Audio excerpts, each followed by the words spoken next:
A fat guy was rushing at breakneck speed towards a young man muttering non-stop like some damn rat, but he didn't manage to tackle the student. Instead, his face slammed right into the boy's knee. The impact was so strong, his eyes rolled back, blood gushed from his nose, and he collapsed onto the floor. And to the astonishment of the other students, he just glanced over, making the whole group flinch in fear. Then he taunted them. "Didn't you guys say you were going to give me an unforgettable memory? Come on. If you want to cause trouble, at least do it right, you brats." In truth, that male student was the reincarnation of the hunter Kim Jun-woo, South Korea's very first hunter, and the creator of the conquest system. He died while bravely fighting Gigantiana, the most powerful and terrifying monster. According to Jin-woo's memories, Gigantiana was a monster on a completely different level from the ones we had defeated before. It took 3 years to suppress this beast. Hundreds of members were sacrificed. In the end, we did it. Lying in his comrade's arms, Commander Kim Jun-woo was now covered in wounds, his armor soaked through with blood. Everyone was still trying to call out to him, "Commander, wake up! Kim Jun-woo, open your eyes." Jun-woo slowly opened his eyes with great effort, speaking one word at a time. How did the subjugation campaign go? Covered in injuries, Jun-woo still maintained his sense of responsibility the moment he opened his eyes. His comrade immediately burst into tears, seeing him awake. Sob, sob. They proudly reported to him. The Gigantiana subjugation campaign was a success. Beside them lay the corpse of the defeated monster, Gigantiana. Its form was thousands of times larger than a human, its back covered in sharp spikes. Jun-woo let out a satisfied smile and said, "Ha ha, so we finally did it." His comrade sobbed, "Don't lose consciousness." The woman supporting Jun-woo also spoke up. "Hang in there, the medical team is almost here." Jun-woo looked at his own state bitterly and said, "Do you all think I'm an idiot? Half of my body is lying over there." The woman choked up. "Vice Commander." Jun-woo gave his final instructions. "Please take care of the rest of the team." He even thoughtfully spoke of his fallen comrades. "Finally, I can go and apologize to those who went before me." Jun-woo slowly closed his eyes, leaving behind the mournful cries of his comrades. "Commander Kim Jun-woo, Commander!" His body and mind drifted into an endless void. Someone's voice echoed, "What a meaningless sacrifice, Kim Jun-woo." Jun-woo vaguely thought, "My body isn't responding. Am I really dead?" The mysterious person continued, "Your body is dead, but we continue to exist. Now there's no one strong enough to stop us." Jun-woo resisted. "Don't talk nonsense. Do you think my comrades are just a bunch of fools who only know how to rely on me? What defeated you wasn't my sword, but the conquest system meticulously built to handle any situation. Your weaknesses strategies tailored for each individual, and the mastery of combat skills. I carefully built it step by step through the experience I gained from my battles, so you'd better be prepared. In the future, there will be hunters stronger and, who fight more effectively than I ever could." The mysterious voice seemed to understand. "You're saying it's a system, not bad. 42 years. It suddenly stated a number that completely surprised Jun-woo. "What?" The mysterious person continued, "I will return in 42 years. Until then, I hope that world you speak of becomes a reality." He gave a challenging laugh. By then, you'll be nothing more than a cockroach crawling on the street." Jun-woo opened his eyes to a strange scene before him. He was bewildered. Sitting on a hospital bed, Jun-woo rubbed his head. What is this? Where am I? A hospital? At that moment, Jun-woo was being treated in the hospital. He was dazed, completely unable to understand what was going on. What on earth is happening? I thought I died fighting Gigantiana. Seeing his own unfamiliar reflection in the mirror, Jun-woo couldn't help but be astonished. What's with this look? 3 o'clock. Jun-woo now had the appearance of a high schooler. In disbelief, he kept pinching his face. Did I get younger? No, that's not right. This doesn't look like me when I was a kid at all. What in the world is going on? He was confused for a long while before there was a knock at the door. Knock, knock. He glanced up at the light on the ceiling. Yes. Jun-woo looked strangely at the two people in front of him. A police officer spoke, breaking the awkward silence. "Ah, you're finally awake." He quickly approached, introduced himself, and asked a few questions. I'm with the police. I have some questions for you regarding the incident. Would you be able to answer them? Jun-woo asked blankly. The incident. 4 police officers held a file reading the information aloud. Name Kim Jun-woo. Date of birth 3/5/03/03. You're 17 years old this year, correct? Jin-woo immediately retorted, No, I was born in 1975, the year of the rabbit. Hearing his absurd answer, the two of them were stunned, probably thinking he had a brain injury as they looked at his determined expression. The police officer confirmed again. Do you remember the events that led to the accident? Jun-woo answered honestly. I was seriously injured while suppressing Gigantiana in the dark dungeon. This time, both the police officer and the doctor broke out in a sweat, now certain he'd had a mental break during the accident. The two of them pulled each other into a corner to whisper, and the officer asked the elderly doctor, Is his condition really stable? From a medical standpoint, it's completely illogical, the elderly doctor explained, flustered by this strange phenomenon. As I mentioned before, he needs to focus on resting. The police officer dismissed the doctor's words. No, but even so, does he really think he's the hunter, Kim Jun-woo? Sitting nearby, Jun-woo overheard their conversation and grew confused as the doctor explained further. Short-term memory loss after a serious accident isn't uncommon. In severe cases, delusions can blur the line between reality and imagination. Seeing things had gone too far, Jin-woo cut in. What exactly is going on here? The police officer turned back to him, stating flatly, So, you really don't remember. The police officer then recounted the entire incident from the day before. You Kim Jun-woo were attacked by the Sony gang. The problem is it happened early in the morning, so there were no witnesses and no CCTV footage. You don't remember anything about the incident, right? Jun-woo lowered his head and sighed. He truly had no memories of this body. His mind was filled only with images from his time as the hunter Kim Jun-woo. Seeing his dejected expression, the officer sighed as well. Sigh, I see. Holding a business card out to Jun-woo, the police officer said, Let's stop here for now. This is my card. If you remember anything, please contact me. Jun-woo quickly took it. Okay. The elderly doctor also quickly made his way out of the hospital room.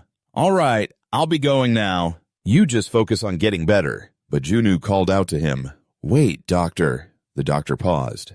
Jun-woo hesitated before asking, Could you tell me, what year is it right now? After looking at Jun-woo for a moment, the doctor answered gently, March 1st, 2051. Hearing every word clearly, Jun-woo was stunned. He raised his hand, about to ask something else. But the doctor was already gone. No way. 2051.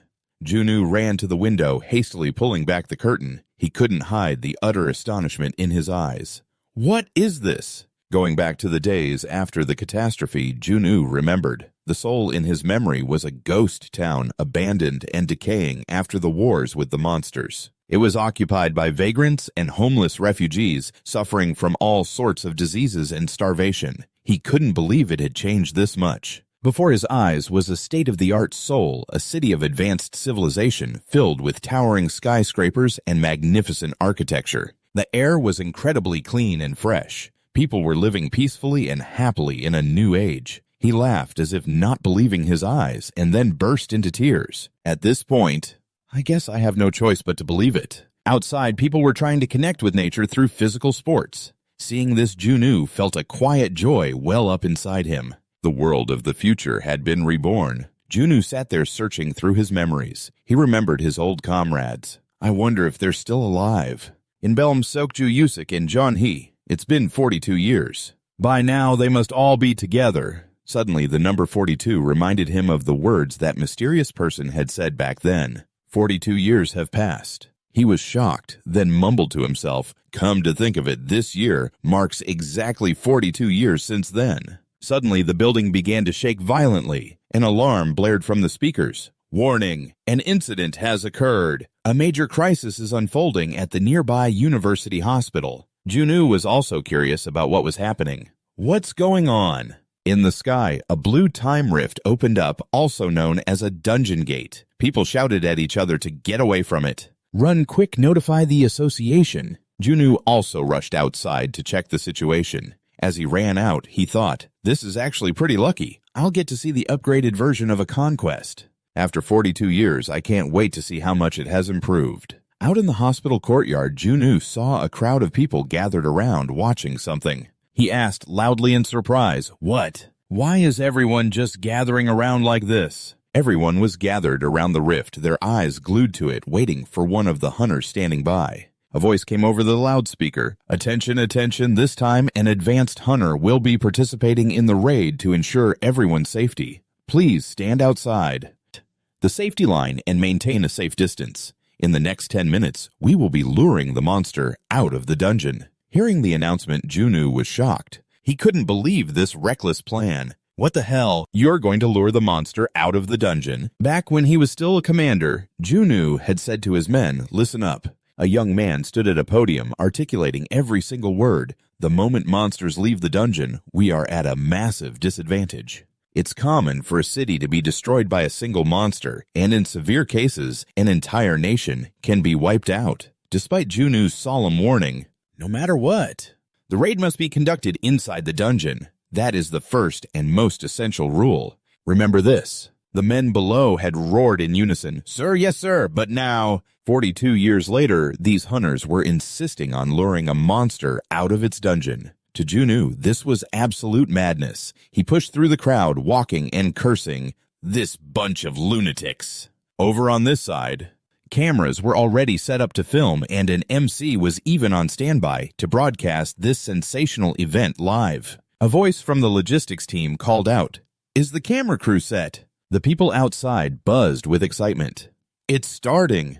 The female MC checked with a cameraman, "Do you have a mic?" As the crowd bustled preparing to film, Junwoo screamed, "What the hell do you people think you're doing?" Standing right on the safety line, Junwoo yelled furiously, "Luring a monster out of a dungeon! Are you all insane?" The surrounding crowd was stunned by his outburst. Someone even pulled out their phone to record him.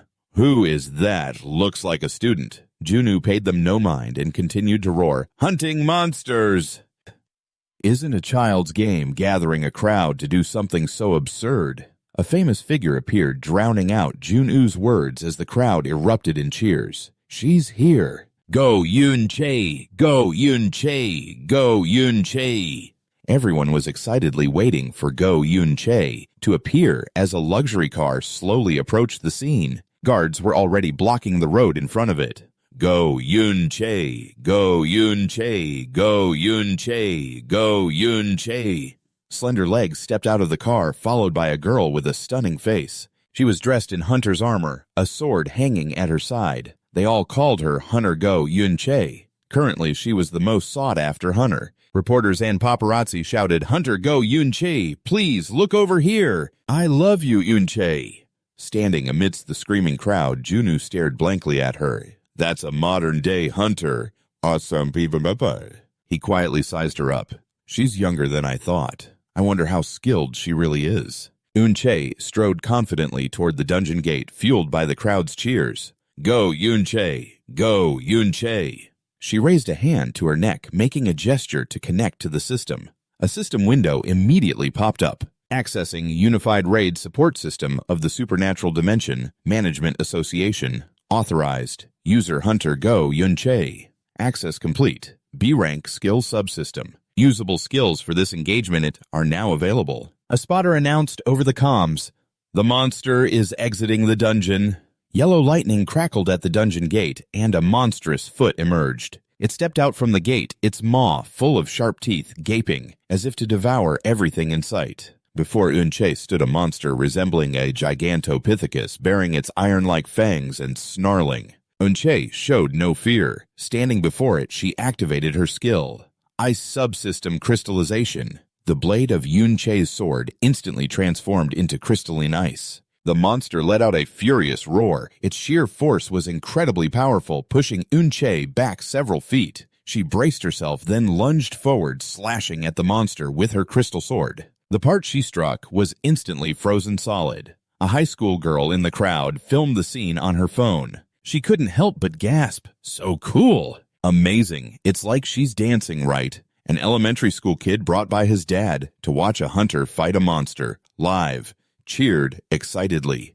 "Dad, "When I grow up, I'm going to be a hunter and protect everyone." His dad replied happily, "You bet, you bet." Seeing Eun-chae's performance, even Junwoo let out a small, quiet smile. Back in the fight, Eun-chae quickly leaped high into the air to evade the monster's furious attack. She raised her sword high and brought it slashing down. A volley of ice missiles shot out from the blade. They flew toward the monster at breakneck speed. The ice missiles pierced straight into its body. It shrieked in pain, "Kia!" and slowly began to weaken.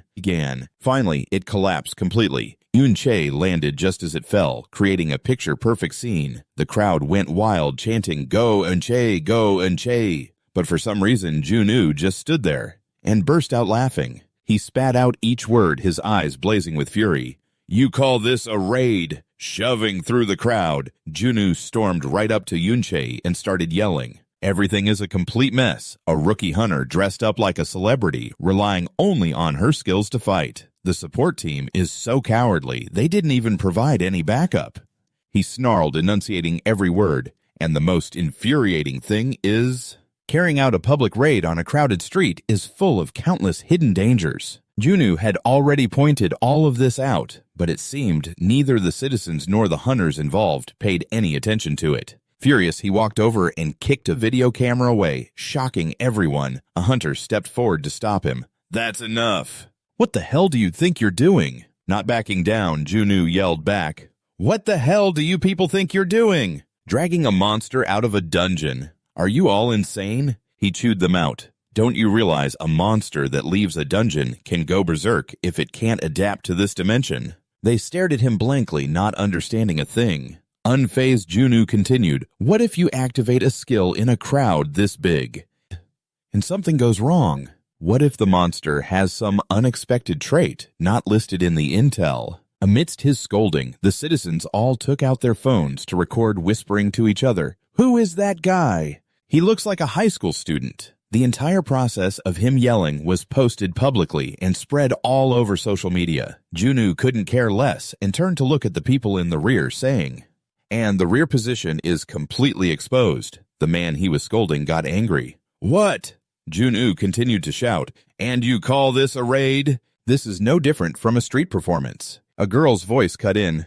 "Are you from the academy?" It was Go Eun-chae. She walked up to Junwoo, crossed her arms, and asked with a smile. Junwoo was a bit surprised, but remembered who she was. Eun-chae began to explain. "This is everything we learned in class, isn't it? Raid rules, procedures, positions. Your passion is great, though. But you shouldn't think that they teach you everything in the classroom." Adjusting her earpiece, Eun-chae said casually, "The field is different from what a student imagines." Hearing that made Junwoo's blood boil. "You call this the field?" He glared at Eun-chae with fury in his eyes. "You little brat. You dare talk to me about the field." His serious demeanor sent a shiver down Eun-chae's spine. Seeing someone getting close to Eun-chae, her bodyguards rushed forward to separate them. "That's enough. That's enough. You can't do that here." Junwoo looked bewildered as he was pushed away. "Huh." Standing before the two bodyguards, he said angrily, "You're Go Eun-chae, right?" T3. Based on the way Eun-chae fought, Junwoo silently assessed her skill level. "You should be ashamed to call yourself a hunter." Hearing this, Eun-chae didn't even bother to reflect on her skills, assuming she was already competent enough. She said disdainfully, "Looks like you're having a tough time at school, huh?" In response, it was Junwoo who looked surprised. "What?" Back on the university hospital grounds, Junwoo sat on a stone bench and sighed. He unconsciously recalled the words of the mysterious person. "I will return in 42 years. Until then, I hope the world you spoke of becomes a reality." He clutched his forehead in frustration. "This is hopeless." A preliminary assessment of the modern generation of hunters' abilities made Junwoo worry about the future. The skills of today's hunters were worse than the weakest person from 35 years ago, with the raid system having collapsed. If Gigantomachia is revived, it'll be the apocalypse for everyone. I have to prepare now, but who would believe me? An idea flashed through his mind, and Junwoo's spirits lifted. That's right. He placed his hope in his old comrades. My party members, if I can find a way to contact them. But how am I supposed to find them? I can't just stop every person passing by and ask them. Junu tried to think of a way, then remembered something. Wait a minute, now that I think about it. He remembered Yunche mentioning the Hunter Academy. Are you from the academy? Looks like you're having a tough time at school, huh? He realized that girl had mentioned an academy, a school, or something. Junu skipped away joyfully. Then that's it. Someone must have established a Hunter Academy over the past 35 years. The only person who could do that. Bae Woo-shik. Flashing back 42 years ago, Commander Kim Jun-woo spoke. A young Bae Woo-shik replied, "Yes, sir." He presented his idea to Junu.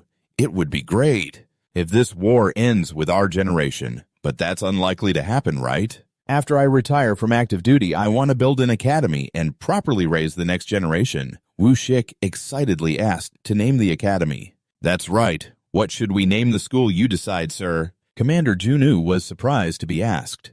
Me.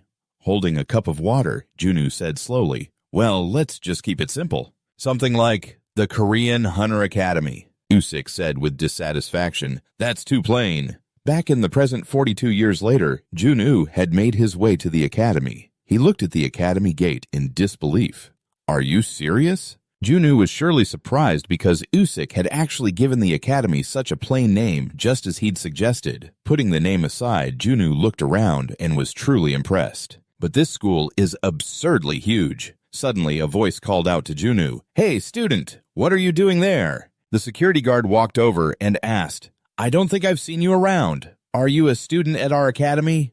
Junu quickly waved his hands. "Oh, no, that's not it. I'm here for something." The guard explained, "If you're here just to see Miss Go Yun-che, you should go home. She isn't someone you can just hang around the gate waiting for." Junu gestured, saying, No, that's not it." He thought to himself, "I wonder if that kid goes to school here too." Right. Then he asked the guard, "By any chance, do you know someone named Bae Usik?" Hearing this, the guard repeated Bae Usik, then answered, "You mean the chairman." Junu smiled gleefully, thinking to himself, "That's right." He quickly replied so the guard wouldn't have to wait. "Yes, the chairman. I'd like to see the chairman. Is that possible?" The security guard crossed his arms, asking curiously, "Why would someone who's not even a student at this academy want to meet the chairman?" Then, as if he'd realized something, he stepped closer. "Ah, are you the special transfer student?" Surprised, Junu repeated, "The special transfer student." He thought to himself, "I have no idea what that is, but for now, I should just go along with it." He decided to play the part of this so-called special transfer student. Following the guard's lead, he said, Yes, I'm the special transfer student." The guard seemed a little annoyed and grumbled, "Geez, you should have just said so from the beginning." "Follow me. I'll lead the way." Junu froze when he caught the guard's pitying gaze. What was that? Why is he looking at me with pity? Or am I just imagining it? Stepping inside, the two walked one after another towards the chairman's office, passing through the academy's exhibition hall. As Junu looked around, his eyes widened. "Hey." He stopped dead in his tracks when he saw an enormous portrait of himself hanging right in the center of the academy. Junu's shocked shout made the security guard jump. "What is this?" The guard immediately shushed him. "Hey, quiet down. No shouting in the academy, kid." Junu stammered, I'm sorry, sir." But his embarrassment wasn't over. A giant portrait. This is way too much. Along the corridor, portraits of him giving a speech were also hung, complete with detailed captions underneath. Even his slogan was engraved on a plaque. The slogan of Hunter Kim Jun-woo. A hunter is made of 99% effort and 1% talent. Even as Junu quickly read it, his jaw dropped. Did I really say that? Standing before the chairman's office, the guard knocked on the door. Knock, knock, knock. He spoke respectfully. "Chairman, it's Manager Park." From inside, Chairman Usik's deep voice replied, "Come in." Before going in, the guard didn't forget to warn Junu, remember no inappropriate behavior. Junu nodded obediently. "Yes, sir." They both stepped inside. The guard began the introduction for the chairman. The special transfer student for this semester has arrived," Chairman Usik repeated in surprise. The special transfer student. But before he could finish his sentence, the guard was already leaving through the door. "If you'll excuse me." Now only the two of them remained in the room. Jun-woo stood there silently watching Usik. The chairman approached, muttering to himself, "How strange." He looked at Junu sternly. I haven't been informed about any student. Admitted as a special transfer for this semester. He then asked with a probing look, Who are you? Yusik was slightly angry that this boy would dare fake his identity to get into the academy. If you can't give me a proper explanation, Before he could finish his sentence, Junu called out cheerfully, Usik! Hearing a mere kid call him so familiarly by name, the chairman's face went white. He froze completely. Junu, oblivious to Usik's expression, ran up and hugged the chairman by the waist, rambling, It really is you, Bae Usik. I almost didn't recognize you. You look so different. Deal. What happened to you? You look so old now. Pointing to his own face, Junu asked casually, Usik, you don't recognize me. It's me, Kim Junu. Ha ha ha. Chairman Usik burst out laughing. He rushed to the phone saying, In my entire life, I've never met someone so insane. He called for the security guard. The chairman shouted, Manager Park, get in here now and take this guy away. What special admission student? How could you let a stranger in without checking properly? Before he could finish, Junu cut in with another question. Oh, right. How's Sun Yang? This made the chairman freeze. He turned back to look at the boy, stammering, How do you know that name? Jun-woo, who obviously knew, answered smoothly, Sun Yang from Team 3, of course I know her. You were constantly chasing after her, got rejected, and then came crying to me about it. Looks like things didn't work out in the end, huh? The horrified chairman rushed at him, grabbing his collar furiously. He screamed in Junu's face, You punk! What kind of game are you playing? Just who are you? Jun-woo wasn't angry but rather laughed and said, Oh, what a life. Now even you, Usik, are grabbing my shirt. With a sharp, murderous glare at Usik, Jun-woo warned, You've gotten bold, haven't you? And faced with that deathly gaze. The chairman, terrified, quickly let go. Jun-woo brushed off his clothes, smiled, and said, Usik, how many more times do I have to tell you? Whether you're facing monsters or humans, if you want to take control, you have to do it properly. The image of Commander Kim Jin-woo appeared in Jun-woo's form. This left the chairman utterly astonished. He struggled to utter the word commander. Around 42 years ago at the Subjugation Campaign Management Headquarters, a man's scream echoed. Damn it! What are you doing? Didn't you hear me? Bring the food and antibiotics out here now. The screaming man was holding a girl tightly, a knife to her throat, threatening the crowd in front of him. Jun-woo approached and asked, What's going on? A flustered Byung-im replied, It seems they were kicked out of Camp 7 because of an infectious disease. They're demanding food and antibiotics. Hearing those words, Jun-woo unconsciously repeated, Infectious disease. Byung-im further explained the situation. They say his younger sibling is sick and they suspect it might be contagious. Jun-woo paid it no mind and just charged forward. He walked towards the man, ignoring Byung-im, who was calling out, Hey, Commander! Seeing Jun-woo approach, the man became even more aggressive. What is it? He yelled as a warning. Don't come any closer. The knife in his hand pressed tighter against the girl's neck. Tears welled up in her eyes from fear.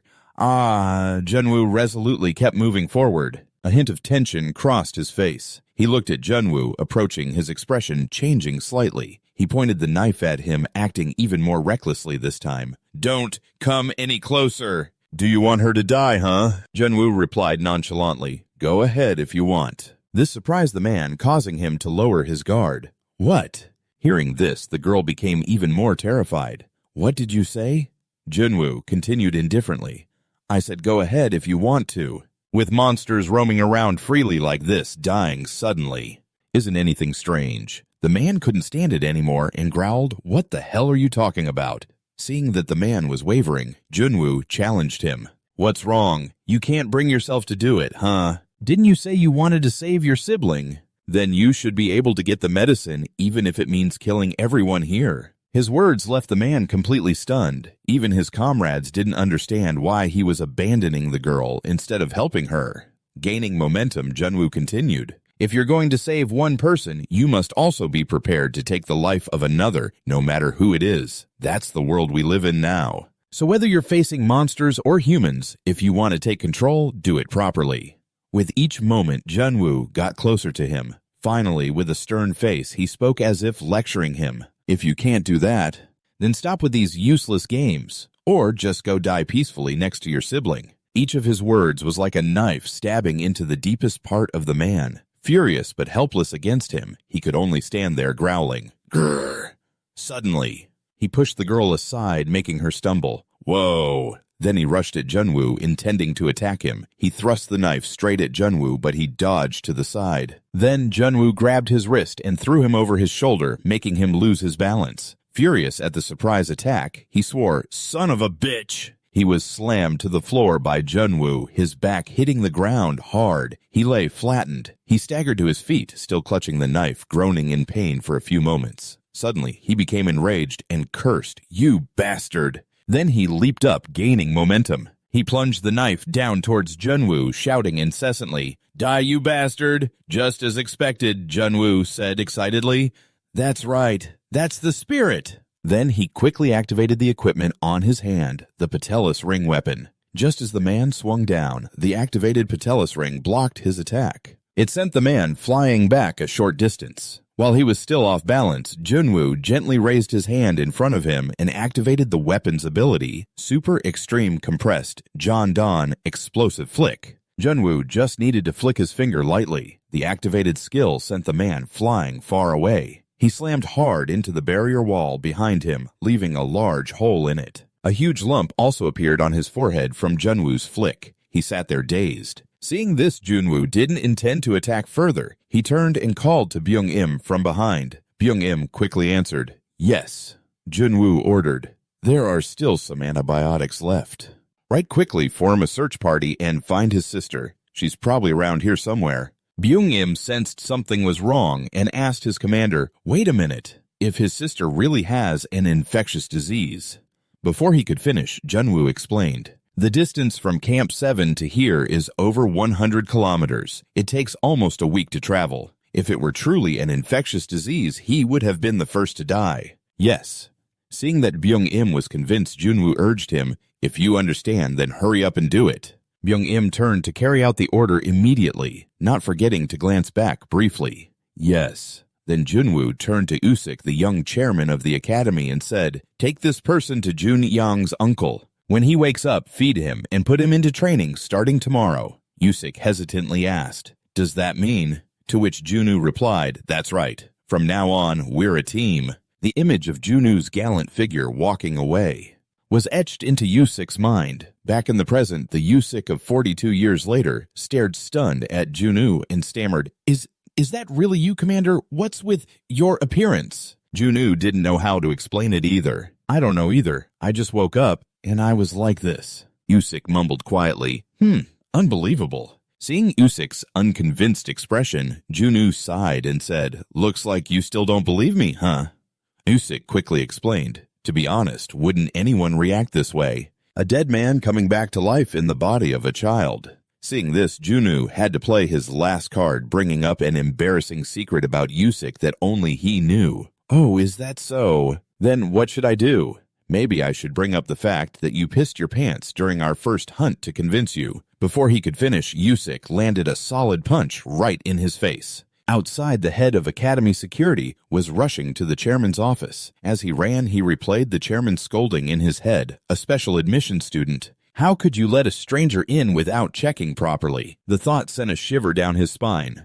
"Oh man, this is a total disaster." A brief explanation about the Academy's special admission students. The special admission program is designed to help students from disadvantaged backgrounds gain entry. Since it was a student looking for the chairman, I just assumed he was a special admission student. The terrified guard grabbed the doorknob. "It's too late for regrets now. For now, all I can do is sincerely beg for his forgiveness." Opening the door, the guard hurriedly greeted, "Chairman, I am Manager Park," but was completely stunned by the scene before him. He could hear Junwoo's voice shouting, "Focus!" In front of him, Junwoo was strictly making the Academy's chairman do push-ups, carefully counting out loud, 1 stay sharp, 2 focus 4, 4.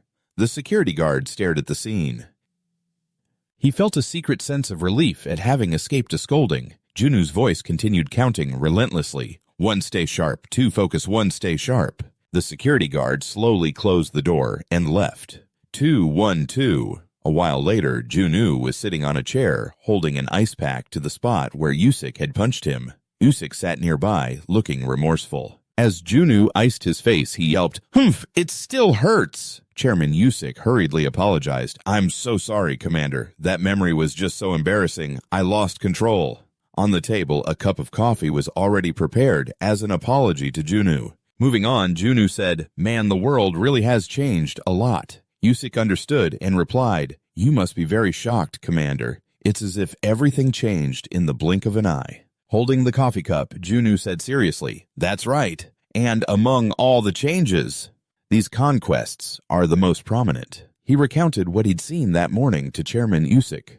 "Earlier, I saw them lure a monster into the middle of the city just to subdue it." Yusik surely knew about the incident, so he immediately said, "You mean at the intersection near the university hospital, right? I think I know what you're thinking." Yusik sighed, while Junu still looked like he couldn't accept it. "How did things turn out like this?" he said, infuriated. Yusik began to explain, "Commander, after you defeated Gigantiana, the world truly became peaceful. The more dangerous monsters became a rare sight. Unlike before, they decided that public conquest campaigns were acceptable. So they chose to lure monsters out of dungeons and defeat them for everyone to see." Junu shot to his feet in anger. "People have become far too careless with safety. There has to be a limit." Yusik sat and sighed. "Well, there's another reason." He explained the root cause of the situation.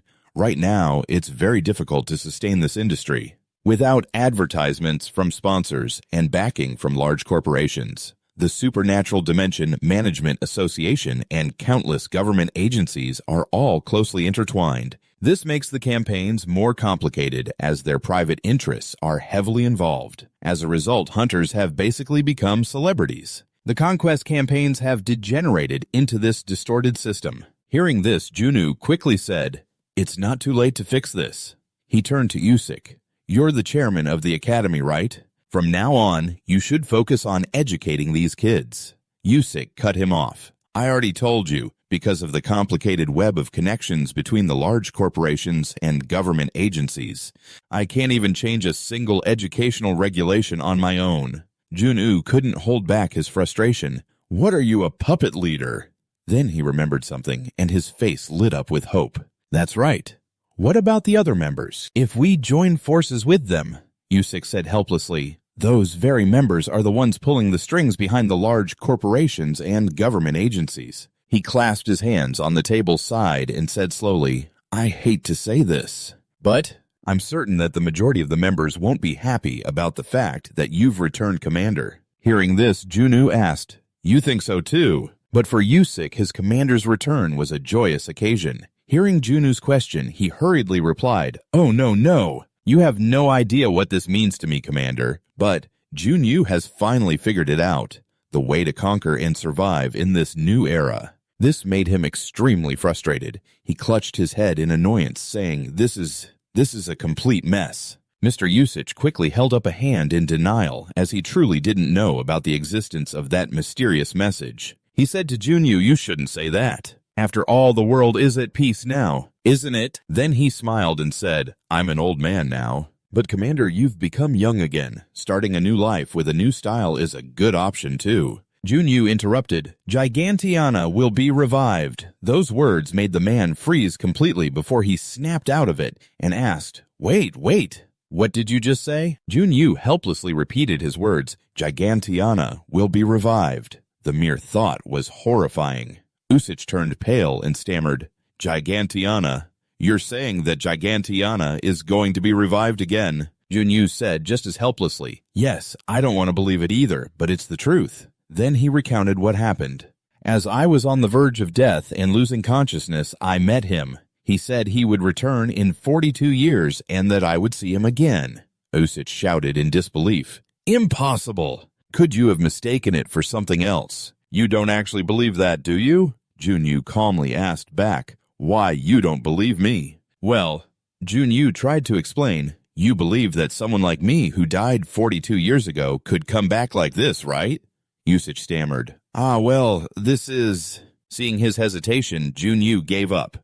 "Fine, that's enough. I came here clinging to the hope of finding a way forward, but it seems it was all for nothing." Usich quickly ran to stop him. "Commander, where are you going?" Junyu said annoyed, "What else is there to do?"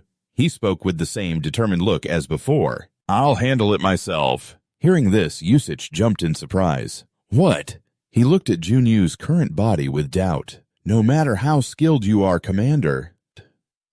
With that body, Junyu said confidently, I've taken it down once before, so why can't I do it again? Then he turned back to Usich. Oh right, there's something. Do you know where the weapon I used to use is? I can handle the rest, but it'll be difficult without it. Usich stammered again. If it's your weapon, Commander, it's being stored at the headquarters of the Supernatural Dimension Management Association. But given its incredible symbolic importance, it's not something you can just take whenever you want. Junyu grumbled in annoyance. Seriously, I can't even get my own belongings back when I want to. Usich further explained, the person in charge over there is currently CEO Go Seokju. But Junyu cut him off. Go Seokju, our little brother. He brightened up, smiling. Well, that's great. He's loyal to me. But Usich threw a bucket of cold water on his enthusiasm. He turned away bitterly and said, Commander, that little brother. And the Vishtis, the one who once trusted and followed you without question, is now one of the people who will be least happy about your return. Hearing this, Junyu wasn't so much sad as he was furious that nothing was going his way. Nothing is working out. Usich suddenly had an idea and presented it. No, wait. Hear me out. By coincidence, CEO Go Seokju's granddaughter also attends this school. He absolutely adores his granddaughter and can't say no to her. Ah. Hearing this, Junyu was starting to get it. His granddaughter. So you're saying if I approach his granddaughter, that might be the way to solve this problem. Right. But Usich looked troubled. Ah, I'm not so sure. There is one thing. But before Usich could explain, Junyu was already eager to act. Well, I have to give it a shot. What's his granddaughter's name? Usich hesitated. I believe you've already seen her. You mentioned the modified uniform you saw near the University Hospital intersection earlier, right? Realizing something was terribly wrong, Junyu let out a loud, huh, as he remembered what Yun-Che looked like. Junyu tried to deny it. No way. But Usich quickly confirmed it for him. That's right. Her name is Go Yun-Che. Junyu couldn't hide his shock. Go Yun-Che is CEO Go Seokju's granddaughter. Usich asked, confused. Yes, that's correct. Is there a problem? Junyu sighed. This is bad, I lost my temper when I saw that awful, publicly displayed modified uniform, so I gave them a piece of my mind. Hearing that, Usich's jaw nearly dropped. He panicked and said, You didn't hurt anyone or anything, right? Junyu calmly replied, I'm not crazy. He scratched his head and said, I was just fired up, so I gave them an earful and left. Junyu fell silent, sighed, then shouted in frustration, Who wouldn't be? Suddenly, Junyu waved Usich over. He just stared blankly, not understanding what he wanted. After a moment of silence, he still had no idea. So Usich had to ask, what do you need? Junyu said with a scowl, What else, the registration form? Hearing that, Usich couldn't help but feel angry at himself. The registration form. Junyu, too impatient to explain, urged him, Yeah, hurry up and bring it here. At this point, Junyu was forced to choose a way to approach Yun-Che to get his weapon back. He told Usich, Like you said, my weapon is currently owned by Go Seokju, the director of the support division, and to get it back, I first need to get close to Go Seokju's granddaughter, Go Yun-Che, who's a student at this school. In that case, there's only one option. But Usich still had a few concerns he wanted to ask about. But enrolling in school at this age? Junyu asked, annoyed. What do you mean, at this age? Usich still thought going back to school was unreasonable. He gave his reason, if you had kept living back then, you'd be 80 years old by now. He said with an awkward tone, You're already pushing 40. How are you planning to fit in with the kids these days? Even with a young body, the moment you eat with them, they'll notice the musty old man smell coming from inside you. It's obvious. Either the kids will bully you, or you'll bully them. It can only be one of the two. Every word from Usich felt like 1,000 fatal arrows piercing Junyu. His face flushed with anger as he thought, This little demon.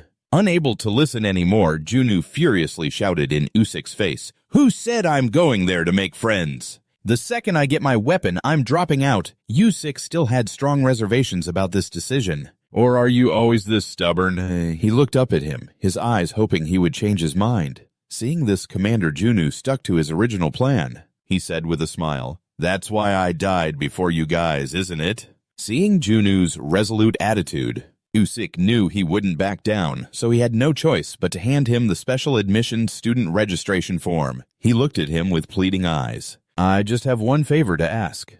Please don't be too hard on the kids." Jun-woo nonchalantly replied, "I won't be hard on them. What, do you take me for a thug?" But Usyk added, "Even if they do something to annoy you, try to let it go as much as possible." He turned his face away. He said it casually, but in his heart, he wasn't so sure. "We'll have to see." Seeing Junu's indifferent expression, Usyk yelled angrily, "I'm serious. Kids these days are fragile. If you manage them the same way you managed us, they won't survive." Junu was also getting annoyed by Usyk's constant nagging. "I said I get it. Stop nagging." The next day, Junu began school. Today he came early to scout out the classroom. Standing in front of the class nameplate, Junu mumbled first-year Class E. This is it. Standing before the classroom door, Junu was a bit nervous, even though he had already made up his mind. Now that he was about to step inside, he felt pretty nervous. Entering the class, Junu reassured himself. "Anyway, Usyk already asked me for a favor.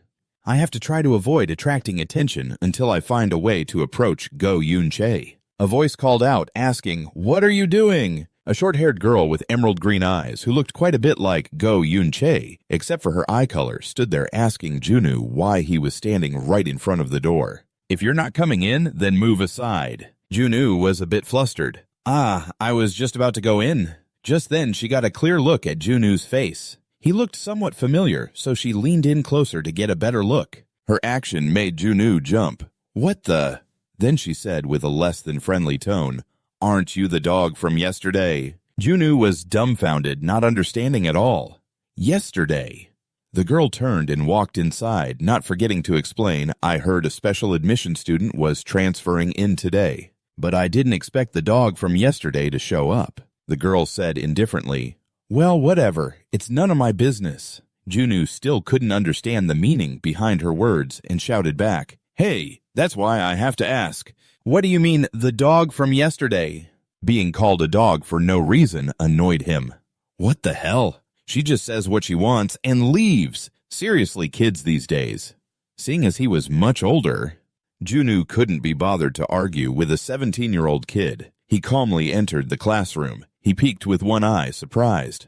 The classroom was buzzing with lively chatter. Suddenly, the room fell silent. All the other students stared at him in surprise. They started whispering unfavorably about him, saying he was that guy from yesterday, while on this side the girls were also murmuring to each other, "That's the guy from yesterday. He was so..." Jinwoo tensed up. "What's going on? This is my first day here, so why? Is everyone looking at me as if they've seen me before? Am I imagining things?" He then ignored their scrutinizing gazes and just went to find any available seat. Just ignore them. And here I thought a Hunter Academy would be something special. Turns out it's more ordinary than I thought. I even imagined everyone would be carrying their own weapons. Jinwoo looked around. Now where should I sit? "Congratulations on your enrollment, Director Bae Usyk." A bouquet of bright red roses caught his eye with a message attached. Jinwoo looked at it with disdain. What is this? Do people normally get this when they enroll? That Usyk? He isn't trying to draw attention on purpose, is he? Pushing aside his annoyance, Jinwoo flopped into a chair, muttering, "Tisk. Now what am I supposed to do with a bouquet of flowers? It's not like you can eat them. This kind of thing is just a waste of resources and money. Tisk tisk." He had barely settled into his seat when Jinwoo heard someone's harsh voice. He was running his mouth. That damn teacher, acting like I'm some kind of burden to this school, calling me in first thing in the morning. So damn annoying. He brazenly kicked the classroom door open and swaggered in. He didn't look very old, but he acted incredibly insolent. The entire class suddenly went silent, and everyone lowered their heads, avoiding him. With faces full of fear, seeing this, Jinwoo immediately figured out the status of the guy before him.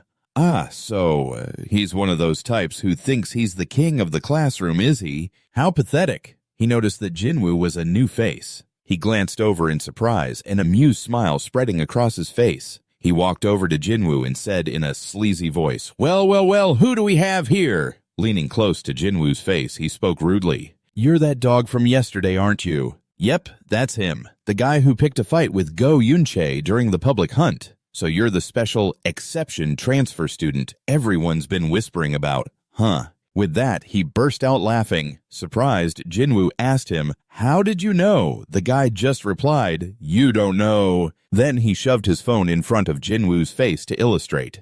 A clip of you got uploaded and went viral on social media. I bet everyone in this entire school has already seen it. Jinwoo finally understood. He understood why everyone found out about what happened yesterday so quickly. He thought to himself, a clip. Social media? I don't really get it. I guess it just means it spread widely, huh? No wonder those kids were acting that way earlier. While he was still lost in thought about the concept of social media, the guy suddenly smacked Jinwoo on the back of the head and said, "Anyway, this punk did a hell of a job." He continued on in a long ramble. "To publicly pick a fight with Go Yunchae. And not only are you a special exception transfer, you're in Class E too. Damn, dude, you're on a whole other level." Having been hit so suddenly, Jinwoo was trembling with anger. This little bastard. The guy stuck his hand out in front of him, putting on a friendly act. "A pleasure to meet you." He winked proudly, asking Jinwoo, "But you already know who I am, right? The name's Oh Jusok." Though Jinwoo was furious, he thought of Yusuk's plea and decided to give in. An insolent punk like Yusuk, he would have erased him long ago. Even if they do something to annoy you, please try to just let it go. Remembering that, he relented and shook his hand. He coldly introduced himself, Kim Jinwoo. The guy looked surprised to hear his name, Kim Jinwoo. Then he clutched his stomach and burst out laughing, his voice dripping with mockery. "Whoa, for real, his name is Kim Jinwoo. Your parents must have really been something else. Damn, did they think naming you that would make you a top-tier hunter or something?"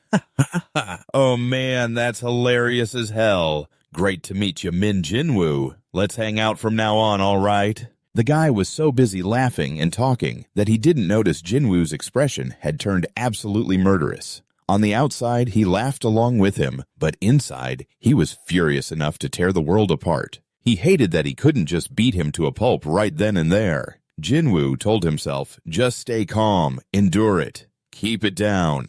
Suddenly, Jusiok asked a completely unrelated question. "Hey, so, up close, what's she like?" Jinwoo looked confused. "Who's what, like?" The guy shot back. "Look at you acting so dense. I'm talking about Go Yunchae. Go Yunchae." As he spoke, he remembered Yunchae's figure and described her. "She's got a killer body, right?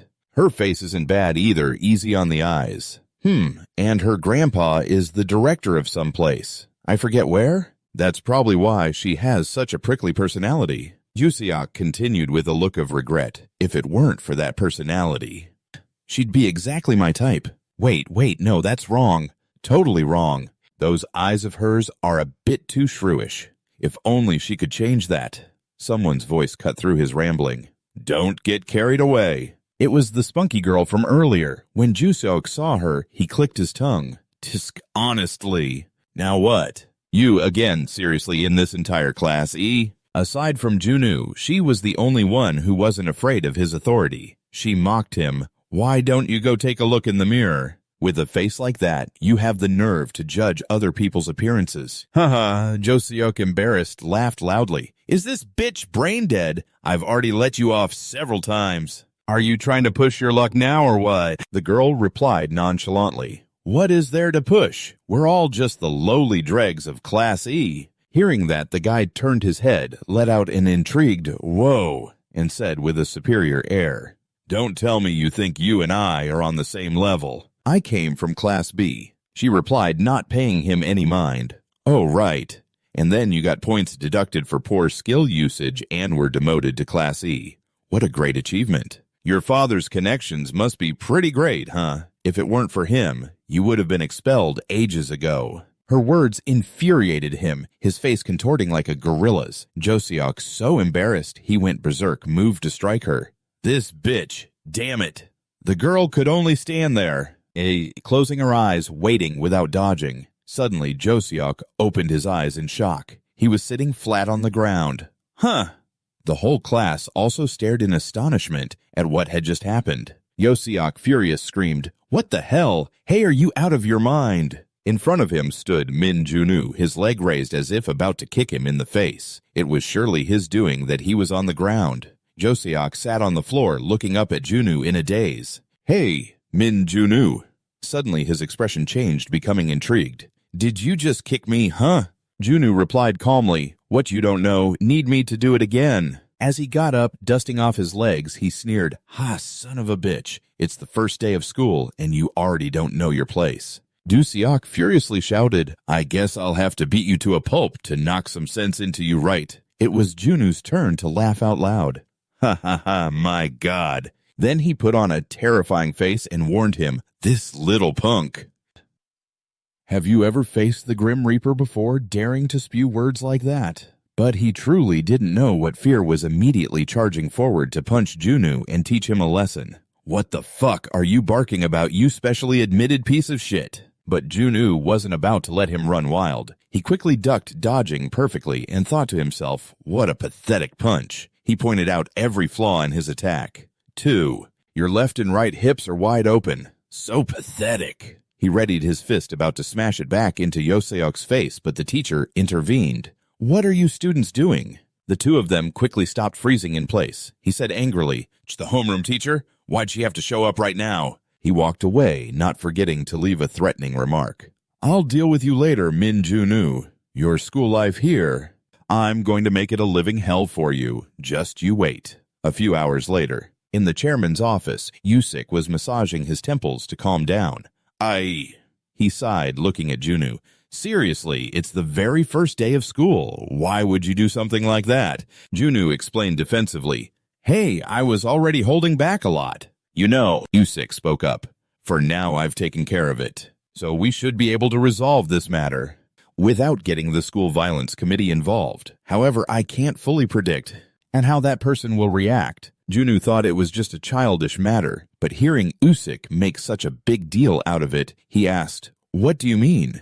Yoseok immediately explained, "The guy you just kicked. He's the son of Oh Myung-jin, the director of the Korean Conquest Bureau." Junwoo repeated, "The director." The chairman added, "Yes, he's Myung-jin's youngest son, and he's completely out of control. He always relies on his father's influence. With all the messes he causes, the fact that not a single word about it gets out in the news is truly insane." Junwoo thought for a moment, then said tensely, "So that's why he's like that, huh?" Yoseok felt helpless with this hot-headed guy. "Of all the people to pick a fight with, you had to choose the most troublesome one." He raised a hand in a warning gesture. "I'm telling you now, if Oh Joseok causes trouble and you clash with him again, I won't be able to cover for you anymore." Junwoo said, annoyed, Yeah, I know. I'll handle it myself." Leaving the chairman's office, Junwoo closed the door and couldn't help but sigh. Suddenly, the blonde girl loomed up from behind him. "Why did you do that?" Junwoo jumped and yelled, "Gah, you scared me." Junwoo, having regained his composure, said, "What are you talking about?" The girl asked, "I'm talking about Oh Joseok." "Don't you know who he is?" Junwoo replied nonchalantly, "Why would I need to? I can't stand disrespectful brats." Then he turned back and asked her, "What about you? Why would you go and pick a fight with that guy? He didn't do anything to you." He just mentioned Go Yun-che's name, and before he could finish his sentence, Junwoo seemed to realize something. He thought to himself, "Wait a minute. Now that I think about it, this girl looks a lot like Go Yun-che, and her name is Go Ha-hyun too." As if he'd just made a huge discovery, Junwoo excitedly leaned in and asked, "Hey, you're Go Yun-che's younger sister, aren't you?" Ha-hyun immediately replied, "Yeah," just as he thought. Go Ha-hyun really is Go Yun-che's younger sister, which means she's also the granddaughter that old man Go dotes on. Junwoo thought excitedly, what an unexpected stroke of luck. If that's the case, I don't need to find Go Yun-che directly. I can just start here. No sooner said than done, Junwoo approached Ha-hyun to try and get friendly with her, but she said something that stopped him dead in his tracks. "There's just one thing. I'm not her biological sister." "What?" Junwoo asked, surprised. Ha-hyun quickly explained, "We have different mothers. I'm not even in their family registry. We're basically strangers." "Yeah." Junwoo, still clinging to hope, asked, "So, "Do you have any kind of relationship with your grandfather?" "My grandfather?" Ha-hyun asked, surprised. She laughed and said with a sarcastic tone, "Oh, our relationship is just fantastic. He's the old geezer who erased me from that family registry." Ha-hyun's answer instantly shattered Junu's hopes. All he could say was, "Oh." Then, as if remembering something Ha-hyun said, "Wait a minute. You helped me because you thought I was one of them. Right, too bad. You probably thought you'd hit the jackpot and snagged a powerful connection." Her voice was laced with contempt and a hint of disappointment. "Yeah, I get it. A special admission student like you is basically just prey here. More than anyone, you need someone to lean on. Still, I thought you'd be different. But it turns out you're just like the rest of them. A piece of trash who only cares about other people's status." With that, Ha-hyun turned and walked away. But Junu managed to call out, "Oh really? You're quick to judge me just because I'm a special admission student, but judging by your status, you're not so different yourself." After getting that off his chest, he turned and walked in the opposite direction of Ha-hyun. Seriously, this whole thing about family background and special admission in a school full of kids, it's such bullshit. Complete bullshit. Pissed off, Ha-hyun turned back and said, "Just you wait. You'll find out soon enough." What being a special admission student at this school really means. Junu didn't pay her any mind, just brushing it off with a few words. "Oh, really? Ooh, scary." Ha-hyun just stood there, watching Junu's back as he walked away. Junu's words had moved her slightly. Was he really different? Standing by the window, Junu dejectedly watched the chirping sparrows and couldn't help but chuckle to himself. His laugh disturbed the bird's peace, so it flew away. Junu stood there lamenting, "I thought this was going to be easy. Turns out it's not going smoothly at all. Guess I'll have to find another way to get close to Go Yun-chi." Behind Junu, someone was approaching. A tall, burly delinquent called out to him, "Hey, you, the special admission student from Class E." Surprised, Junu turned to look at him and thought to himself, "Who's this guy now?" He replied coldly, "So what if I am?" Flanking the big guy on the left were two of his goons, one with blonde hair and one with red, grinning sleazily at him. To the right were two more trying to put on tough, challenging faces. The five of them surrounded Junu, planning not to let him get away. The big guy gestured and said, "Follow me. You don't want to get your ass kicked and be embarrassed here, do you?" Junu scratched his head, probably trying to hold back his anger. They quickly led him to the storage room, 5 against 1, brimming with confidence. Junu silently followed them. He glanced around the room and assessed it. So this is their hangout, huh? It reeks of cigarette smoke. Kids like this are the same back then and now.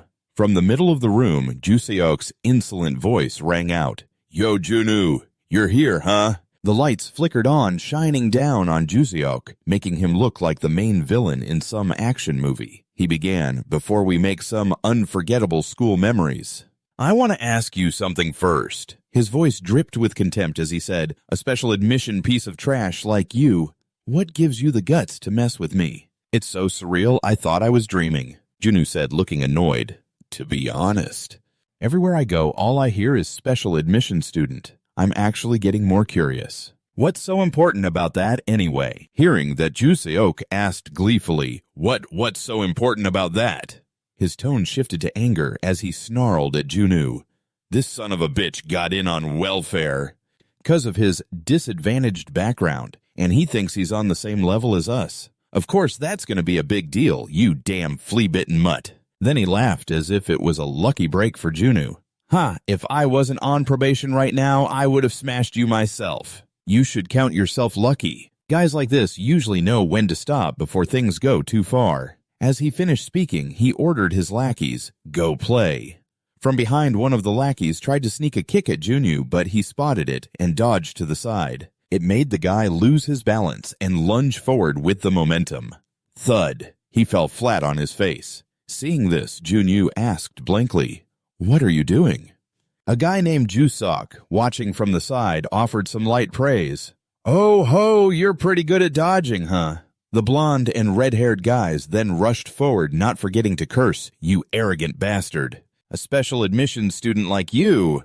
The redhead charged in to throw a punch at Junu, but he easily dodged to the side. Not to be outdone, the blonde tried a sneak attack from behind, but Junu only had to duck his head slightly to avoid it. He said with a bored tone, "Don't kids these days even learn basic fighting skills?" This time it was the big guy's turn. He charged straight forward to grab Junyu. "You little rat." Junyu immediately raised his knee, and the big guy slammed right into it face first. He staggered off balance. The impact was so strong that blood started pouring from his nose. Then he collapsed onto the floor to the utter astonishment of the whole gang. The lackeys' jaws dropped. They couldn't believe that one blow could take down the big guy. Junyu just glanced over at them. "What's wrong? Why aren't you charging in?" His gaze made them jump in fear. He taunted them, "Weren't you guys going to give me an unforgettable school memory?" Hearing that, Jusok became even more furious. "This son of a bitch." Junyu gave them a challenging smile and said, "If you're going to start something, you should at least do it right." Elsewhere in the school hallway, Ha-hyun was walking hurriedly as if looking for something. As she walked, she cursed Junyu under her breath.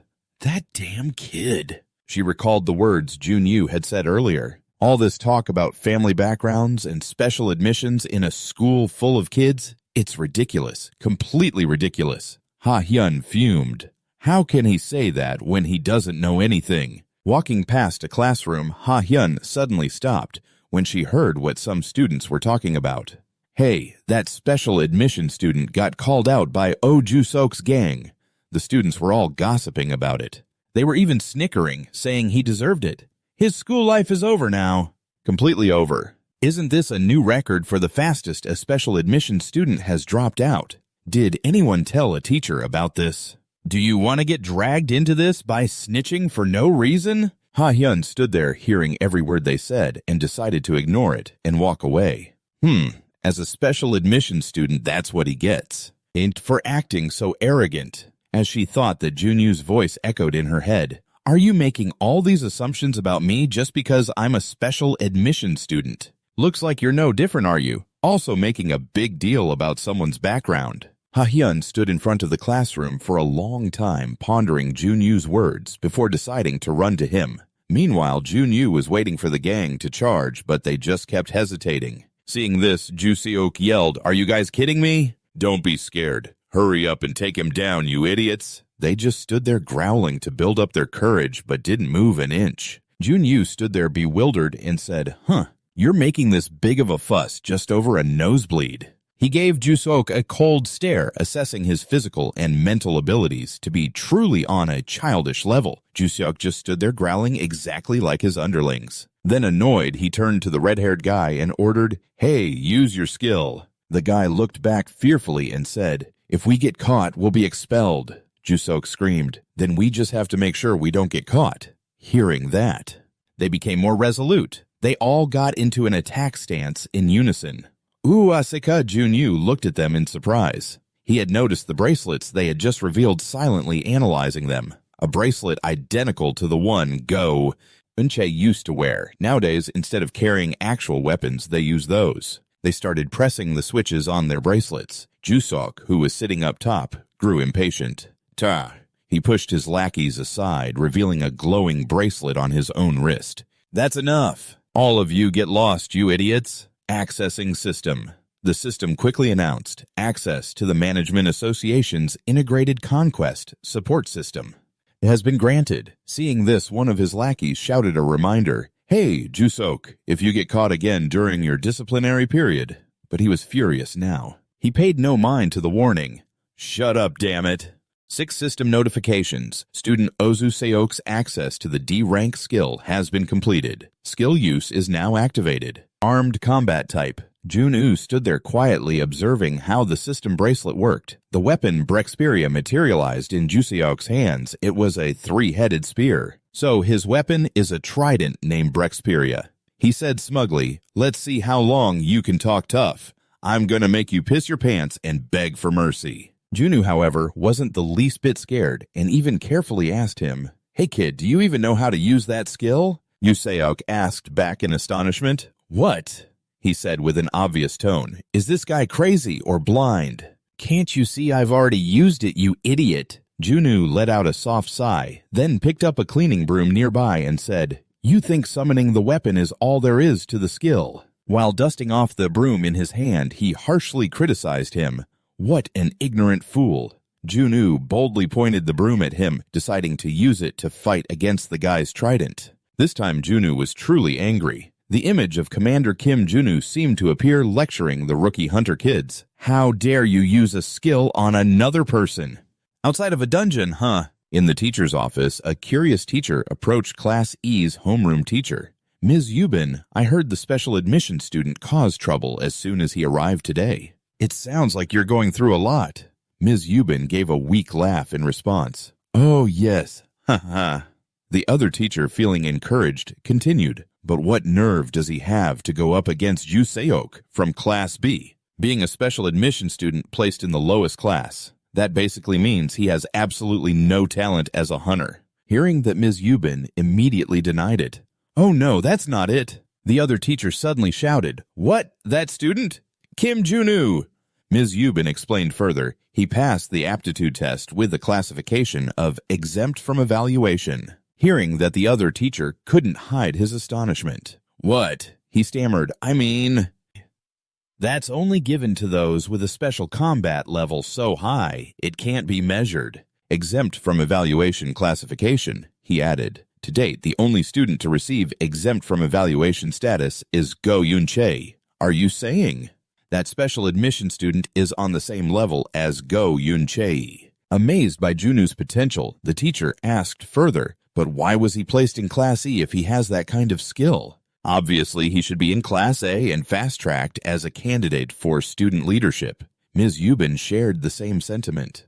Well, those were the chairman's orders. He said to put him in the lowest class at all costs so he wouldn't stand out too much. A male teacher sighed. How strange in this field.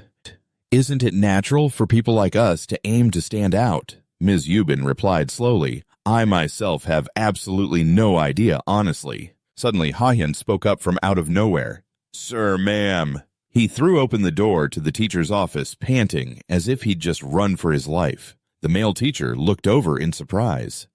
Oh, go Ha-hyun. What's the matter? Ha-hyun said urgently. Right now, Kim Junu is...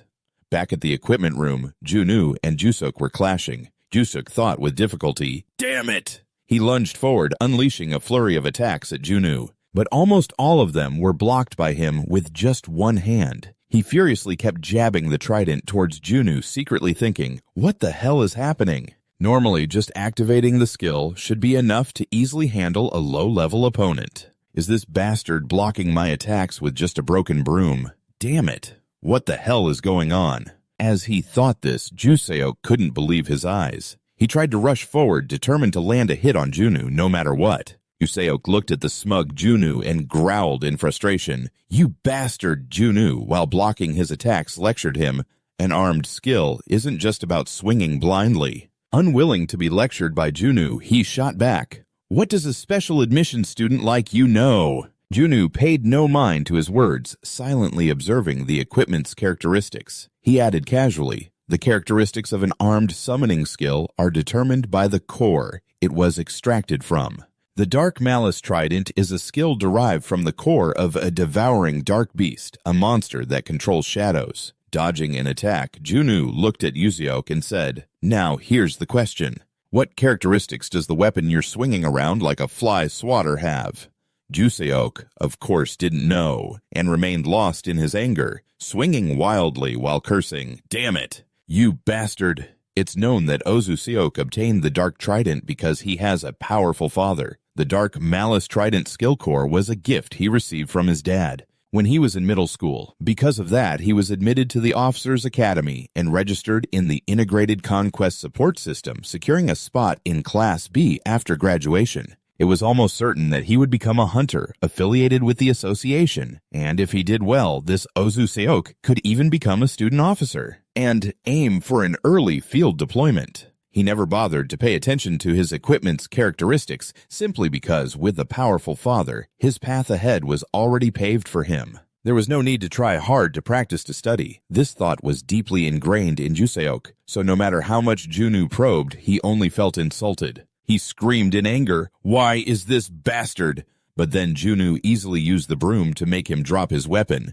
The system quickly displayed a notification. Weapon has been separated from user. Please retrieve the weapon immediately. Yuseok stared blankly at his hands. Huh. By now, Junu had picked up his equipment. He began to show him. Watch closely, kid. His sharp gaze said, this is how you use a weapon. Looking through the window frame, a light gently crept inside, but then suddenly, by some miracle, the sky abruptly darkened. The lackeys looked around in confusion, chattering amongst themselves. What's happening? It's like it suddenly turned into night. Ah, it's morning. The darkness is slowly fading. As the light was returning, the red-haired guy suddenly said, Hey, look down at your feet. The blonde one looked confused. What is it? Then they all screamed, Our shadows, they're disappearing into the ground. The shadows looked like they were being swallowed by something. The chubby guy, who was awake by now, heard them and held out his own hand to check. He stammered, It's gone, and frantically looked around. He looked across from him. It wasn't there. Then he looked at Junu and said, The shadows. They've all disappeared. Juseok, sitting on the ground, watched in terror as the shadows all gathered onto one person. Junu. He trembled. It can't be. Are you asking?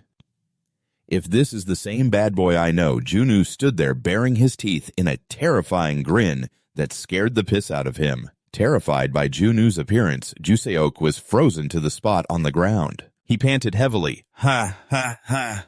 A wet patch spread across the crotch of Juseok's pants. He had wet himself in fear without even realizing it. Junu had only meant to scare him a little, but he was already raising his hands, stammering out a plea. Please, spare me.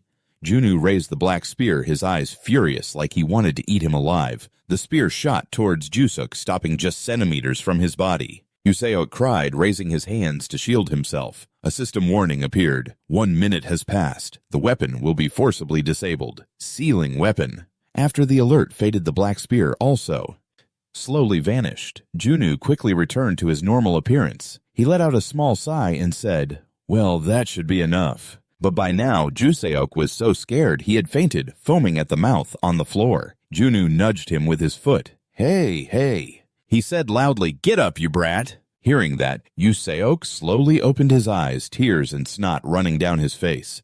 Ugh. The moment he came to, Jusuk screamed in terror. Ah! Annoyed, Junu yelled in his face. I didn't do anything, so calm down and get up. The kid, sensing Junu wouldn't hurt him, obediently stood up. He shyly kept his head down. Junu crossed his arms sternly and called out, Hey, kid! When he didn't answer, Junu adopted an authoritative tone, speaking each word slowly. Answer me. His deep, cold voice made Juseok jump and reply, Yes.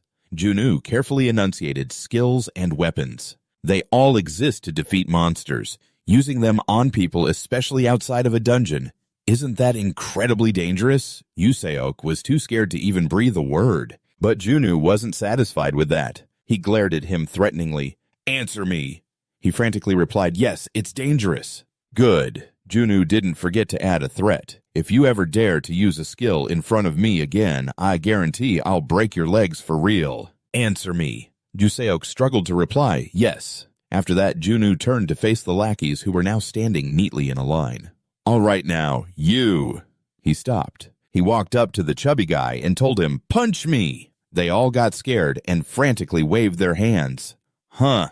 Junu ignored them and continued, Punch me. As hard as you can. You don't want people saying you tried to teach a lesson to the special admission student only to get beaten up, do you? The chubby guy, understanding, asked, We appreciate it, but why? Junu frowned slightly. I don't want rumors spreading either. It'll be a pain in more ways than one. So let's just get this over with quickly. The chubby guy quickly got into a stance, but was still very hesitant, asking again, afraid that if he hit Junu once, he'd turn around and beat them all to a pulp. So, you really want us to hit you? Junu said nonchalantly. Hit me with everything you've got. If you hold back, you'll be the ones getting punished. The chubby guy yelled to build up his courage. Ha! Just as his fist connected with Junu's face, the teacher and Ms. Yubin showed up. Ms. Yubin called out loudly, Jungu! The first thing she saw was Junu sitting on the floor next to a fresh pool of blood. She ran over worriedly. Oh my God, there's blood all over the floor. Ms. Yubin rushed forward. She quickly helped Junu up and then turned to yell at the others. He just transferred here today. This is going way too far. The chubby guy quickly tried to explain, No, The blood on the floor is mine." The teacher was determined not to let this go. He dragged them all toward the faculty office. "All of you follow me to the faculty office." Just then, Ha-hyun was hiding nearby, and Ms. Yubin called out, "Ha-hyun, come on. Take Jun-gu to the nurse's office." She replied softly, "Yes."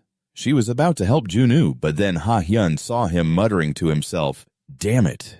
This body is weaker than I thought." Only then did Jun-woo notice Ha-hyun was there. He turned and asked her, "What are you doing here?" "I need to stop the bleeding, so hurry up and take me to the nurse's office." Ha-hyun was silent for a moment, lost in thought. Seeing her standing there motionless, Jun-woo decided to go by himself. "After all that noise, I'll take care of it myself." After a moment of contemplation, Ha-hyun finally spoke up. "Who? Are you really?" Jun-woo answered calmly. "What else? I'm just a lowly special admission student who got what he deserved for acting out." Ha-hyun immediately called his bluff. "Stop pretending. I saw everything." Yes, backtracking a few minutes. After Ha-hyun informed the two teachers about Jun-woo's situation, they had frantically started searching for him. Ms. Yubin was heard directing, "Ah-hyun, you go this way." "I'll go this way." "I'll go check behind the gym." The moment she was outside, Ha-hyun heard a commotion inside and quickly climbed onto the windowsill. As she watched, what she heard from Jun-woo surprised her. They're using skills outside a dungeon and on another person. How outrageous. And Ha-hyun saw everything that happened next. Back in the present, Ha-hyun approached him and said, "With talent like that, why are you in Class E? Someone like you could easily be in Class A." Wiping blood from his nose, Jun-woo said, "Me and how or where I end up has nothing to do with you. I was planning on keeping a low profile at this school and leaving quietly. So make sure you forget everything you saw here." Ha-hyun squeezed her eyes shut, sighed, and said, "You're right." Seeing this, Jun-woo was satisfied and added, "If you understand, then don't worry about it anymore and just head to the infirmary." Ha-hyun cut in, adding, "I used to be just like you." Jun-woo looked confused, not understanding what she meant. "What?" Ha-hyun continued to explain. "I judged you based solely on the fact that you're an admissions by exception student.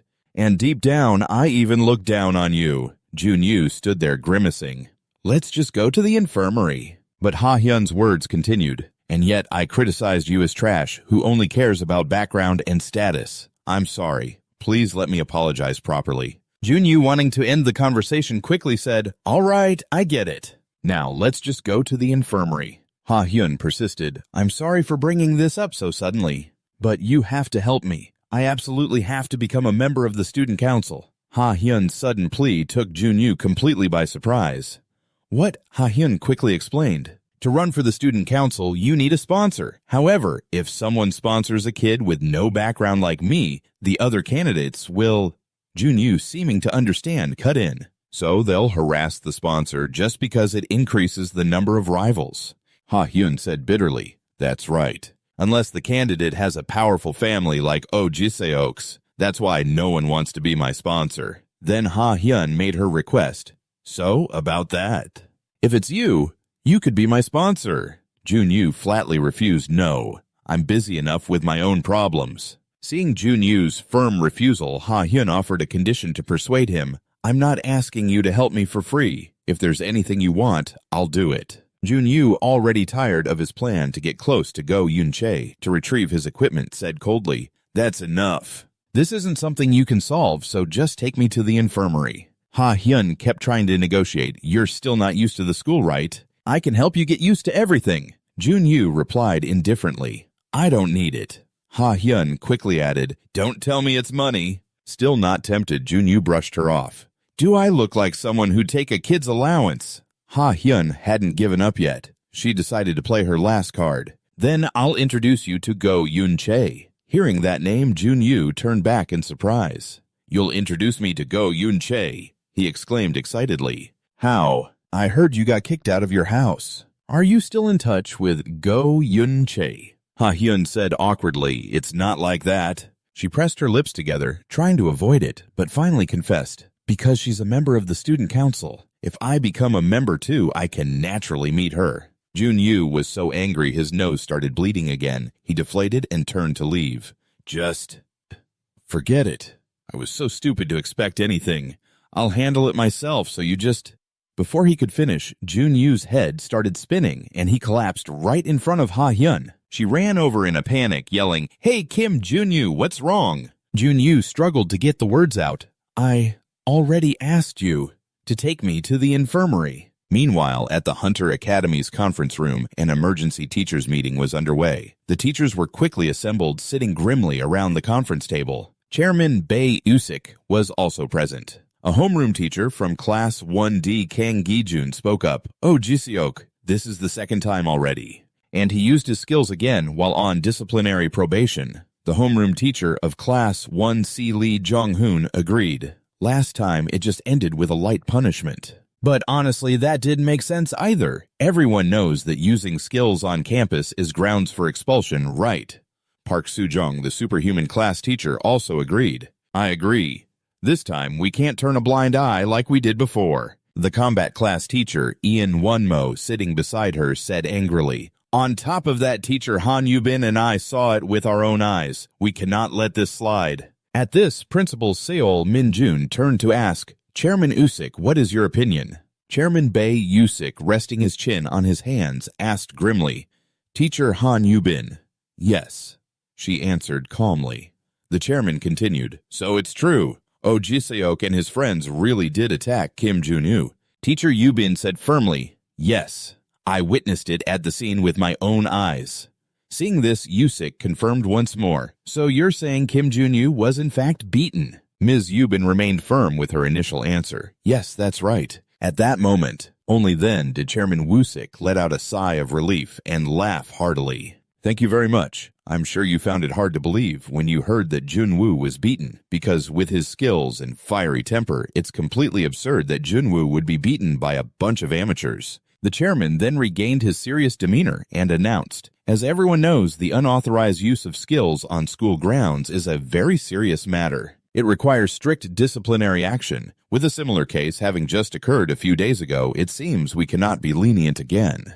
Therefore, according to school regulations, the punishment for Oh Jusok will be expulsion." Suddenly a hand was raised in protest. "Mr. Chairman, may I say a few words?" The chairman granted permission. "Please speak." It was teacher Cha Jun-min, the homeroom teacher for Class 1-8. He spoke up to present his view. "Yes, it seems expulsion is too harsh a punishment." Wusik asked in surprise, "Too harsh a punishment? May I ask why you think so?" He then explained, "Wasn't it just the mistake of an overly enthusiastic teenager? Things like that used to happen all the time back in our day." Ms. Yubin, sitting opposite him, was very displeased to hear that. She stood up and snapped right at him. "But I believe this was not just a simple mistake. It could have led to a serious accident." Ms. Han Yubin, Chairman Wusik, called out to calm her down. The teacher, adamantly defending Jusok, spoke with a sharp gaze.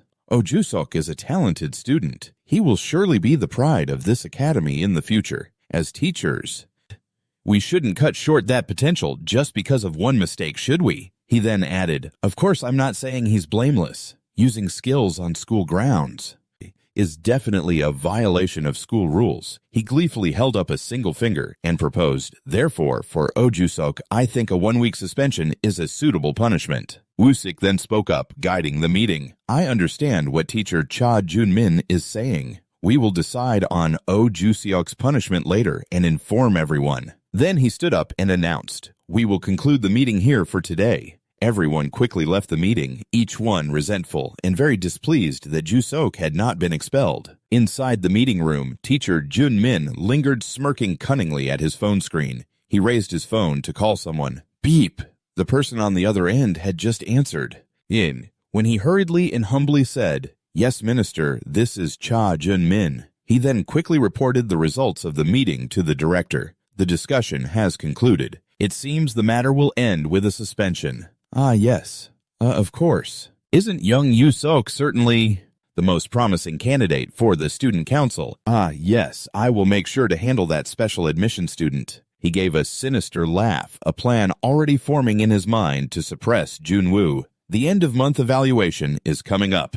I'll be able to deal with him properly then. It's been 3 days since I started school. I still haven't seen Go Yun-chae anywhere," Jun-woo thought, staring dejectedly out the window. Class E, which I was assigned to, is a class full of failures. They have no talent for becoming hunters. The lessons don't mention anything about hunting, only teaching regular subjects, for a place that calls itself a hunter academy. Wouldn't it make more sense to just get rid of Class E? Anyway, it's not good to stand out right now. Suddenly, someone walked up and smacked him hard on the head. It was Jusok's lackeys here to cause trouble again. They taunted him, "Hey, you phony Junwoo. I told you to be our entertainment during every break, didn't I?"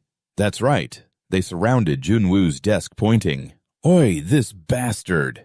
Didn't even bring any bread for us. Are you trying to starve us to death?" Another one chimed in. "Do I need to punch some sense into you?" Junwoo was furious, but held it in because he was the one who had ordered them to do this to deceive everyone and reduce the attention on him. He thought to himself, on the surface, "I've become their errand boy." The fat one quickly got into character, though it seemed very real. "Ha, this bastard is a lost cause. Follow me," he said. They left the classroom first, waiting for Junwoo to follow. The whole group headed off somewhere. When they reached a deserted corridor where no one was watching, Junwoo finally spoke up, making every single one of them jump. With a serious face, Junwoo said, "That hit just now was pretty hard, don't you think?" They immediately bowed deeply and apologized sincerely. Seeing how boldly they had hit him, he asked suspiciously, "You guys didn't let your emotions get the better of you, did you?" Hearing that, they frantically replied, "No way, absolutely not. You told us to make it as realistic as possible." Junwoo decided to ignore it and get to the point. "So did you find out what I asked you?" The chubby guy stammered, It's just impossible for a first year to get close to a student council member." Junwoo, displeased, said, "Huh, so you found nothing." Seeing Junwoo's terrifying expression, the chubby guy said fearfully, No, that's not it." He hurriedly rushed out. "It seems Go Yun-chae rarely comes to school." Junwoo pressed on. "Is that all?" He pouted and said, "Well, she doesn't seem to have many friends at the academy. The only person she's close to is another student council member, Kim Jong-hyun." Junwoo thought to himself a bit surprised. Kim Jong-hyun, huh? He silently noted that was the only useful piece of information, then asked, "Where is he?" They scratched their heads in confusion and said, Kim Jong-hyun doesn't come to school much either." Hearing that, Junwoo felt helpless and just waved them away, telling them to leave. "Forget it. It's my fault for trusting you guys. Get lost." The idiots, having been let go, quickly ran off, looking back to add, "We're sorry, we'll find the right information next time." Junwoo scratched his head in frustration. "Ugh!" Suddenly, Ha-hyun came up from behind and said, "See, I told you it wouldn't work." Hearing the familiar voice, Junwoo turned around annoyed. "You again?" Ha-hyun tried to explain. He's an official member of the student council. There's no way someone could meet him that easily. Junwoo asked doubtfully, "What is he, a congressman or something? Is being a student council member really that big of a deal?" Ha-hyun began to explain the importance of the student council. "It's a very big deal. The student council at the Hunter Academy is made up of only the best. They come from the most prestigious families, have the best skills, and are loaded with money." Junwoo sneered, "Yeah, whatever, kid. We're all just students, right?" Ha-hyun quickly added, "They're students, but they're also hunters. If you become a student council member, you get officially recognized as a hunter by the association. And, of course, they get to go on real missions. You've seen that, right?" Junwoo nodded as he listened. "Ah, right." Seeing that Junwoo was finally starting to get it, Ha-hyun quickly continued. "And because their parents are all influential figures, even the teachers have to be careful around them. Their influence in the school is huge, and after graduation, it's a whole other level. In short, they're on a completely different level than normal students. The way you're doing things, you probably won't even get a chance to see them after graduation." Seeing how difficult things were getting, Junwoo asked Ha-hyun, "So, is there any other way to find them?" Ha-hyun, who had just been waiting for this moment, explained. She immediately stated her intention. "I've already told you. If you sponsor me and I become a student council member." Before she could finish, Junwoo held up a hand to stop her. "And I've already told you." "I don't want to." Ha-hyun asked, confused. "Why do you keep refusing?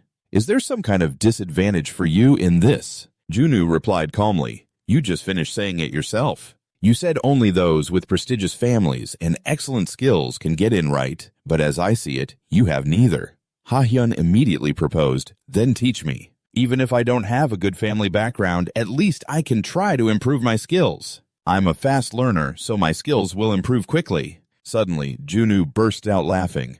Pfft, ahaha, you're hilarious. Ha-hyun, angry now, stammered at him. Junwoo's expression turned terrifying as he warned Ha-hyun, if you learn from me, you'll die. After he said that, the air fell silent. Hearing this, Ha-hyun had no choice but to turn her face away. Junwoo added a few more words to completely crush her hope. I don't get why you're so obsessed with the student council. But don't reach for something that's beyond you. Ha-hyun protested. I don't care. She spoke with all her heart. If I can't become a member of the student council, I'd rather die. So please, I'm begging you.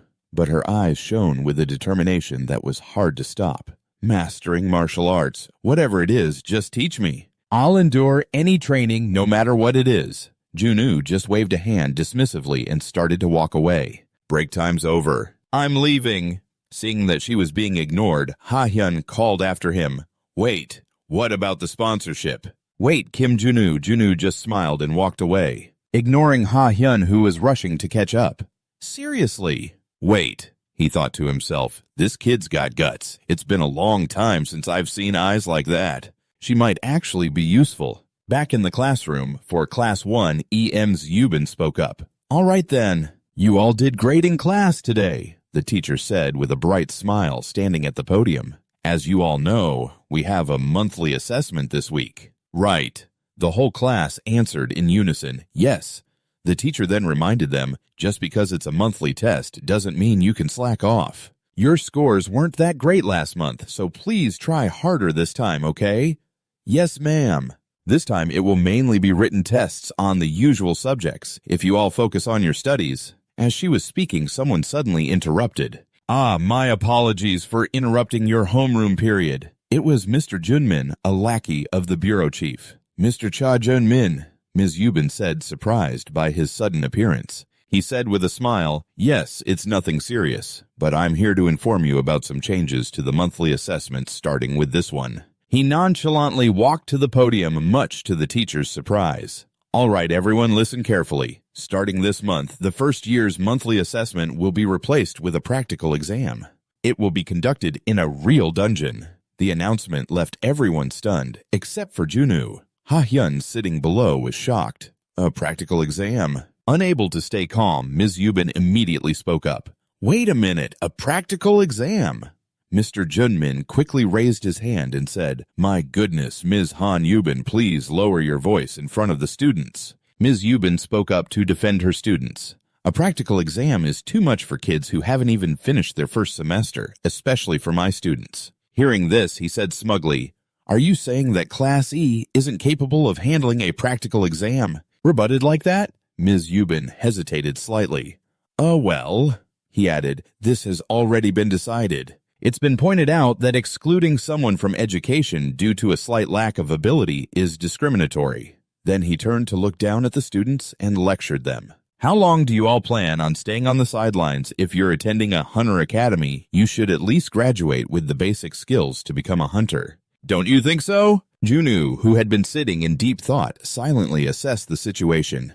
This is ridiculous. Class E hasn't even learned the basics of raiding, let alone getting a hunter's license. Basically, they're just kids who are here to get a diploma. Looking at the lackey teacher's smug face, Junwoo could guess that he was up to something. Is he really planning on throwing these kids into a dungeon? There's clearly a hidden agenda here. At this point, he continued, if they really can't manage it, they are free to drop out of the test. They'll have to take supplementary classes, but it won't affect their promotion, so don't worry. Suddenly, he turned his aim toward Junwoo. However, special admission student, you know that dropping out of the monthly assessment means expulsion, don't you? Feeling pleased with himself, Mr. Junmin turned to leave. All right then. Keep that in mind and do your best. I will be supervising the assessment, so if any of you have any questions... Come see me. Junwoo finally understood, laughing to himself. Ha. So there was a hidden agenda here. He thought it over carefully. That teacher couldn't have done this on his own. Someone with enough influence to suddenly change the school's assessment system. and someone who bears a grudge against me." A few minutes later, Junwoo went to see Usik in the chairman's office. After some questioning, Usik explained to him, "Yes, that's right. Oh, Myungjin, the minister of the Korean Raid Bureau." Junwoo lounged on the chair and said casually, "Just as I thought. Looks like I've been blacklisted because of the issue with CEO Ozu." CEO Usik bowed his head in apology. "I'm truly sorry, leader. I did my best to stop it." He tried to explain why he couldn't stop him. He's a big shot in this field and has a long and close relationship with the school. Annoyed by Usik's rambling, Junwoo said, "Oh yeah, I get it. It was difficult." Usik said with difficulty, "If the reason was at least unreasonable, I could understand. But since they're using claims of educational discrimination, we can't even challenge it." Junwoo spoke up, telling Usik to be quiet. "That's enough. I didn't come here to listen to you whine." Usik looked up and asked him, "So, what are you going to do now?" His reply was nonchalant, since the test was just a way for him to check on Kim's body anyway. What else could Junwoo do? "What else? I'll take the test. I still haven't seen a sign of Go Yun-chae, so I can't get expelled." Junwoo jumped up from his chair, intrigued. "So, by the way, do you have any weapons on you?" Usik asked blankly. "What?" Junwoo explained. "I can't go into a dungeon empty-handed. Just give me whatever you have. It doesn't matter what it is." Faced with Junwoo's demand, Usik stammered, "No way, I don't have any weapons. Supernatural weapons are too dangerous these days, so nobody uses them." Junwoo let out a small sigh, feigning disappointment, then stepped forward and slyly grabbed Usik's hand, saying, "What's this then? You've had one all along.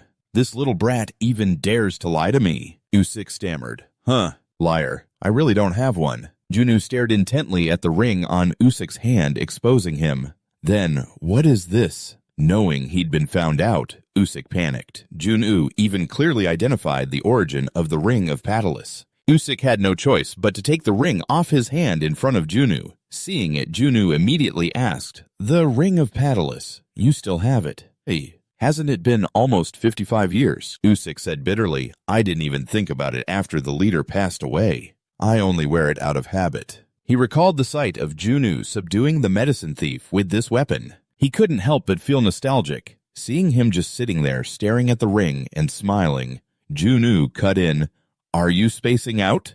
Stop hesitating and give it here." Junwoo quickly snatched it, much to the chairman's surprise. He walked away smugly fiddling with the ring. Usik could only watch him go and let out a helpless sigh. "Oh dear." Usik spoke up, asking, "Are you sure you'll be okay with that? In terms of skill, it's not even ranked E-class." Junwoo replied confidently, since he was satisfied just to have a weapon for now. Since it's a dungeon for a children's test, something low-level like this is more than enough. Usik suddenly hesitated and called out, "Leader!" Junwoo, who was about to open the door and leave, asked curiously, Usik said, "There are more eyes watching us now. So maybe you should limit how often you visit the chairman's office." Before he could finish his sentence, Junwoo slammed the door shut and said, "Then don't give me a reason to come find you, kid." Usik sat there in deep thought. Perhaps it's time for me to resign as chairman. At that moment in the hallway, that teacher Junmin was holding a file. He walked over to the special department office. After a knock and a sound of approval from within, he opened the door and stepped inside. In front of him was Go Yun-chae, sitting and doing something on her computer. Seeing this, he was surprised and said, "What is this?" He then asked, "Go Yun-chae, why have you suddenly come to school?" Without even glancing at him, she said nonchalantly, "What are you doing here, teacher?" He looked at Go. Yun-chae, displeased, and snapped, "This isn't exactly a place that's off limits to teachers. So why are you asking? Acting all high and mighty just because you're a member of the student council, huh?" Yun-chae continued working on her laptop without paying him any mind. He stood there, extremely annoyed. Feeling embarrassed at being ignored, he exhaled sharply and slammed a notebook on the table. He said haughtily, "This week is the monthly evaluation for the first years, and we've decided to select an evaluator. A field evaluator from the student council members." Yun-chae was surprised, but still asked in a cold voice. "A field evaluator," Teacher Junmin then explained. "This time it's being conducted as a practical exam." Hearing something so absurd, Yun-chae had to stop what she was doing and turn to him. You're saying the monthly evaluation for the first years will be a practical exam. He replied, That's right. You don't need the details. What do you think? Are you interested? Eun-chae quickly turned away and refused. I can't do it. My conquest schedule is completely full until next month. The teacher gave a cold command. If you can't, why not ask the others? Eun-chae replied lazily. The others probably can't do it either. Annoyed, he frowned and tried to push the responsibility onto Eun-chae. Oh, come on. What am I supposed to do then? Skip the practical exam. Yes. Eun-chae replied nonchalantly, then explained further. If the practical exam can't even be held without a council member, it's better to just skip it. Besides, there's no benefit in it for us. As he stood there scowling, Eun-chae continued trying to make him give up on this insane idea. What are you going to pay me, an allowance or something? I don't come cheap, you know. He finally couldn't take her arrogant attitude any longer and shouted in frustration, Hey, Go Eun-chae, does being a council member make you think you're superior to teachers? What? The teacher went on a tirade pointing at himself. Hey, you brat. Do you think you became a council member all on your own? Do you have any idea how much I supported you? In your first year, Eun-chae said coldly. Please don't take your anger out on me. The one who evaluates you is my grandfather, not me. Right. Hearing this, he flinched in fear. She warned him, You should behave better, teacher. Is this how you treat council candidates? At this point, Teacher Junmin was too bitter to say anything else, stammering out a few words. You, where did you hear that?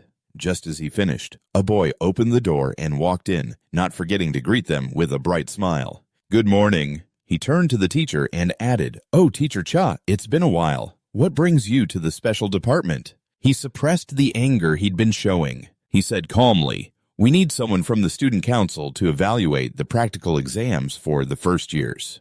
The boy asked with interest, Oh, is Go Eun-chae in charge of that? The teacher answered with a sigh, No, she said she's busy. A male friend puffed out his chest and said, Oh, well then I'll do it. The teacher, surprised, asked, You? The friend smiled brightly at the teacher and said, Why not? I'm also a member of the council, you know. He listened and thought for a moment.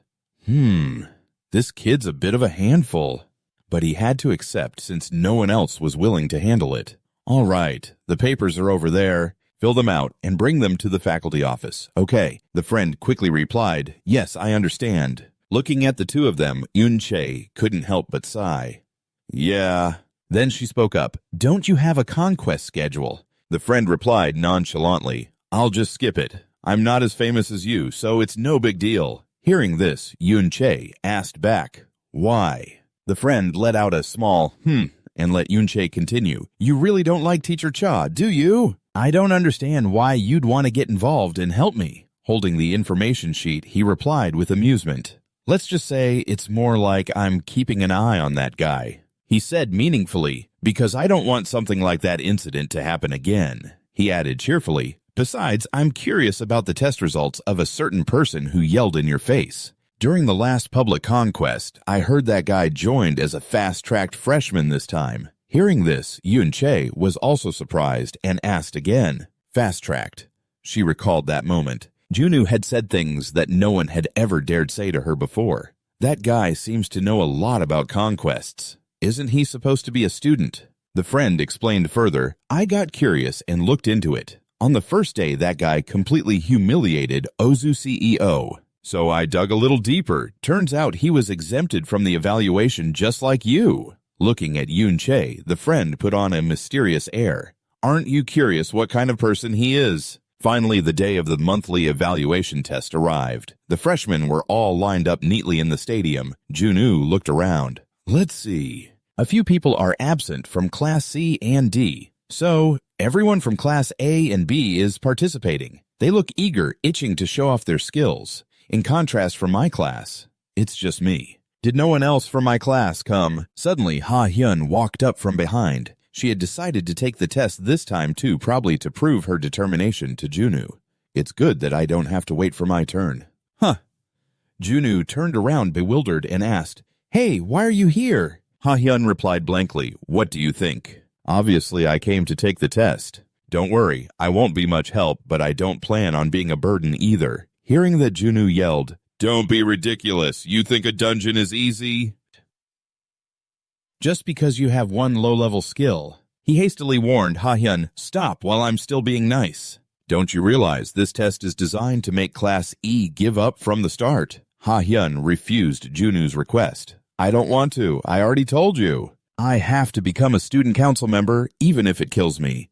So she was trying to keep her grades up to get into the student council. If you want to become a student council member, you can't get a failing grade. If you give up on this, even with supplementary classes, your score won't be high enough. Junu was furious at this stubbornness. "Hey, you!" Then Teacher Junmin's voice boomed. "All right. Dimsum-chi. Everyone pay attention." "Yes, sir." Standing on a high platform, he announced a few notices. "You've all been informed about the safety rules." "Correct. It's not too dangerous, but since this is a test conducted by the book, stay calm and focused." The crowd answered in unison, "Yes, sir." The teacher then explained the regulations. The test will be conducted in a low-risk dungeon naval grade or lower with a group of 8 people. After the teams are decided, you will have 1 hour to discuss. Groups are based on the information provided. After the discussion, the test will begin starting with Class A. The rest of you will wait here until it's your turn. He hesitated and said, "Oh, and here is the student council member who will be assisting with this test. Everyone knows who this is, right?" The friend stepped forward. "Let me introduce myself. I'm Jung Hyun. I hope you'll all help this junior of mine." The crowd roared. "Whoa, it's Senior Kim Jung Hyun. He's so cool." Junu thought with a jolt. Kim Jung Hyun. Wait, that name sounds familiar. Teacher Junmin suddenly spoke up. "And from Class E, Kim Junu and Go Ah-hyun. Due to a lack of participants from Class E, you two will be grouped with the remaining students from Class D." A chubby guy raised his hand and waved. "Kim, June, you." The trio cheerfully turned and said, "So we're on the same team." The chubby guy immediately put on a bully act. "Well then, let's get along, kiddo." Ha-hyun, standing to one side, saw this and commented, "Those guys' acting is getting worse and worse." Over here, Junu was also looking at them with great dissatisfaction. From behind, someone whispered, "Ugh, what bad luck. We got paired with them." The guy in the middle said with his arms crossed, "Of all the classes, why did we have to get paired with Class E?" The girl next to him chimed in, "We'll just have to act like we're down 2 members." The blonde guy ran over and whispered into Junu's ear, "Sorry, I'll talk to them later." Junu immediately stopped him. "Don't. Just let them be. It's easier for me to work when they're like that." Then he turned and asked casually, "So, what's the information on our dungeon?" The red-haired guy quickly piped up, "Oh, I have it right here." Suddenly, the crowd looked towards Junu astonished, not understanding why those guys were being so respectful to him. He held the tablet out in front of Junu, offering it politely with both hands. "Here, take it. If you look here." The red-haired guy, realizing he almost blew his cover, immediately switched back to his act, yelling and making a scene. "That damn liar, Jungu. What the hell have you been doing instead of getting the information? Stop slowing us down and look at this." A while later, after the teams between classes had been successfully formed, the competition officially began. Standing before a cave, the teacher, Mr. Junmin, called out, "Is the last team ready?" Jonghyun also added a few reminders. Find your own route and combat methods as you go.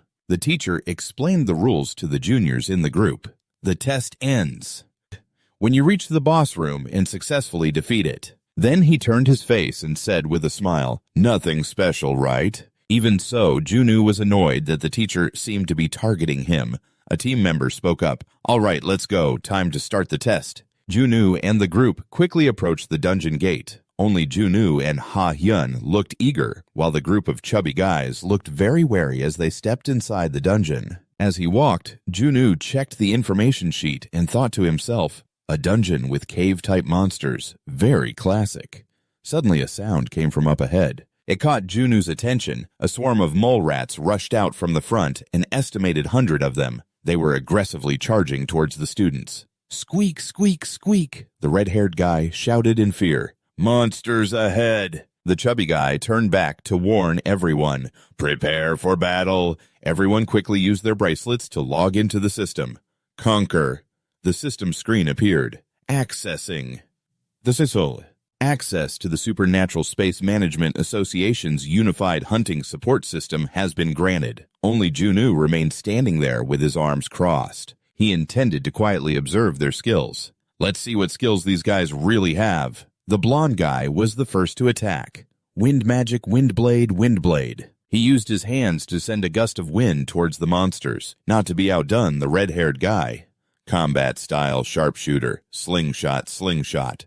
He was using a slingshot. He continuously fired shots at the swarm of mole rats over here. The big chubby guy was enhancing his strength. Enhancement combat style berserker. A series of attacks flew towards the monsters, but it didn't seem to have much effect. Squeak. The red-haired guy yelled as he attacked. Damn it! Come on, hit him! Because the chubby guy was using an enhancement, he had trouble telling friend from foe. He just swung wildly at the monsters, not even noticing he almost hit his own teammates. Watch out! You almost got hurt! Watching them fight from behind, Junu quietly assessed the situation. Just as I thought. What a mess. They're just recklessly using their skills, throwing them all over the place. Without understanding how they work, he glanced over at the group that had mocked him earlier. They were also struggling badly with the mole rats, and their results were just as poor. Seeing this, Junu couldn't help but sigh. Those guys are the same. They're just swinging blindly as if they're flailing in the dark. It's insane. Remembering someone, Junu shifted his gaze to the only person worth considering in all of this. It was Ha-hyun. She was using fire magic blue flame grass to fight the monsters. The monsters squealed in pain as her attacks continuously landed. Squeak over here, Ha-hyun hit 2 monsters at once. Squeak, squeak, squeak. Watching Ha-hyun fight Junu was inwardly impressed. Go Ha-hyun. She's aiming precisely and adjusting her power using only the necessary energy. Class E doesn't even have monster hunting lessons, yet she handles her skills like that. Did she teach herself? He praised her with delight.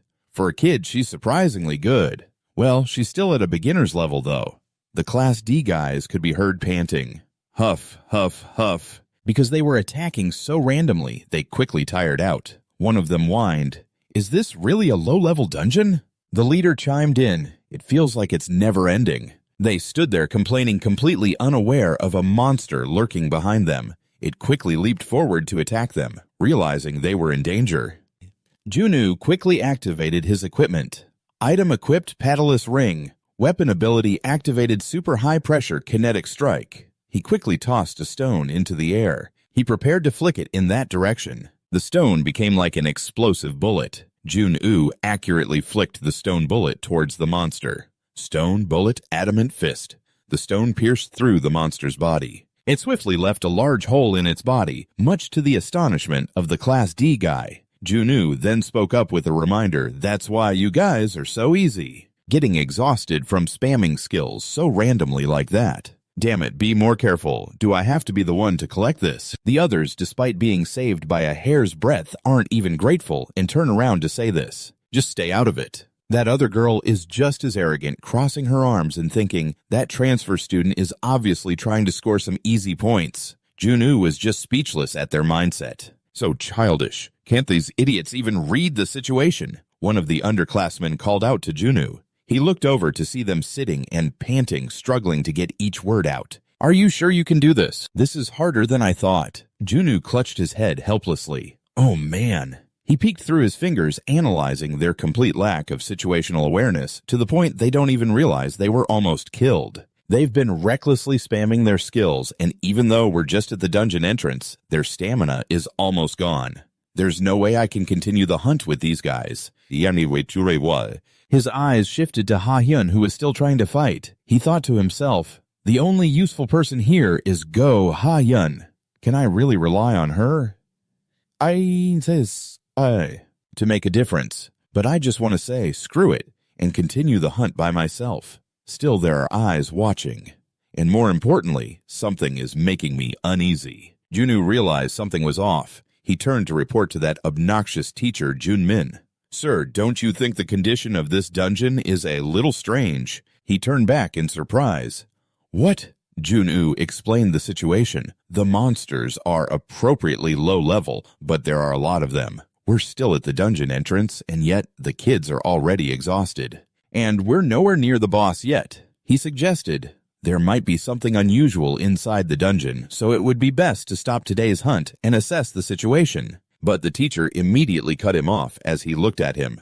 Hey, and what exactly have you done? Holding the observation device, he sneered to himself. This transfer student is getting way too arrogant. That's my decision to make as the supervisor. Don't overstep your bounds. But Jun-woo didn't bother being polite anymore and yelled right in the teacher's face. At this rate, okay, we're really going to have an accident. Don't regret it later. Do something now. Seeing this, the teacher finally spoke up.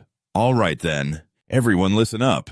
He looked over at the students and said in a challenging tone, raise your hand if you think you're too tired to continue the test. I don't intend to force anyone beyond their limits. The students all avoided his gaze, clearly wanting to continue. He turned smugly to Jun-woo and said, see, if you're too tired to continue, just quit by yourself. Don't drag the other students into this. That teacher raised his voice in warning. If you cause any more meaningless disruptions, you'll be disqualified immediately. Got it. Suddenly, a hand landed on Jun-woo's shoulder. Don't worry too much. Surprised, he stammered, Kim Jong-hyun.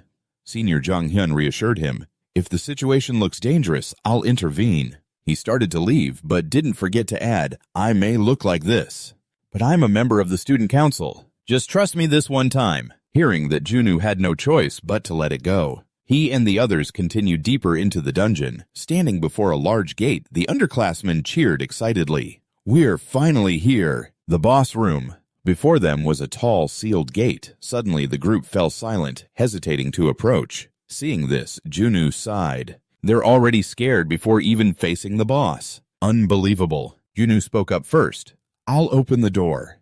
Any objections? But Ha-hyun stopped him. Wait, let's open it together. Jun-woo turned to her and said, it's just a door. I can open it myself. Ha-hyun remained firm. Let's open it together anyway. She guessed what Jun-woo was thinking. You're probably laughing to yourself thinking everyone else is scared, right? Well, I'm not. Hearing that, Jun-woo chuckled to himself. Wrong.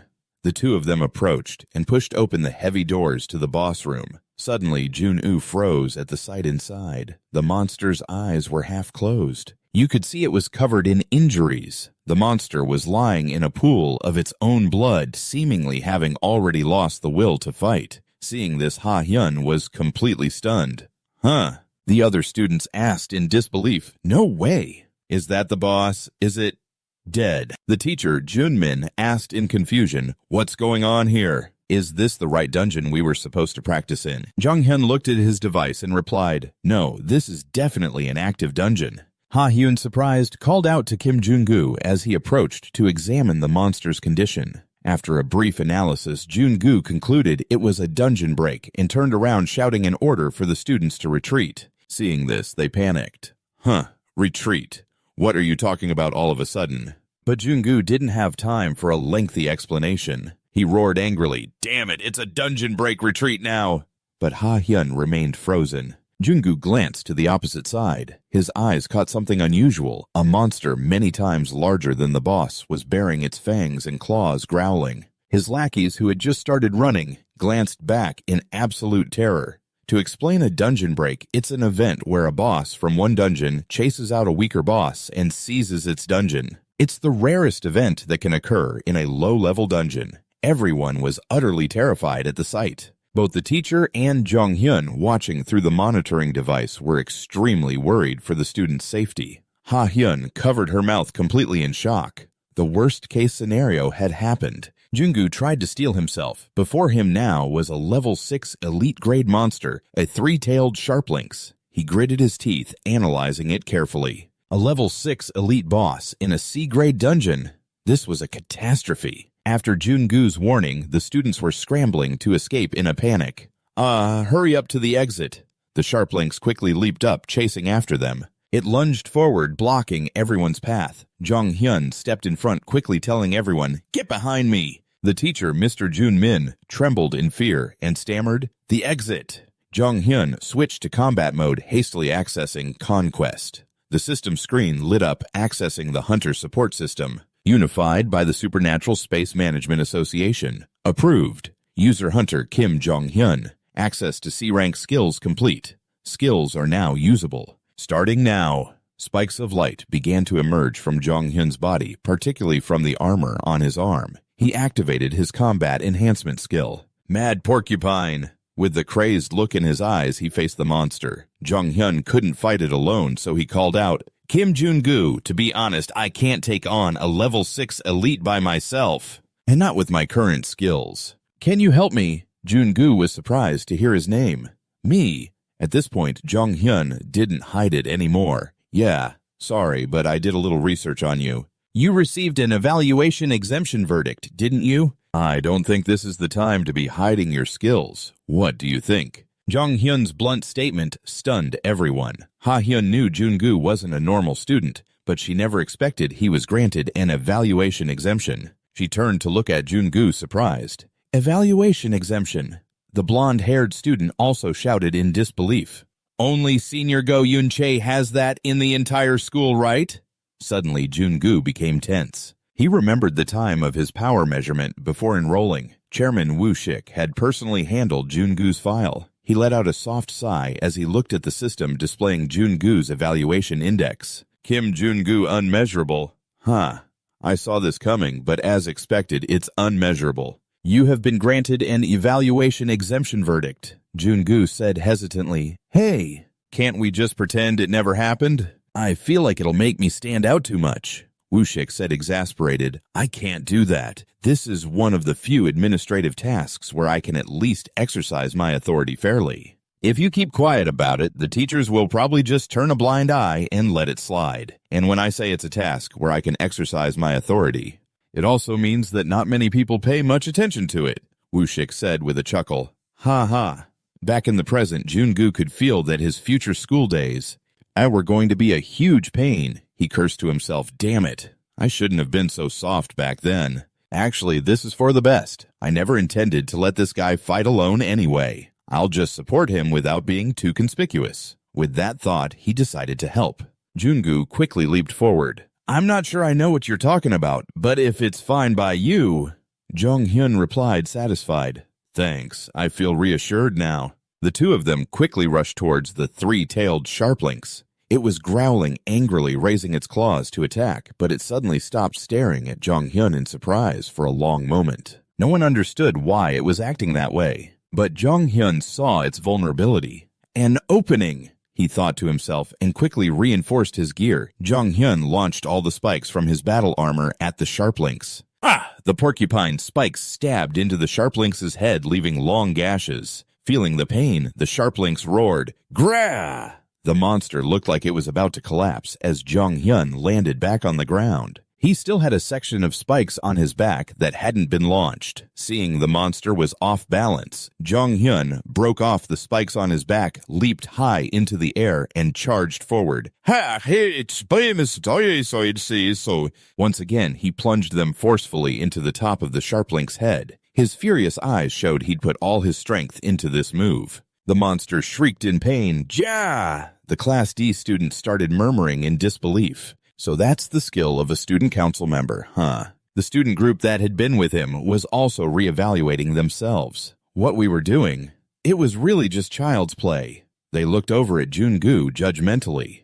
Hey, but it looks like the special admissions student isn't doing anything. He's just hopping around aimlessly, isn't he? Yeah, Senior Kim Jong-hyun is doing all the work. They began to doubt Jun-gu's abilities. Was he really given an evaluation exemption? Their leader turned and said with a scornful tone, he's just trying to show favor to the special admission student by acting like that. That kid finally saw some sense and said, no way. But in this situation, that guy getting all mad in response is obviously weird. That guy's been getting on my nerves this whole test, and it's really starting to piss me off. An idea to mess with him popped into his head. Damn it, I can't just let him get away with this. I have to think of something. Over here. Jong-hyun was still struggling with the monster. He thought with suspicion, what's with this? I've never had a fight go so smoothly. I can fight a level 6 boss like it's a punching bag. It's as if someone's serving it up to me on a silver platter. As Jong-hyun was fleeing from the pursuing lynx, Junu suddenly rushed in. Yeah, Jong-hyun vaguely thought. Could that be the special admission student? Suddenly, the lynx lunged, claws raised about to pounce on Jong-hyun. The sudden attack startled him for a moment. From behind, Junwoo quickly struck with his violent flick adamant fist. The lynx roared in pain. Kiak. Jong-hyun realized something. I get it now, he thought. Every time the monster tried to attack, it was interrupted by that skill. It seems Junwoo had also seen this strategy in the guidebook, a set of basic rules taught as an example to follow. I've seen it in the guide. The strategy of finding a weakness in the monster's balance the moment it tries to attack, pinpointing it precisely and breaking its center. But this is just an example. Its practical application is almost zero. It's impossible, unless you know the monster's every movement and attack pattern. And on top of that, to do it without anyone noticing. What is this guy's real identity? Right, focus on the hunt. Jong-hyun quickly launched porcupine quills towards the monster. A sharp quill struck the lynx between the eyes, making it scream in pain. The wound was quite deep, and the lynx began to collapse. And, finally, it fell flat on the ground, unable to fight. Jong-hyun landed standing before it, panting heavily. Huh. The younger students stared dumbfounded at the defeated monster. They immediately burst into excited cheers, as expected of a student council member. Senior, you're amazing. Seeing everyone praising him, Jong-hyun felt a bit awkward and waved back. At that moment, the teacher Jun-min stood watching with his arms crossed and smirked to himself. I almost thought the incident from 2 years ago was going to repeat itself. I didn't expect things to go so smoothly. He had underestimated Junwoo, having completely failed to notice his outstanding performance during the monster subjugation. The teacher thought with amusement, since it seems obvious that Kim Jung-gu fraudulently received his evaluation exemption, I can use this as grounds to expel him. Suddenly, Jong-hyun rushed forward shouting, "Wait! It's still alive!" He yelled out a warning, "It's dangerous!" Everyone get back. An ignorant Class D student spoke up. "Hey, special admission student, you think I don't know you're just trying to score points for yourself after all that?" Just as he finished, Jong-hyun saw the lynx moving. The other guy continued arrogantly, "I can't let you take advantage of this. Sorry, but the final blow is mine."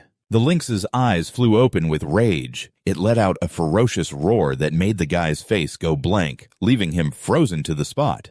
Junwoo yelled, "You idiot!" Jong-hyun, who was standing nearby, immediately shoved him aside, but the lynx was a step faster. Its jaws clamped down on part of Jong-hyun's arm. Blood sprayed from Jong-hyun's mouth. His eyes rolled back in pain. The Class D student's eyes widened in shock. The crowd watching from outside was horrified. Everyone was extremely worried for Jong-hyun. Jong-hyun only had time to let out a single scream. Then he collapsed limp on the ground. Blood slowly pooled from his arm. People anxiously called his name, Senior Kim Jong-hyun Sr.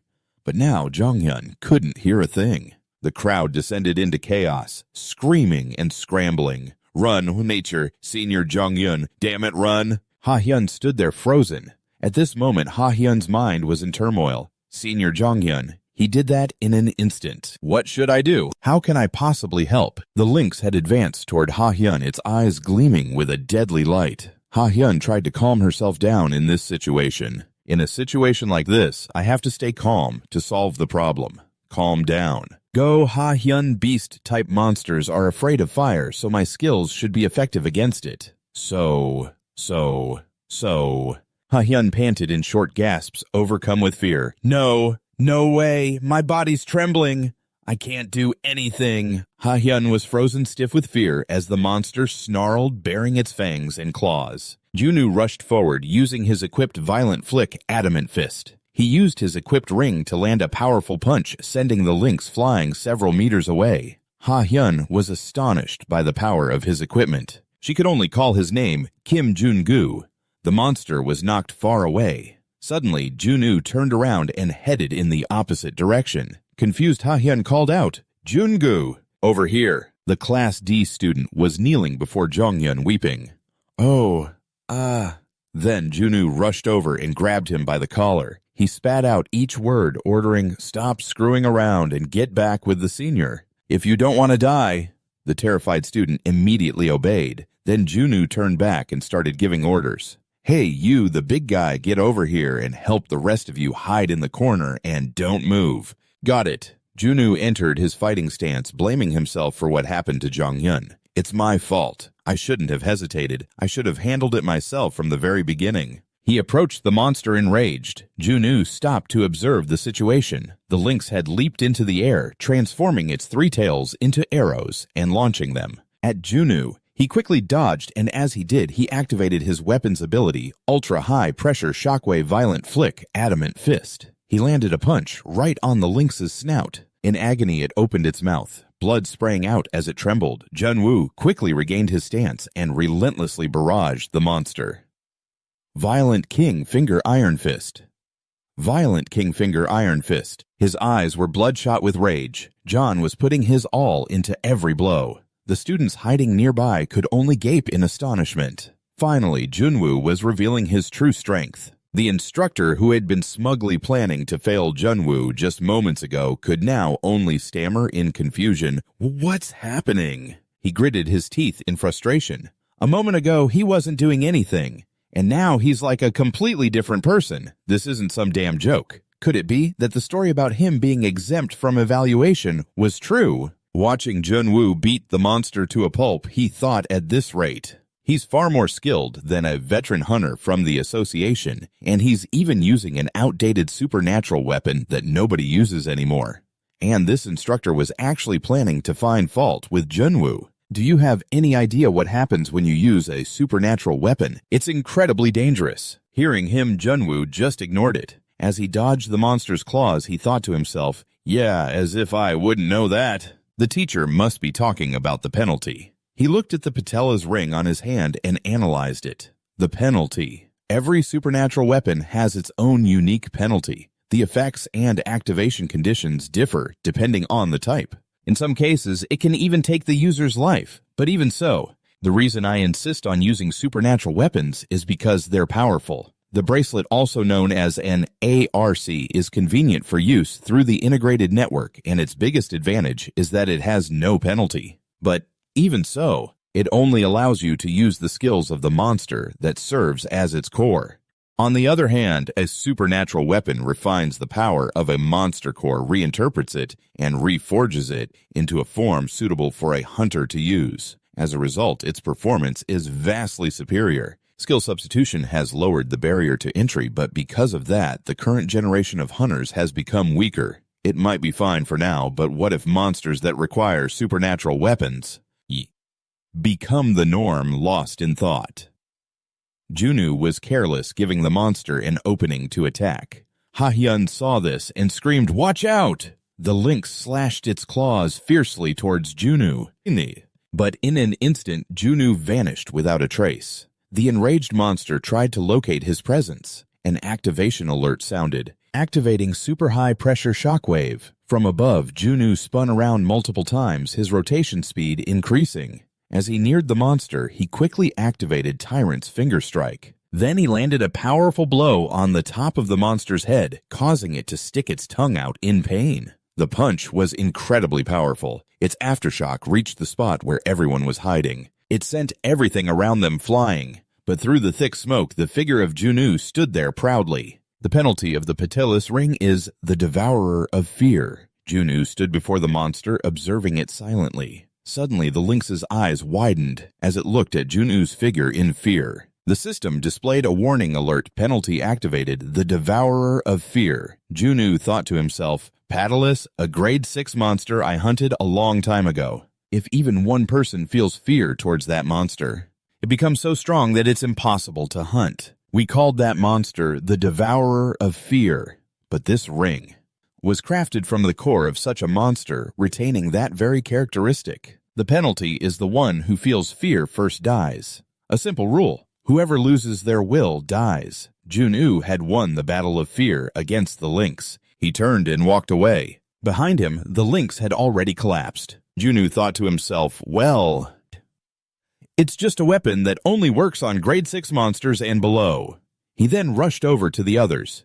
"Senior, are you all right?" Ha-hyun softly called his name, Junwoo. The chubby guy spoke up, reporting the situation. "I tried to stop the bleeding." Junwoo came over to check. "He's still breathing, but he's lost too much blood. We need to act fast. Jonghyun's condition is critical right now." He held out his hand towards the teacher and said flatly, "The radio." The man was surprised. Huh, what for? Seeing him hesitate, he quickly shouted, "There has to be a channel to the control center, right? Give it to me. I need to report the situation." Understanding Junoo, the man fumbled through his pocket and was about to hand it over. "Here." But Junoo snatched it from him. He quickly used the radio to make contact. "Hello, can you hear me?" The other end replied, "This is Control Team 3 from Seoul headquarters. Go ahead." Junoo spoke urgently. "Final training group. The situation is over. Casualties in the dungeon. Tier 4 downgraded to Tier 6 due to a dungeon break. Injured is status B3 severe blood loss." Junoo said it all in one breath, leaving the teacher stunned. To explain, the term B3 means a moderate injury or reduced operational capacity during a mission. Junoo continued, "I'm coming out right now. Please send a rescue team." The other end replied, "Understood.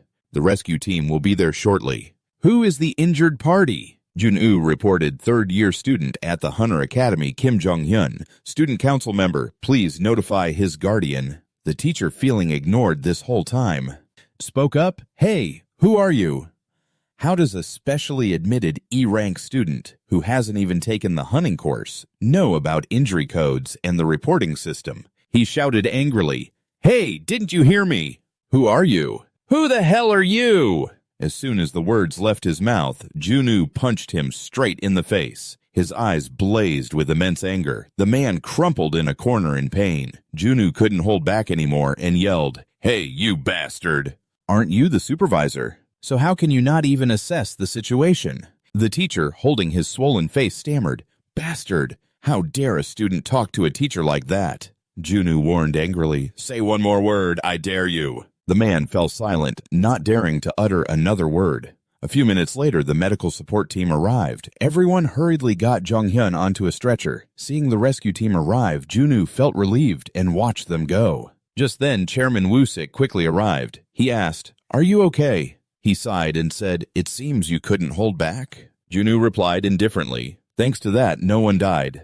Woo-sik added, "From now on, you're going to be under scrutiny. The teachers and the parents will find out about this. It's only a matter of time before this reaches Go-seok-ju." Junoo no longer had the energy to care about such trivial matters. He yelled at Woo-sik, "6 of the school's teachers tried to get rid of me. They brought unprepared kids into a dungeon, and a 19-year-old kid lost an arm. Do you really think any of this makes sense?" Junoo turned back with an indignant look. That stare sent a chill down Woo-sik's spine. He left uncomfortably, not forgetting to add, "If something like this happens again, I won't just stand by and watch." Junoo warned, "Don't force me to return to my active days." Meanwhile, at the academy chairman's office, Chairman Woo-sik had summoned teacher Junmin for a confrontation. He spoke up first. "So were there any problems during the exam?" This time, Teacher Cha forced a change to a practical exam. "Have you forgotten?" The teacher spoke up to defend himself. The practical exam was implemented to address the educational inequality in Class 1E. That decision had absolutely nothing to do with the incident. Woo-sik sighed helplessly. "Even in a situation like this, and you're still making excuses." Then he furiously roared, "Do you think I don't know that test was designed to eliminate Kim Jun-gu?" At that moment, teacher Junmin's face went pale. "What?" I thought he wouldn't realize it, but he said it so bluntly. He must still think there are other powerful figures backing Junoo. Could there be someone more terrifying than Minister Omu-jan? No, that's impossible. As far as I know, there's no one like that. Get a grip, Cha Junmin. The teacher stubbornly continued his explanation. The test followed all procedures without any issues. At no point was anyone forced subdued or endangered. Even the dungeons used for the test were approved by the association's control team, and all procedures followed the guidelines. Woo-sik angrily slammed the table, cutting him off.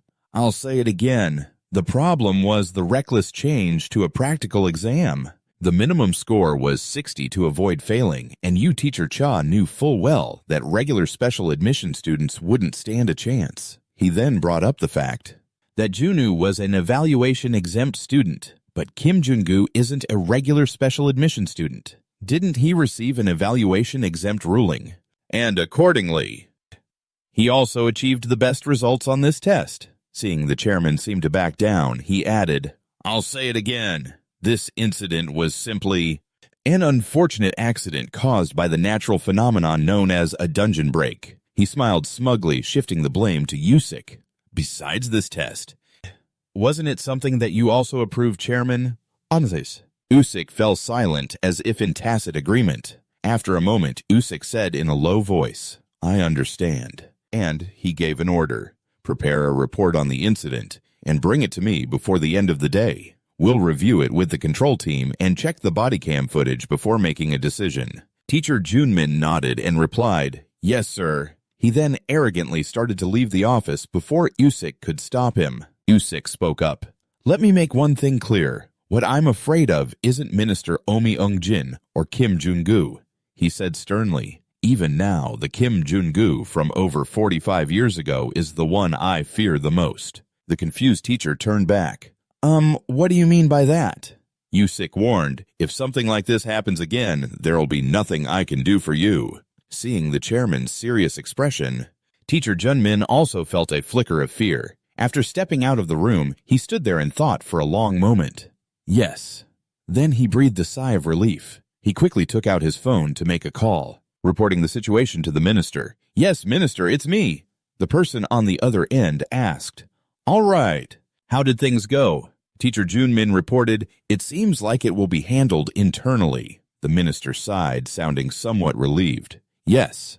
On his end, the minister added smugly, It's a huge relief that Jung Hyun only sustained minor injuries. Isn't his father a police officer? I heard he was fired last time for corruption. Teacher Junmin confirmed. Yes, that's right. The minister then reassured the teacher, Well, then it seems they won't be blaming you for this. He said in a patronizing tone, That kid wasn't even an official candidate to begin with. And it's thanks to you, Teacher Cha, that he got in at all. That kid should be grateful. The teacher quickly stammered, I apologize for the special admission students' abilities not being what we expected. The person on the other end asked angrily, Does that student really have the abilities to justify their admission? The teacher stammered for a moment. Cha, the other person said, Teacher Cha, let me get straight to the point. As a member of the Parents Association, I believe the candidates for the Freshman Student Council have already been decided. What is your opinion, Teacher Cha?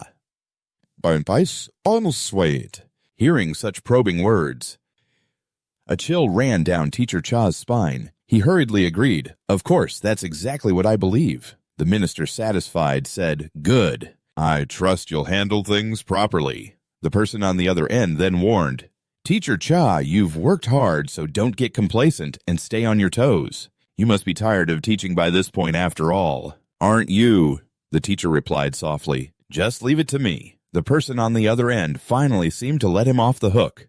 All right then. Keep up the good work. And let's grab lunch sometime. Hurriedly ending the call, Teacher Cha couldn't help but sigh. He thought back to what Usyk had said and considered it. Is he seriously saying that kid is at a student's level? How can that kid still be at a student's level? He's stronger than most veteran hunters. No, this is the chance I somehow managed to get back. I can't screw this up here. In the end, the path he chose was, I have to take down that bastard Kim Jun-gu no matter what it takes. At a nearby university hospital, Jun-yu, wearing a patient's gown, grimaced as he waited. The nurse's soothing voice said, This will sting a bit. But despite the warning, the moment the cotton swab touched his wound, Jun-yu yelped like a child as tears streamed from the corners of his eyes. Ow, ow, ow, ow. After bandaging the wound, the nurse left, but not before giving a few instructions. All done, don't lie down until it's dry, and if it starts to bleed, please call me. Ha-hyun, who was also there, crossed her arms and scorned Jun-yu. You're acting like a child over a small wound, especially after you handled a boss. Level. Jun-yu angrily cut in, Shut up. Pain is still pain. Jun-yu thought dejectedly. Damn it. Is it because I haven't used a supernatural weapon in a long time, or has my body changed? I'm not the same anymore. Frustrated that this new body wasn't like his old one, Jun-yu turned and took it out on Ha-hyun. You keep showing up and bothering me every day. Enough already, don't come anymore. Ha-hyun wasn't fazed. She calmly replied, If you promise to help me. Jun-yu scratched his head and asked, Are you serious? You're still talking about becoming a student council member. How many times have I told you, whether you join the student council or not, Has nothing to do with me, and I don't have time to help you. Despite Junyu's constant refusal, Ha-hyun was determined to get him to sponsor her. Suddenly, a familiar voice rang out. Joining the student council? That's not easy, is it? Ha-hyun was surprised. Oh, I heard you were being moved to this room today. Are you okay? Startled, Junyu turned around. Ah, he asked with concern. Sunbae Kim Jong-hyun, how are you feeling? Jong-hyun looked a bit tired, but still smiled brightly. I don't think I'm going to die, but it hurts like hell. Ha ha. He forced a smile to reassure the two of them. Jong-hyun then recalled the Class D student and added, By the way, did you hear? That guy. I heard he dropped out. Junyu replied, Ah, yes, the day after the practical exam. He sat there with his arms crossed and began to rant angrily. Seriously? If someone saves your life, the least you could do is show up and say thank you. But instead, he just cowardly ran away. Jong-hyun chuckled and said, All right, that's enough. In the end, we both survived, and that's what's important. Hearing this, Junyu turned back and said, Your body is in this state. Don't you think you're being a little too optimistic? Jong-hyun's heart ached as he thought about something. Then he cheerfully said, My father used to say, As long as you're not dead, you can get through anything. Jong-hyun added nonchalantly, Well, I didn't die, did I? Somehow, everything will be fine. Even Junyu smiled when he heard that. He recalled when Jong-hyun had said he'd investigated him, but today he was reevaluating Jong-hyun's character. At first, I thought he was shady. When I heard he was digging into my background, but he sacrificed an arm to save a junior. Even in the past, people like him were rare. He thought to himself about what Jong-hyun's father had said. As long as you're not dead, you'll find a way. It's been a long time since I've heard those words. Ha-hyun, finally getting a chance to speak, asked, what did you mean earlier when you said it was difficult? Jong-hyun clutched his arm and winced slightly as he answered, Well, it's just as I said. I hear you're aiming to join the student council, but it's probably going to be very difficult. Ha-hyun pressed, Is it because I'm in Class E? But Jong-hyun laughed and denied it. What? Haha, no, that's not it at all. Jong-hyun said seriously, Have you two ever heard of the Parents Association? The two of them looked at him blankly. Ha-hyun asked naively, From the way you say it, it doesn't sound like a normal parents group. Jong-hyun immediately explained, That's right. There are a total of 5 members in the Parents Association. Those parents have a total of 5 children, and the quota for student council members from each grade is also set at 5. What do you two think that means? Jong-hyun suddenly asked, cryptically, making them extremely curious. Astonished, Ha-hyun stammered, Good heavens, could it be? Jong-hyun nodded and continued, That's right. It's a group of influential parents who've gathered together. They've already decided that their children will be the members of the student council. Hearing this, a stunned Ha-hyun asked, So, are you a part of them too? Sunbae Jong-hyun, being implicated, quickly waved his hands and explained, No, not at all. I was just a backup candidate. I only got chosen because a spot opened up.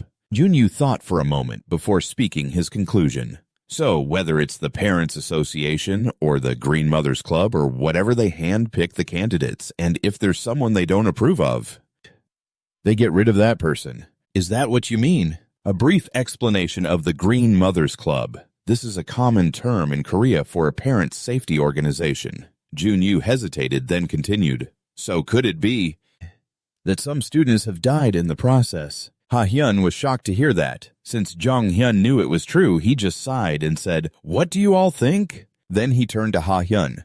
Ha-hyun, you're my junior, so this is a little awkward for me to say. But no one knows what might happen, so it would be better for you to give up on becoming a student council member. But even after hearing the warning from her senior Ha-hyun was still stubborn. No, I can't just give up. Are you saying it's okay to decide the outcome in advance and harm other students? Someone could even get hurt because of this. They could even die. Ha-hyun turned to Junyu, trying to get his support. Junyu, don't you think this situation is completely ridiculous? Junyu didn't answer right away, lost in thought. The school's corruption is endangering students' lives. Of course, I want to step up and do something. But for me, the problem of Gigantiana's revival is more pressing. After a long pause, Junyu finally spoke. I told you a long time ago. I can't afford to worry about anything else right now, at least not until I meet Go Yun-chae. Hearing this, Jong-hyun immediately said, Go Yunche great, just in time, today. She said she'd drop by to see me. Just as Jong Hyun finished his sentence, he saw Go Eun-chae standing behind the two of them. As he spoke, Go Eun-chae walked up from behind. When Junwoo turned to look, he thought, "What the?" Go Eun-chae. He couldn't believe how conveniently things were suddenly working out. He just walked right up to Eun-chae and said, "Hey, what is it?" Eun-chae said coldly, continuing to walk. Junwoo cheerfully blocked her path, saying, "It's been a while since then, right?" Eun-chae walked right past Junwoo and went straight to Ha-hyun. Seeing himself get ignored, Junwoo was dejected.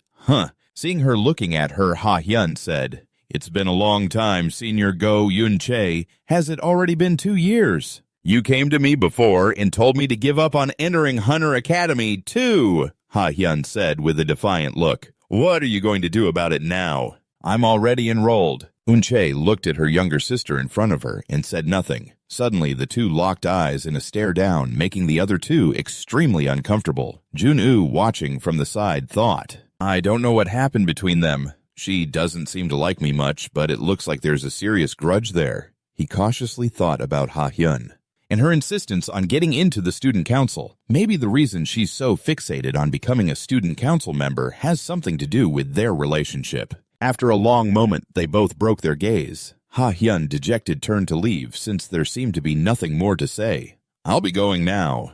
Junwoo called after her, "You're leaving." Ha-hyun said coldly, "You're the one in a worse situation than I am." She was about to leave, but Ha-hyun suddenly stopped in her tracks when Eun-chae asked, "Are you hurt anywhere?" She froze at her sister's unexpected question. Without turning around, Ha-hyun said, "Pretending to care at a time like this, huh?" Seeing how tense things were, Jong Hyun stepped in to try and smooth things over. Thanks for coming to visit. You two know each other, right?" Junwoo and Eun-chae stared at each other tensely, leaving Jong Hyun stuck in an awkward position. I guess your first impressions weren't so great," he thought, feeling helpless and weary. "I can't stay here. I'm going to suffocate." Deciding to give them some space, Jong Hyun made to leave. "Well, I hear there are some issues between you two, so please take your time and talk it out." "I'll just go for a little walk." Junwoo then spoke up. "Let's go outside and talk for a moment. You can correct me later if I say anything wrong." So the three of them started to walk out. Jong Hyun tagged along, but he felt very uncomfortable. At that moment, Junwoo and Eun-chae found a private place to talk. They stood facing each other grimly. Eun-chae spoke first. "So what's your problem with me?" Junwoo panicked internally. "Damn it! I didn't plan how to start this conversation." As he faced her, he frantically scrambled for a question in his mind. Should I just directly ask to meet Go Seok-do? No, maybe I should start by saying I'm a fan and try to get on her good side. Damn it. How is that supposed to make us friends? Seeing him just standing there silently, Eun-chae spoke again. "I heard you handled the subjugation during the exam all by yourself." Hearing that, Junwoo quickly waved his hands in dismissal. "No, Senior Jong Hyun did all the work. I just finished it off." Eun-chae crossed her arms and smirked. "Let's be frank. Jong Hyun can't take down a boss of that level." She laid out the truth of the situation. It was a situation where it would have been understandable to panic, but you, a first-year special admission, handled it impressively. Seems like the advice you gave me back then wasn't just empty talk, huh? Junwoo awkwardly looked away, then hesitated. Senior Kim Jong Hyun isn't like that. But then he glanced at Eun-chae and said with a challenging smile, "You seem a little conceited, don't you?" Annoyed, Eun-chae narrowed her eyes. "Are you trying to provoke me?" Junwoo immediately denied it. "Not at all. I just asked to meet because I want us to get along," Eun-chae said, sizing him up. "So, you want to become a student council member?" Junwoo went, With a loud voice, Eun-chae got straight to the point. "You're just trying to build connections, aren't you? Honestly, with your skills, you don't even need to bother with this kind of thing." Junwoo immediately pushed back. "No, I don't care about being a member of the student council or anything like that." Eun-chae cut him off. "But let me say one thing." She glared at Junwoo. "Whatever you do to become a student council member, don't get Ah-hyun involved." Junwoo said helplessly, Honestly, the younger sister and the older sister are exactly the same. You people never listen to anyone."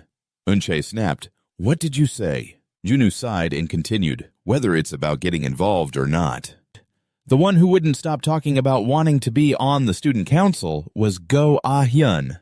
Junwoo was tired of the student council issue and said firmly, "Anyway, let's just drop it. I have some unfinished business with your grandfather." Suddenly, Yoon-chae lunged forward and kicked Junwoo, catching him off guard. She used all her strength to pin him against the wall, growling angrily. "What's this about? Don't tell me Go Ah-hyun asked you for something." Junwoo was surprised by Yoon-chae's behavior, but also became angry and shot back. "What the hell?" Yoon-chae yelled. "Spit it out.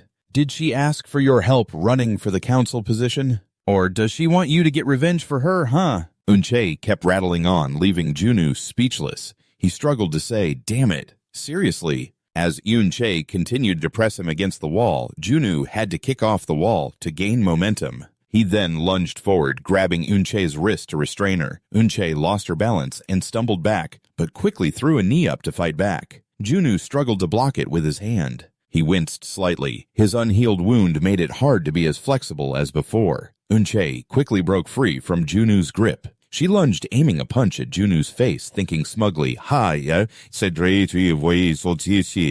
"Let's see you handle this." But he quickly leaned his head back. The two of them separated, sizing each other up. Junwoo silently assessed, "This is completely different from last time. At this level, it's pretty advanced, even for the dungeon management team." Lost in thought, he didn't realize when Yoon-chae had already rushed him. Her speed even surprised Junwoo, who thought to himself, "She's incredibly fast. I really underestimated this girl." Dodging her attack, Junwoo thought, "With skills like these, why is she like this?" During the last public conquest, Yoon-chae had rushed forward, punching straight at Junwoo's face. He ducked to avoid it, then quickly peeled off his pain relief patch and threw it right at Yoon-chae's face as she charged. It was to block her vision. Just as Yoon-chae was about to pull the patch off, Junwoo had already placed a hand against her neck. He pinned her to the wall, his other hand clenched into a fist. At that moment, Yoon-chae complained, "Isn't this against the rules?" Junwoo retorted defiantly, "This school has rules." Yoon-chae quietly assessed him. "For a special admission student, you adapt quickly." On that note, Yoon-chae asked, driven by curiosity, "You did pretty well, better than I thought. But what happened during the last conquest?" Junwoo replied indifferently, "Didn't I tell you? Or what? The battlefield is different from what you imagine." Yoon-chae stuck to her old point of view. "It's not about how you complete the conquest. What matters is how much you excite the crowd." Hearing that answer made Junwoo even more irritated. After a moment, Yoon-chae asked, "So, what do you want?" Junwoo replied, "It's nothing big, I just need to talk to your grandfather." He got straight to the point he had left off earlier. "All I need is for you to bring me some weapons from the support headquarters." Yoon-chae asked in surprise, "Weapons?" Then she replied coldly, "That's impossible." Junwoo quickly added, "Well, I heard they're just for display anyway. As the director of the support headquarters, surely he can spare a few items, right?" Unconvinced, Yoon-chae immediately refused. "No, persuading my grandfather is impossible, no matter what the request is."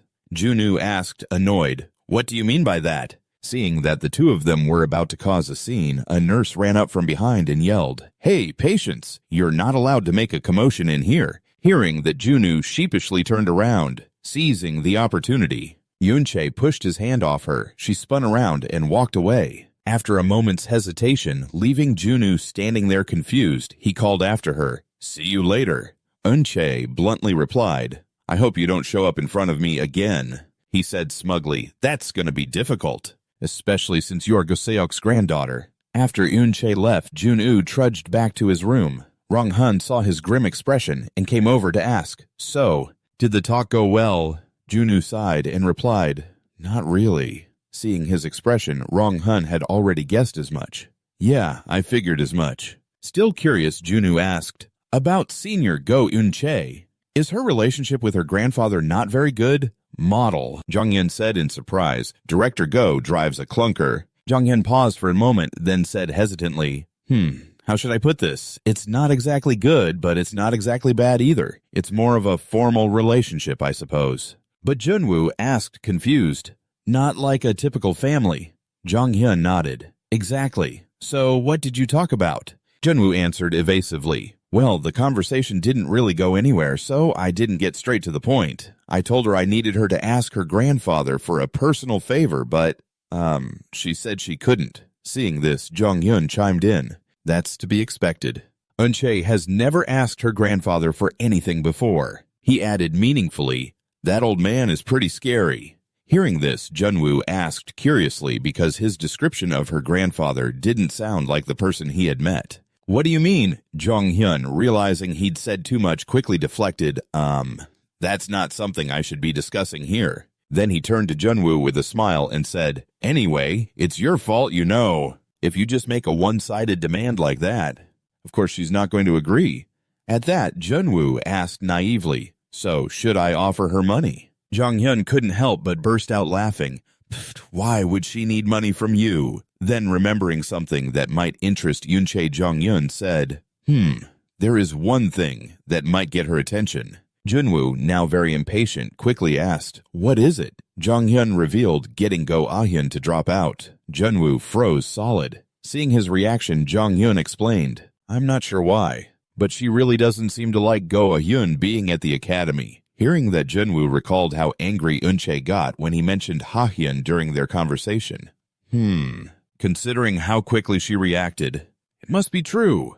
Jong-hyun then asked Junwoo about the feasibility of convincing Ha-hyun to drop out. Do you think it's possible? If we can convince Go Ha-hyun and get her to drop out, she might consider it. Midway through his sentence, Junwoo suddenly signaled for Jong-hyun to be quiet. It seemed he had heard something. From behind them, the sound of small, seemingly female footsteps approached. Meanwhile, after leaving the hospital room, Ha-hyun hadn't gone straight home. Instead, she lingered, sitting lost in thought, on a stone bench in the university hospital's courtyard. She reflected on Junwoo and Jong-hyun's earlier conversation. I did everything I could to become a member of the student council. The reason to get revenge on Go Sokju, on that old man. It turned out Ha-hyun was determined to join the student council to prove herself to her grandfather, the one who had disowned her. But with her current skills, she wasn't even sure what she could accomplish. She thought in frustration, but I have this vague feeling. No, I can definitely feel it.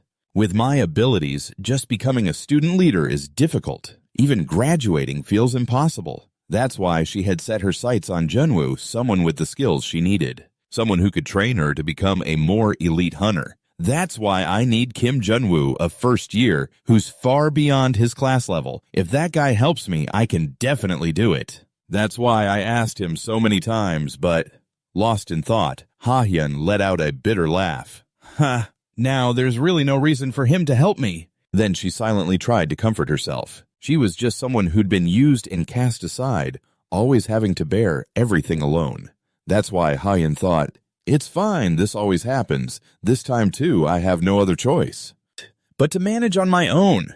So lost in her own thoughts, she didn't notice when Junwoo had approached her. Ha-hyun looked up and was incredibly surprised to see him. She had thought that since Junwoo wouldn't help her, there was no reason for them to meet again outside of classes at the academy. And, right away, Junwoo started with harsh words. Who do you think you are, acting all pitiful when you're still so green? His words only upset Ha-hyun more. She turned her face away, refusing to even acknowledge him. Seeing her like this,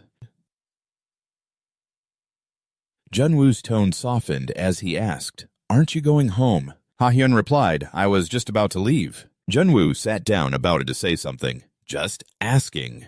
Are you thinking of dropping out? The question left Ha-hyun stunned. She turned back angrily and demanded, why would I do that? Junwoo smiled and replied, yeah, I knew you'd say that. With Ha-hyun's personality, convincing her to drop out would be harder than reaching for the sky. Seeing her reaction, Junwoo felt a wave of relief. He smiled, looking into the distance, and decided to tell Ha-hyun about my earlier conversation. I got into a fight with Go Yoon-chae just now. Ha-hyun whipped her head around, startled. Huh, what are you talking about?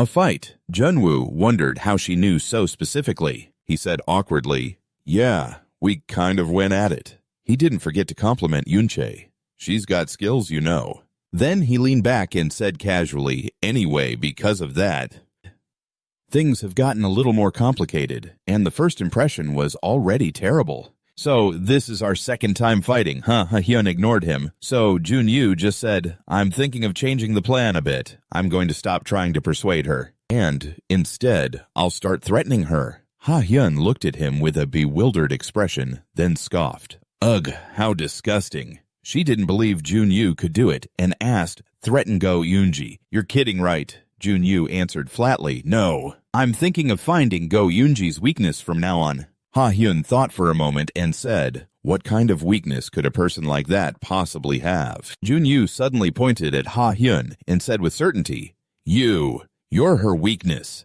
Then he explained, think about it. Go. Eunji is the student leader and a hunter. She topped the rankings even before graduating. On top of that, her grandfather is a big shot in the association. So why would someone like that care about someone from Class E like you? No matter what you do, you'll never come close to her level. Hearing him look down on her, Ha-hyun got angry and growled. Junyu analyzed quietly. There's a reason you shouldn't be at the Hunter Academy. For example, your presence here could jeopardize her future career as a hunter. Ha-hyun couldn't be bothered to listen to Junyu's nonsense, so she just casually took a sip of her water while Junyu was enthusiastically analyzing. Or maybe she thinks that one day you could replace her. Ha-hyun, who was calmly drinking her water, spat it all out when she heard Junyu's ridiculous reasoning. She quickly wiped her mouth and snapped, hey, at least I know how to judge myself objectively. What you're saying makes no sense at all, Junyu said nonchalantly. You just have to make it make sense. 2. Ha-hyun was bewildered again. Then he spoke up. I'll make it make sense. You'll be able to threaten Go Yoonji's position enough for us to find her weakness. Ha-hyun's jaw dropped, surprised by Junyu's confidence. Seeing Ha-hyun just standing there dumbfounded, Junyu scoffed. What, you're not confident? Ha-hyun was startled. She hesitated for a long moment, then said to Junyu with confidence, no, I can do it. Seeing the determined look in Ha-hyun's eyes, Junyu gave a small, satisfied smile. Then he stood up to leave. All right then, this conversation is over. As he was leaving, he turned back to remind Ha-hyun, I'm telling you now, we don't have much time. Starting tomorrow, we're going all out, so be prepared. The goal is to become a student council candidate before the second semester begins. Ha-hyun's eyes lit up as she asked, does that mean? Junyu replied, that's right. The Parents Association or whatever. One of those guys needs to be taken down. Yeah, you get it right. I'm leaving. Junyu walked away, leaving Ha-hyun standing there alone. She yelled out, Kim Junyu. Her eyes were glistening on the verge of tears as she said, thank you. Junyu waved his hand dismissively as if to say it was nothing. And so, from that moment on, with her determination, Ha-hyun had persuaded Junyu, getting him to agree to be her sponsor and train her to compete for a spot on the student council. Meanwhile, at a luxurious sushi restaurant in the city center, a man said with a wide grin, how is Taehyung doing? The person across from him replied with a laugh, ha ha ha, I guess the kid's doing well. I was worried he was getting soft after entering Class A. The other person laughed and said, oh well, I heard he ranked 5th in the practical exam. That's something to be proud of. My son, Director Jiseon's boy, is just happy he passed this time. From the doorway, another man arrived just as the food was being served. It was teacher Cha Jun-min. He walked in smiling as he said, oh, it looks like everyone is here already. I apologize for being late. The people inside greeted him. Teacher Cha, you're here. It's been a long time. One of the two men spoke up, asking, I heard there was an accident during the exam. Are you all right? Teacher Junmin replied, yes. Fortunately, the situation was handled well. The other man said with satisfaction, I'm very glad to hear that. I was worried that the accident might cause problems with the candidate selection. Teacher Junmin laughed and replied, ha ha, we'll talk about that later, Teacher Cha. He quickly moved to the seat at the head of the table. On either side, the parents were already seated, waiting for the first-year Parents Association meeting to begin. Teacher Junmin smiled smugly and began, well then, let's get to the main topic. Teacher Junmin, leading the meeting, announced, all right, let's get down to business. The first semester is almost over. All that's left is the final exam. Let's slowly prepare for the post-admission process. Well then, let's begin. After reviewing the documents, please sign where indicated after you receive them. With that, he pulled a stack of documents from his briefcase. Yes. He passed them to each of the parents, starting with the father of Class A's Jung Taehyung Jung-hoon, the CEO of Gravity, an IT company that developed the integrated conquest support system for the infrastructure. He picked it up to look it over. Yes. He then passed it to the next parent. Lee Soo-yeon's father from Class A is Lee Kyung-sik, the vice chairman of Donji and Daily, the sole media outlet for the conquest industry. Next is Hwang Gi-seon's father from Class B is Mr. Hwang Jang-soo, head of the Seoul branch of Icar Skill, the leading company in the private hunter industry. The next parent is Kim Chan-hyuk's mother from Class B, Park Mi-yeon, head of Operations Team 2 at the Seoul branch of the Supernatural Resource Management Association. And finally, Oh Ju-seok's father from Class E, Mr. Oh Myung-jin, the minister of the Korean Conquest Bureau, who also manipulated him into doing shady things during the midterm practical exam to eliminate Kim Jun-woo. The crowd murmurs as they look over the documents. Teacher Cha stands up and walks around as if giving a speech. Please take your time to sign. Do you have any questions? The parent of student Jung Tae-hyung from Class A, Mr. Jung-hun, raises his hand. I have a question that needs answering. There's something I haven't been able to bring up before. It's about the recent practical exam. I heard that the special admission student completed the conquest all by himself. Is there any possibility that child will register as a supplementary candidate? His words stunned the other parents. Because of Junwoo's overwhelming performance, they are now very worried that he might replace their children. To become a member of the student council, teacher Cha Jun-min didn't seem surprised to hear this. He said cautiously, "It seems that kid hasn't shown any interest in running so far. If he does run later," another parent spoke up worriedly, "will our children be pushed aside?" Teacher Jun-min knew he couldn't stop Junwoo if he set his mind to it, so he answered awkwardly, "To be honest, as a teacher, the possibility is very high." Hearing this, Ju-seok's father, the minister, couldn't sit still. He glared at Teacher Cha as a warning, then pressed, "You have a countermeasure, don't you?" Teacher Jun-min lifted his chin smugly and said, "Of course, you needn't worry. I will ensure that all matters related to candidates are managed tightly. Supplementary." He believed he could still manipulate the candidate arrangements. A cunning look appeared on his face as he said firmly, "I promise you all, once again, I will ensure that all of your children here can become members of the student council." The next day at the Hunter Academy, Junwoo was listless as usual. He opened the door and entered the classroom. Suddenly the crowd cheered, "Oh, he's here!" His classmates suddenly rushed over excitedly asking, "Han Junwoo, you're out of the hospital. Are you okay? Have you fully recovered?" This completely stunned him. He didn't understand why they had changed their attitude toward him so drastically. Junwoo looked around in a panic at the crowd of classmates jostling to ask him questions. They were all clamoring at once. "I heard the recent practical test would have been a disaster. If it weren't for you, right? How on earth did you do it? Aren't your skills unregistered? Tell us." Junwoo, bewildered, thought to himself, "What the hell is this?" It turned out the end-of-month rankings had been announced, and of course the person ranked first was the evaluation-exempt student Kim Jun-woo. This announcement caused an uproar among all the students in the school and their parents. Junwoo stared at the ranking board, fuming. This is insane.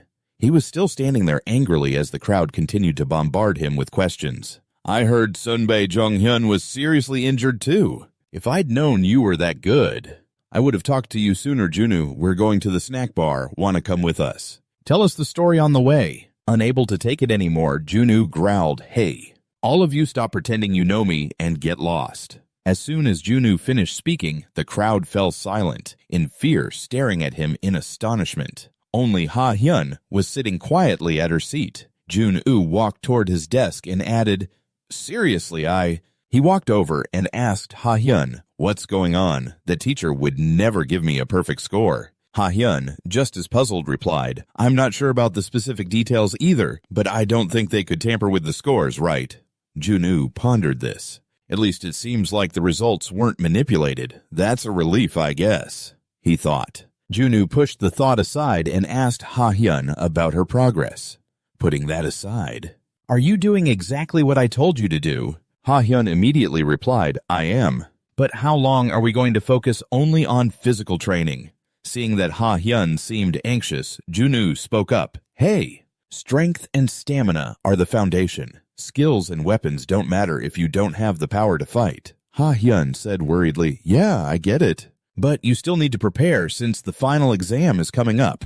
Junwoo calmly asked back, what's the format for the final exam? Is it another dungeon raid like last time? Seeing that Junwoo seemed to know nothing, Ha-hyun explained in detail a written test and sparring matches. Junwoo asked in surprise, sparring matches? He mentally noted how strange the curriculum was. What's the point of students sparring with each other? Suddenly thinking of something, he pointed at Ha-hyun and said, no, actually this is better. It's simpler.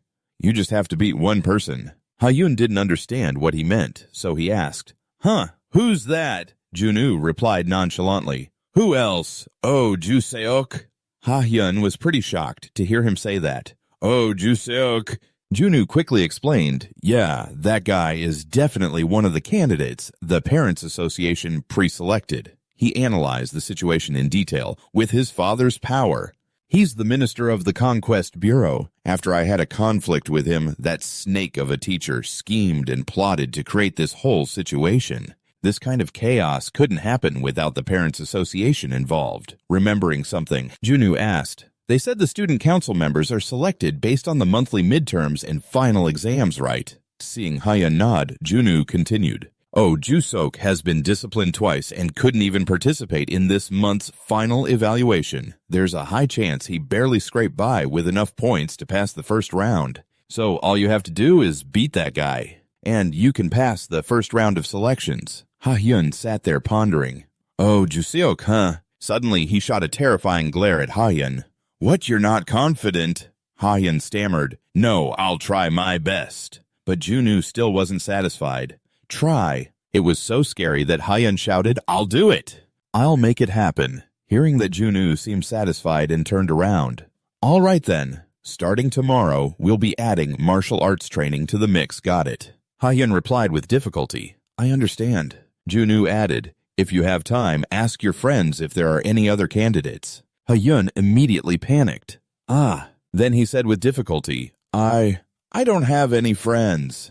Junwoo almost burst out laughing when he heard that, but tried to look at Ha-hyun with pity. Annoyed, he stood up straight and yelled, what's with that look? You don't have any friends either. Junwoo replied mockingly, oh, come on. How could I not have any friends? Something felt off, but he still tried to squeeze out a few names. I mean, there's Usik and also...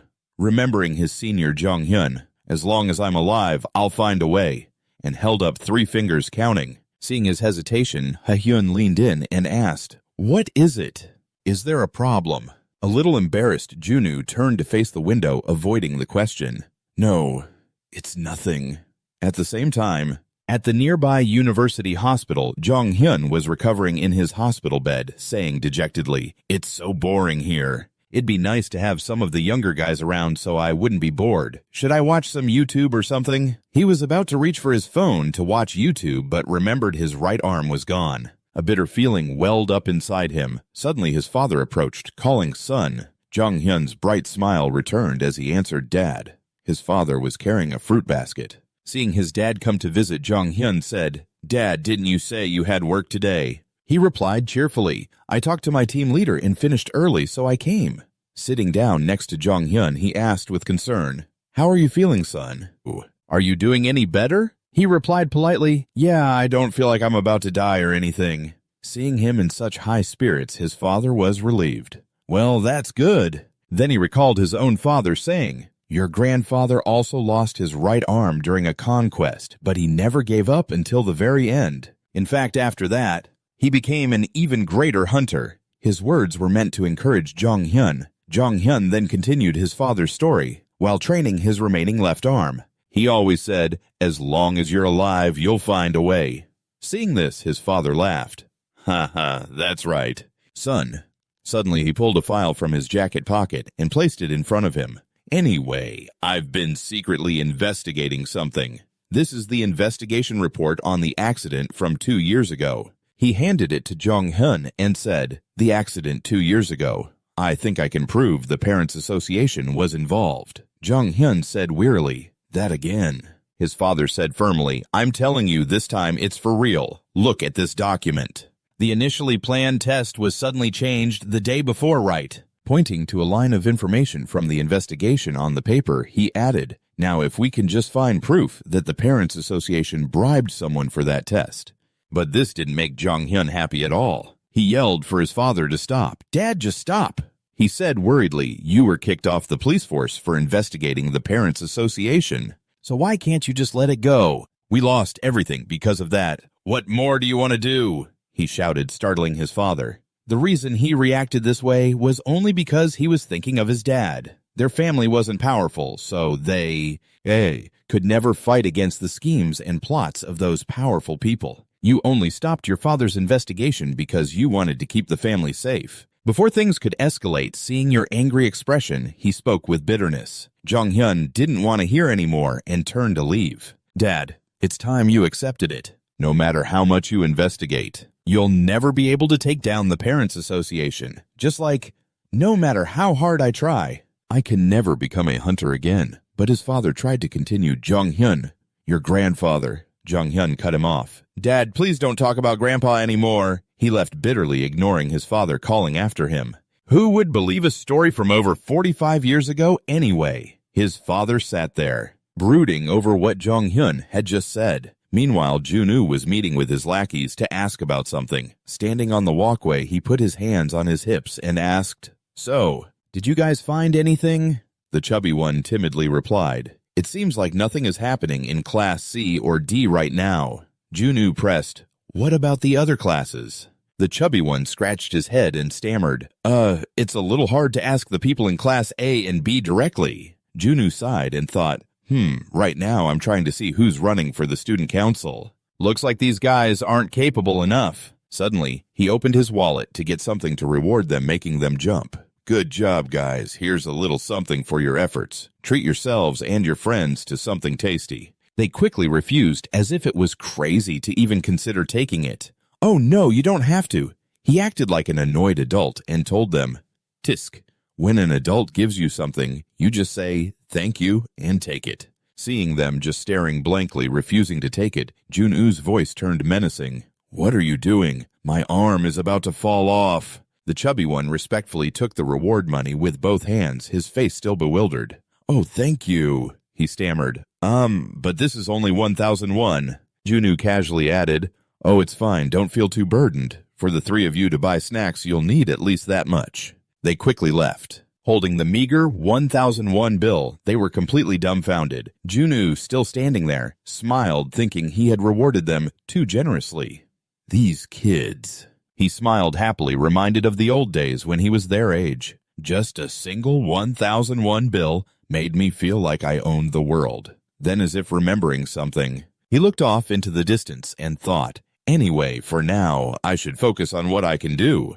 Beat Ozu Seok in the final exams. As for the written portion, I can only hope Go Ah-hyun studies hard. What's important is this sparring test." He would have Ah-hyun directly confront Joseok to openly compete for the final candidacy spot. He decided, "This is where I need to create a huge gap." Returning to the classroom, he thought, Ozu Seok's abilities are surely pathetic, but I have to prepare for any situation.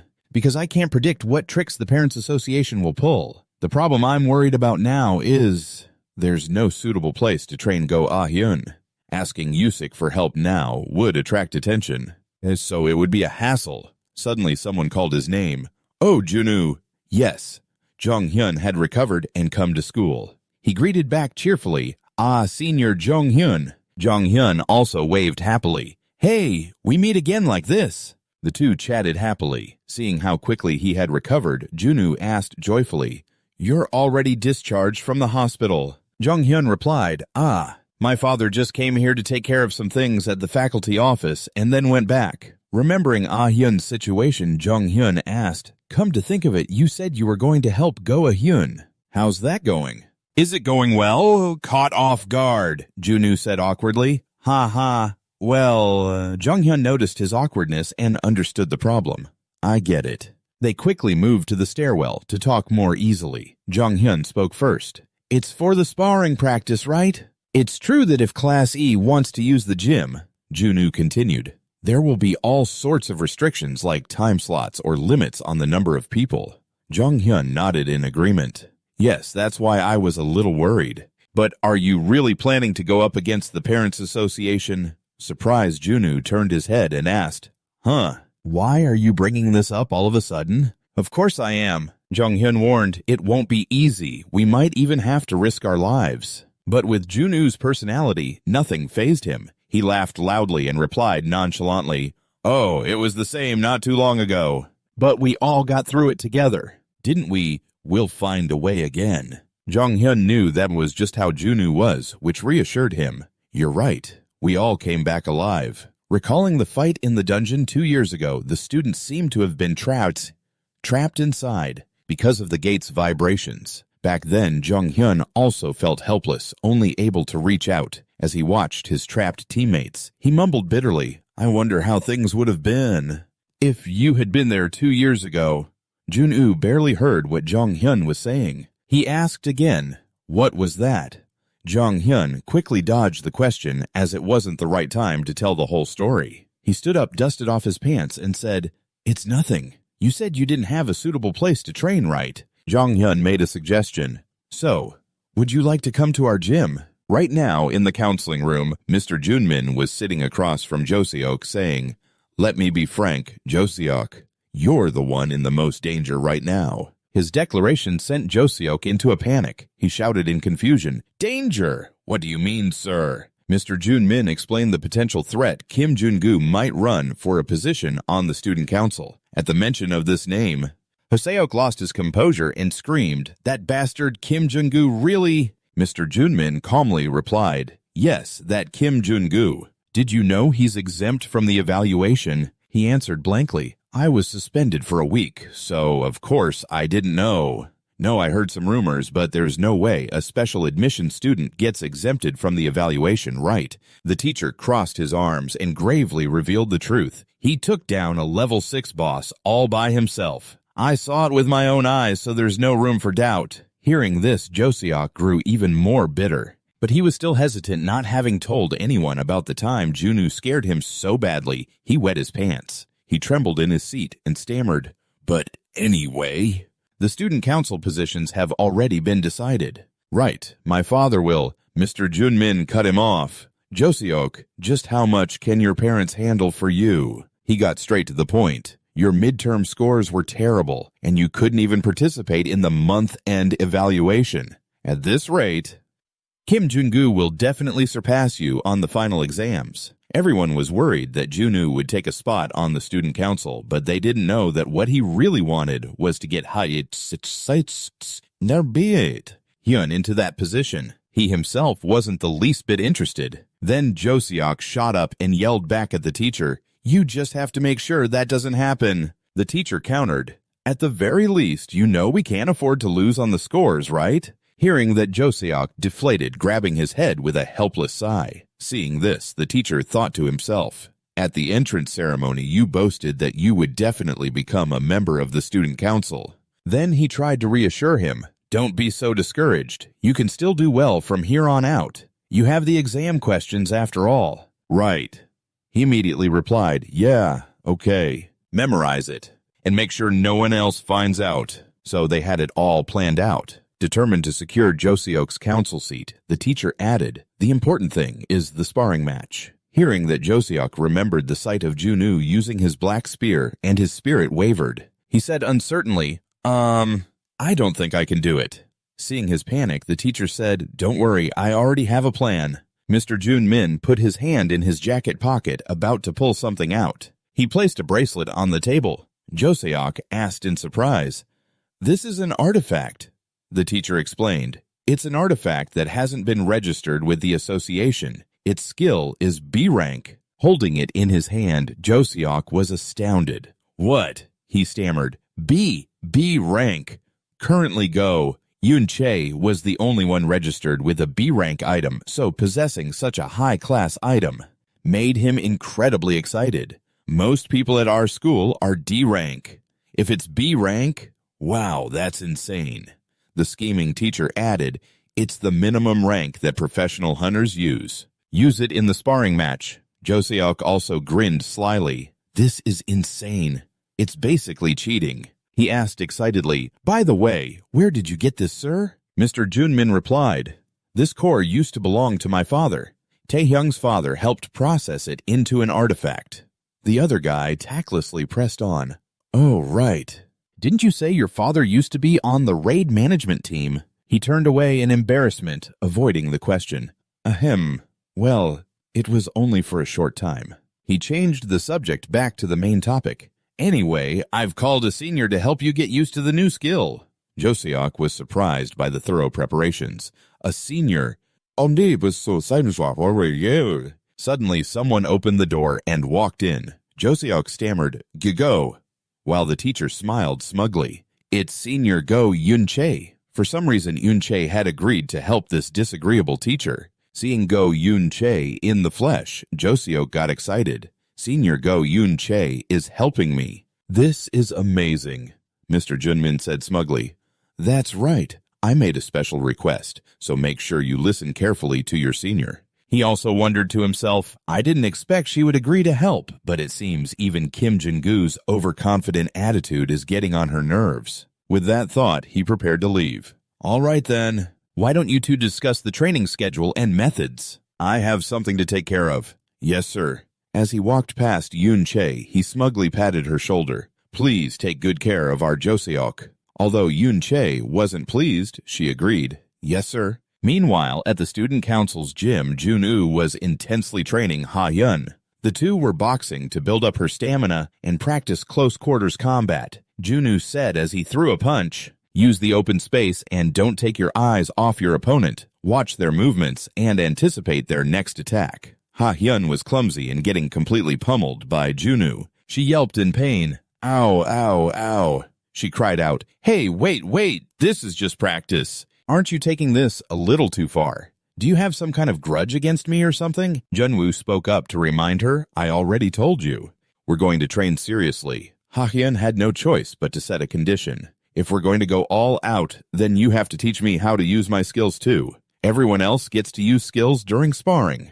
But you expect me to just fight with my bare hands." Seeing how persistent she was, Jun-woo sighed. "I guess it's better to experience it firsthand than for me to explain it in words. All right then, from now on, take off your gloves and attack me with your skills." Ha-hyun was stunned. "Huh?" With a challenging look, Jun-woo said, "Just treat this like a real sparring match and try to land a real hit on me. Do you really think I'm going to die if you actually manage to hit me?" Ha-hyun was very afraid that Jun-woo was plotting something. "After all, you're telling me to use my skills against someone who's bare-handed. You're not scheming to get me kicked out of school, are you?" Seeing her hesitation, Jun-woo pressed her. "If you're just going to keep complaining, we might as well not train at all. Now hurry up and use your skill." Ha-hyun had no choice but to take off her gloves and activate her skill.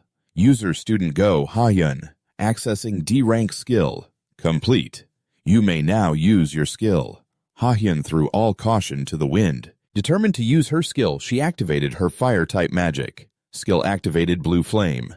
Whatever happens, happens. "I don't care anymore." With that, Ha-hyun took her stance, channeling the blue flame into her arm and preparing to unleash it at Jun-woo. Panting heavily, she threw the blue flame at Jun-woo with all her might. Just as it reached him, Jun-woo ducked, dodging the attack. Using the momentum, he charged straight at Ha-hyun and threw a punch. It was just millimeters from her face, but at that exact moment, Ha-hyun finally noticed his attack. She flinched in shock. Without hesitating, Jun-woo swung a right uppercut, causing Ha-hyun to instinctively stumble backward. She cried out, "Ugh," as her body slammed into the ring ropes. Ha-hyun yelled in pain, "Ah," but before she had time to recover, Jun-woo turned and urged, "Get up, let's go again." Ha-hyun immediately got back up. She reactivated her blue flame. System activating. Skill activated Blue Flame.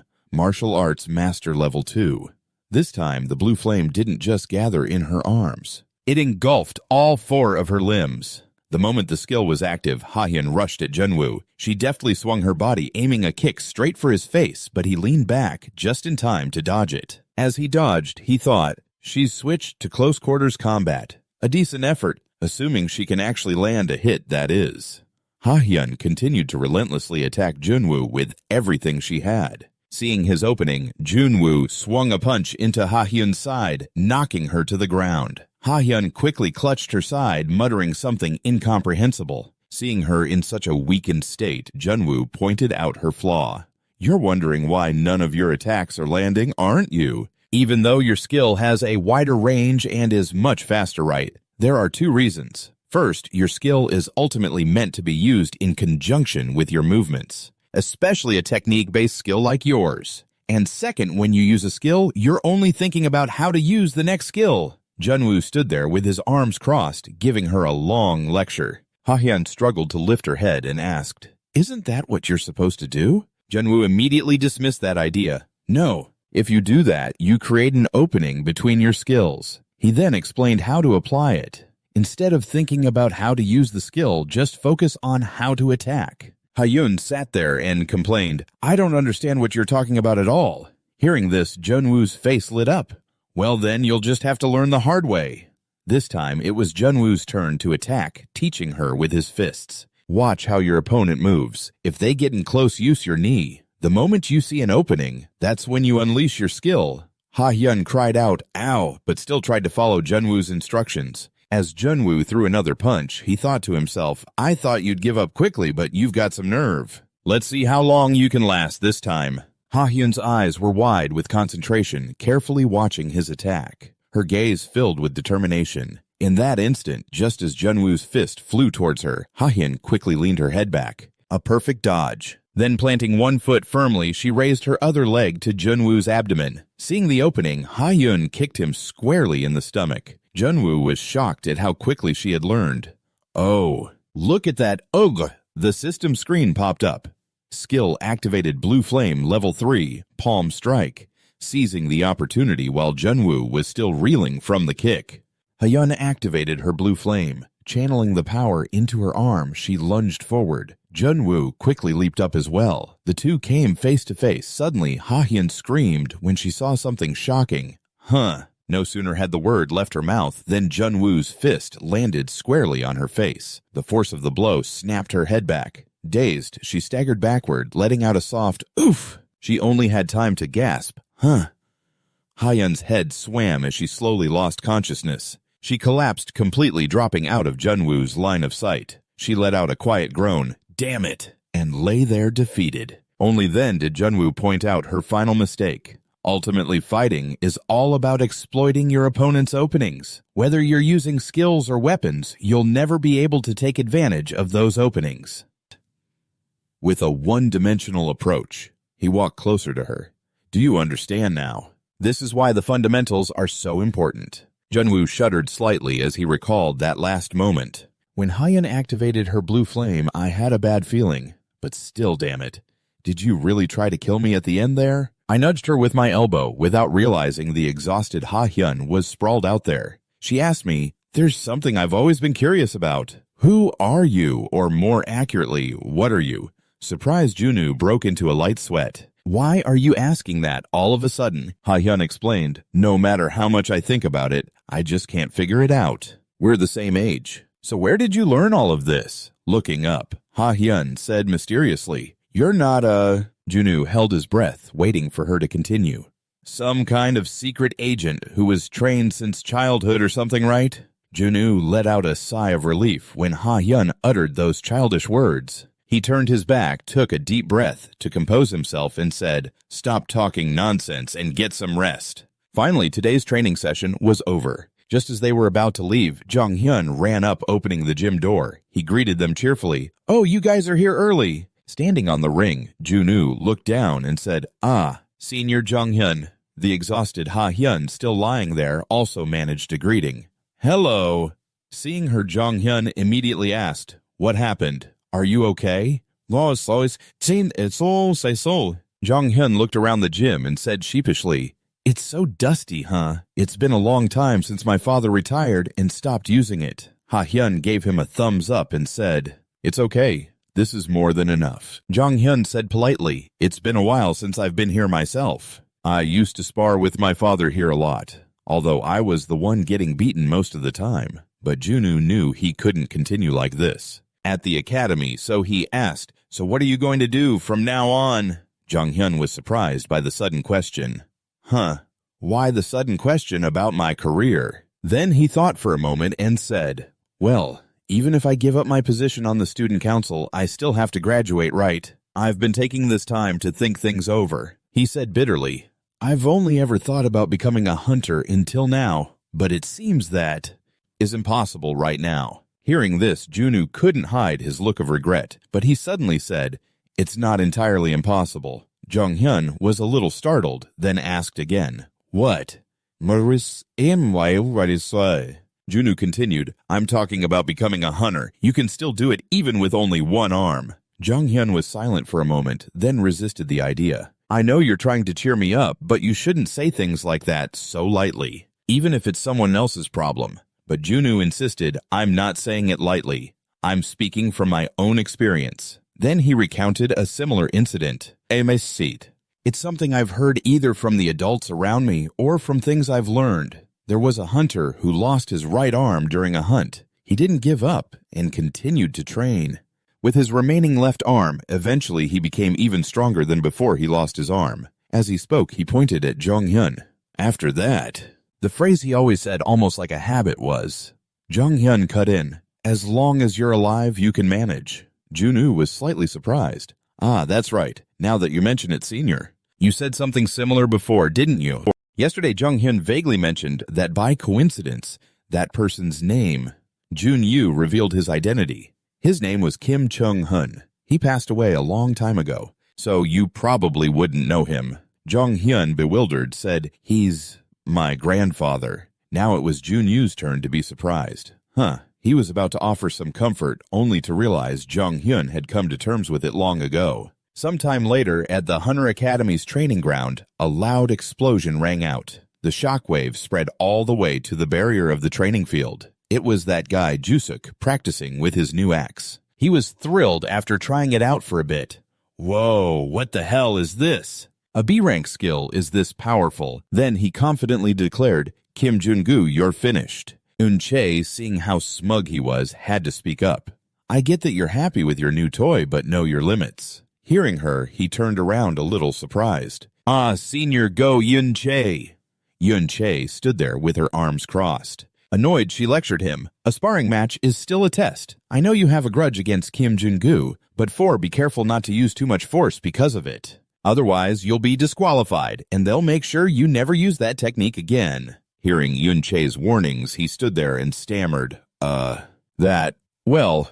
Then he confidently raised his new axe and said, "Yeah, well, I don't think I'll need to use it on that bastard anyway." Instructor Jun-min had also been observing for a while now. He immediately praised the guy to himself. "Yuseok is quite good at handling his skills. I knew asking Go Eun-chae was the right choice." Thinking this, he left pleased with himself. He didn't forget to add a smug remark, "Looks like this is the end for that Kim Jun-gu guy." But when he recalled Chairman Woo-sik's words, "I still find the Kim Jun-gu from over 45 years ago the most terrifying," it made him pause, cautiously staring at the sky and thinking for a long time. Then he reassured himself with a few dismissive words.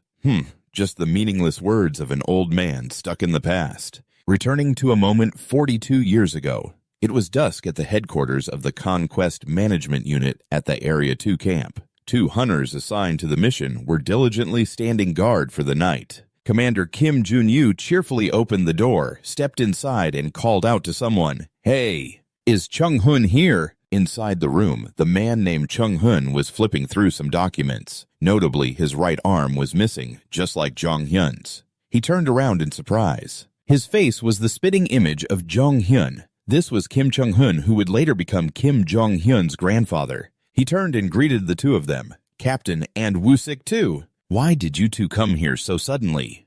And at this late hour too?" Junwoo stepped closer and said, "The number of dungeons that appeared this month has decreased, and we have some free time, so we came for a drink." Woo-sik also chimed in cheerfully, "We brought something you like." Seeing that his two friends were free enough to visit him, Chung-hun also replied cheerfully, "Ah, come in, have a seat, have a seat." Junwoo placed a fancy bottle of alcohol on the table. Seeing it, Chung-hun immediately asked, "Oh, is this blue good heavens, Captain? Where did you get this?" Junwoo quickly replied, "I got it from an abandoned supermarket when I was out in Chungcheon last time." Chung-hun picked up the bottle and examined it, looking very pleased. Wow, it's been so long. The present-day Jun-Yu thought to himself, Kim Chung-hun, the leader of Team 2 during operations and now the camp commander for Area 2. He was one of the few talents I truly acknowledged. And with his easygoing personality, he was quite popular among his subordinates. The commander, seeing that only Chung-hun was here, then asked,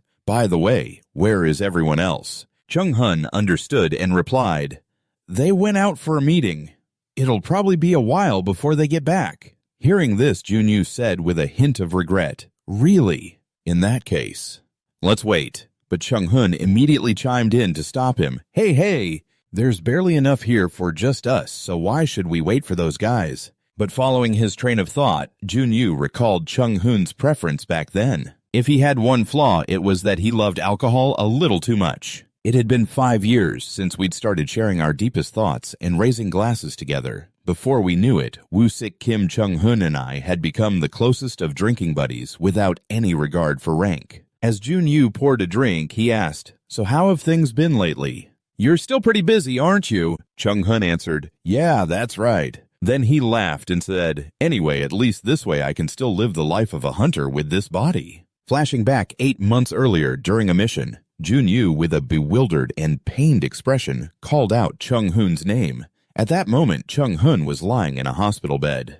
The man, covered in bandages, his arms severed, still kept his spirits up and said, "Captain, I'm ashamed to say it, but, well, this is what happened to me." Ha.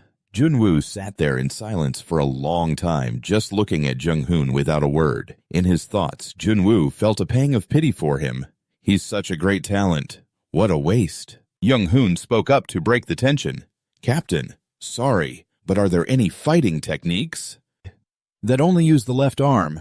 Could you teach me?" Jun-Woo was incredibly surprised that even in his current state, Jung-hoon was determined to continue as a hunter. Jun-Woo asked worriedly, "Are you sure you're okay with that?" Jung-hoon laughed and replied, "Ha, isn't it a little too early to be giving up?"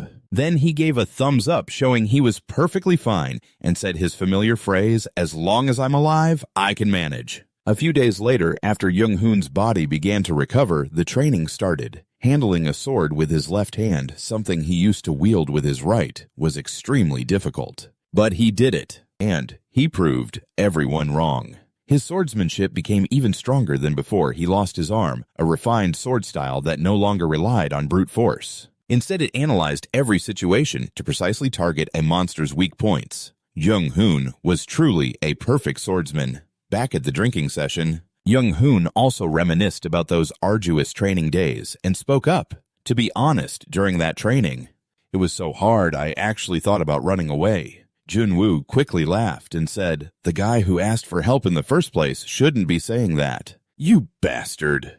Oh, suddenly, something caught Jun-Woo's eye. It was the sword he had given him a long time ago. Seeing it was still there, he asked, "Hey, you still have that?"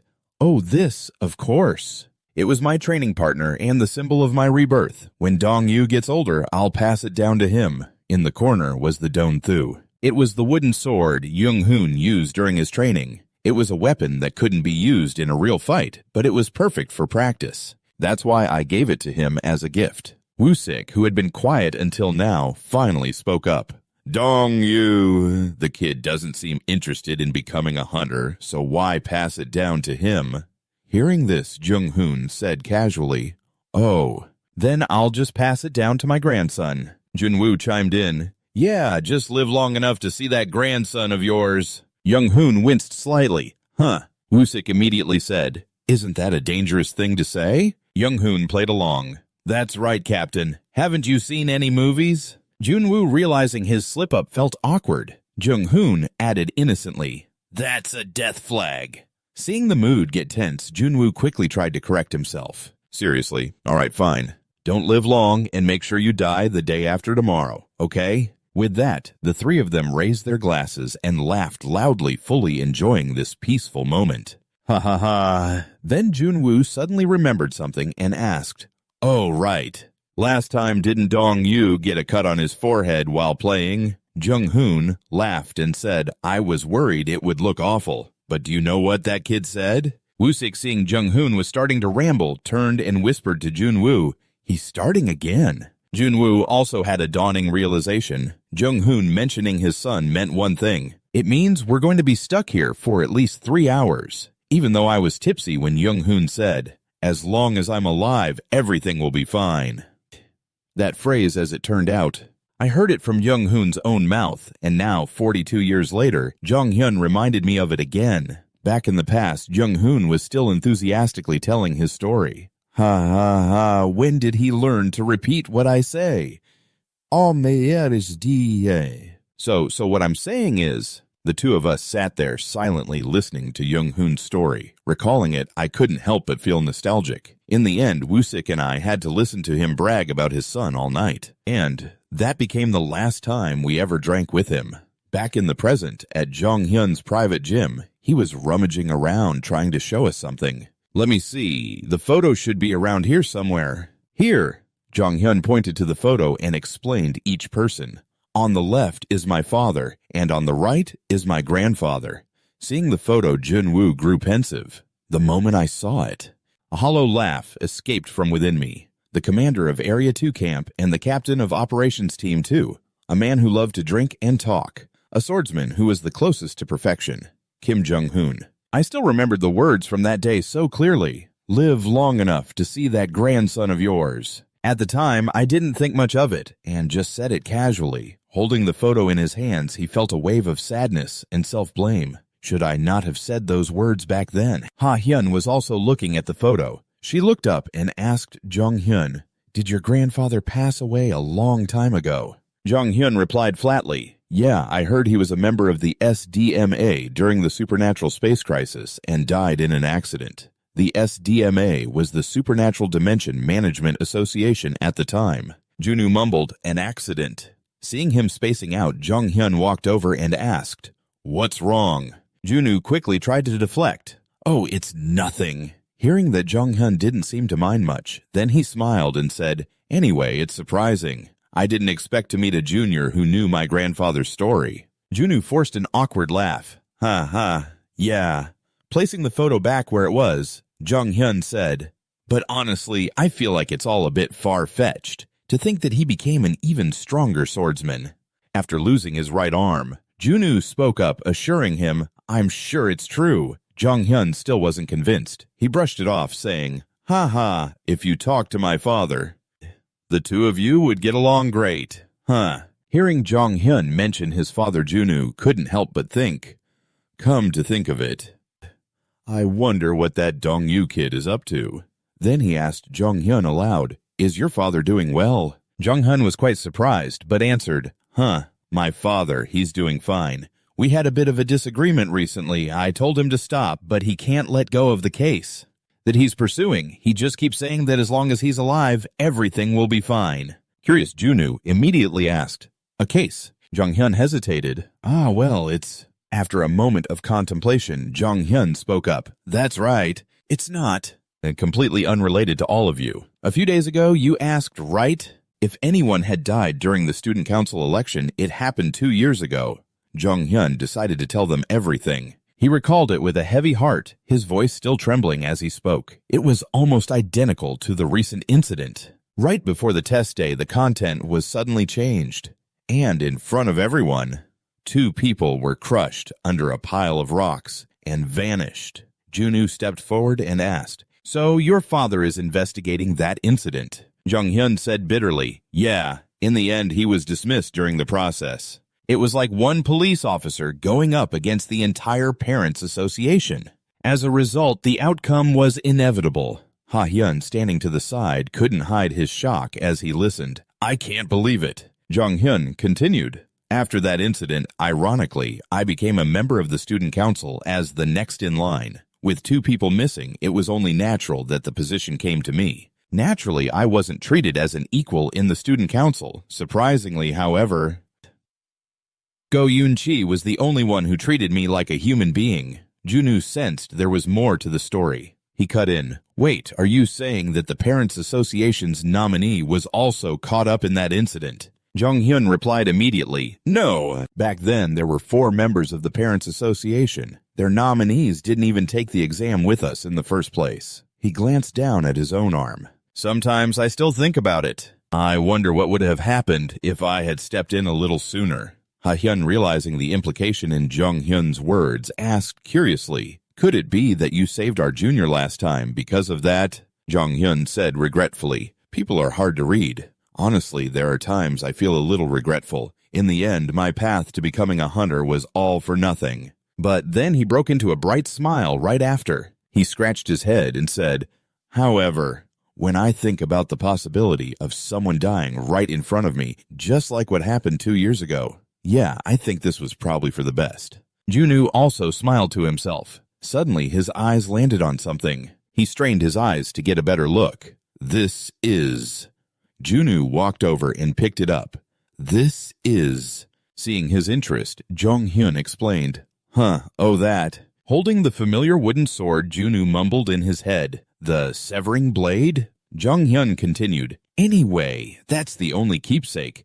I heard my father has kept it all these years. He said he'd pass it down to his grandson."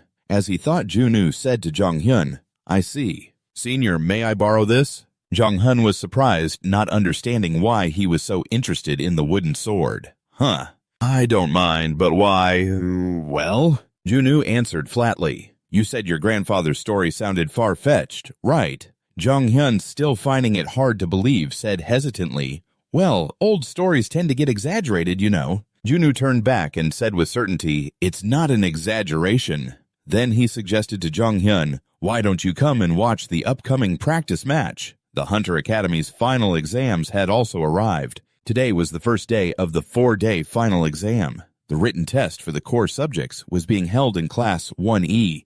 The students were concentrating on their exams. Junwoo was also working on his paper with utmost seriousness. Perhaps the conquest-related knowledge on the exam was a piece of cake for him, but surprisingly his calm demeanor was only on the surface. Right now he was struggling, endlessly cursing whoever wrote this exam. "Damn it, I don't understand a single word they're asking. Come to think of it, I've never actually attended a proper class. Since enrolling, I've spent a whole decade just fighting in conquests. There's no way I can decently solve subjects like Korean or math." He stopped writing and glanced over at that guy Yuseok. He was scribbling down answers, which made him suspicious. "Oh, Jusuk looks unusually focused today. Of course, there's no way that bastard actually studied hard. He probably got the answers beforehand and memorized them word for word." Junwoo had already anticipated their move. He was slightly worried for Ha-hyun. If this continued, things could get a little difficult for Go Ha-hyun. Right now, Ha-hyun was struggling just as much. She was staring at the exam paper as if she wanted to eat it alive. Junwoo thought with concern, she's still okay, right?" He had no choice but to turn back and continue with his own test. "Well, she always ranks first on the written exams in class, so I have no choice but to trust her on this part." Suddenly, the supervising teacher walked over and tapped him on the head. Junwoo hadn't even realized the teacher had approached him. The teacher stood there with a stern look. He adjusted his glasses and reminded him in a low voice, "Don't look around." "Yes, sir." Junwoo, embarrassed, obediently focused on his test. "Yes, sir." Time flew by, and soon it was the 4th day of exams. An announcement came over the loudspeaker. "Attention, attention, the first-year final exam. The sparring test will begin shortly. All first-year students, please gather in the main hall." The moment Junwoo had been waiting for had arrived. "It's finally starting, huh?" He stood up, turned around, and called to Ha-hyun, "Let's go." "Okay." Cut to the main hall. It was built to hold the Academy's 1,000 students. Inside, Junwoo was struggling to move forward while Ha-hyun was still stuck behind. She raised her hand and called out, "Wait for me, Kim Junwoo." Junwoo, trying hard to push through the crowd, muttered, "Whoa, there are so many people here." His eyes widened as he looked down at a stage located right in the center of the hall. The Academy students would sit around it looking down. It looked just like a stadium with a capacity of thousands. The crowd had already filled the hall, shouting and cheering loudly. Cameras had also been set up around the competition area. This was to ensure fairness, but also partly to broadcast the images of students from noble backgrounds to build up their public personas. Junwoo stared wide-eyed. He was amazed seeing such a spectacular sight for the first time. What is this, professional wrestling or something? Are the final exams always this flashy? Ha-hyun had seen it many times, so she wasn't that surprised. This is the last exam of the semester after all. The high-ranking kids here mostly become student council members, so the broadcasting stations are very interested in it. Jun-woo remembered when he first woke up in the hospital. He couldn't help but think, after all, they even broadcast the conquests. Watching students with superpowers fight is basically primetime entertainment. The loudspeaker blared again. "The exam will begin shortly. Everyone, please take your seats." Jun-woo was still silently criticizing the act of filming and broadcasting children fighting just to make money. These adults are terrible.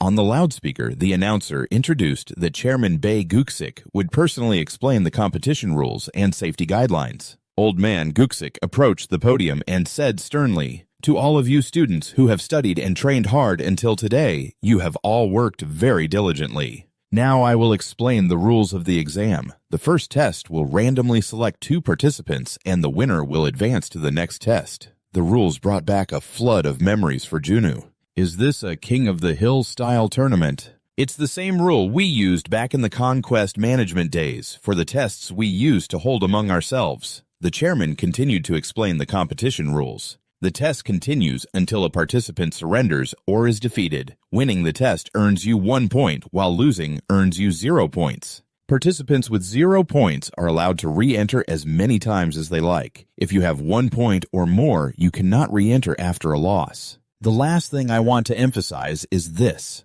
The special protective equipment absorbs most skill damage, but it doesn't protect you from all types of impact. Yes, please refrain from getting too excited and overusing your skills during the sparring match. The students shouted in unison, "Yes, sir." Guksik said a few final words and then declared, "Now we will begin the test with Class A. I hope everyone achieves good results."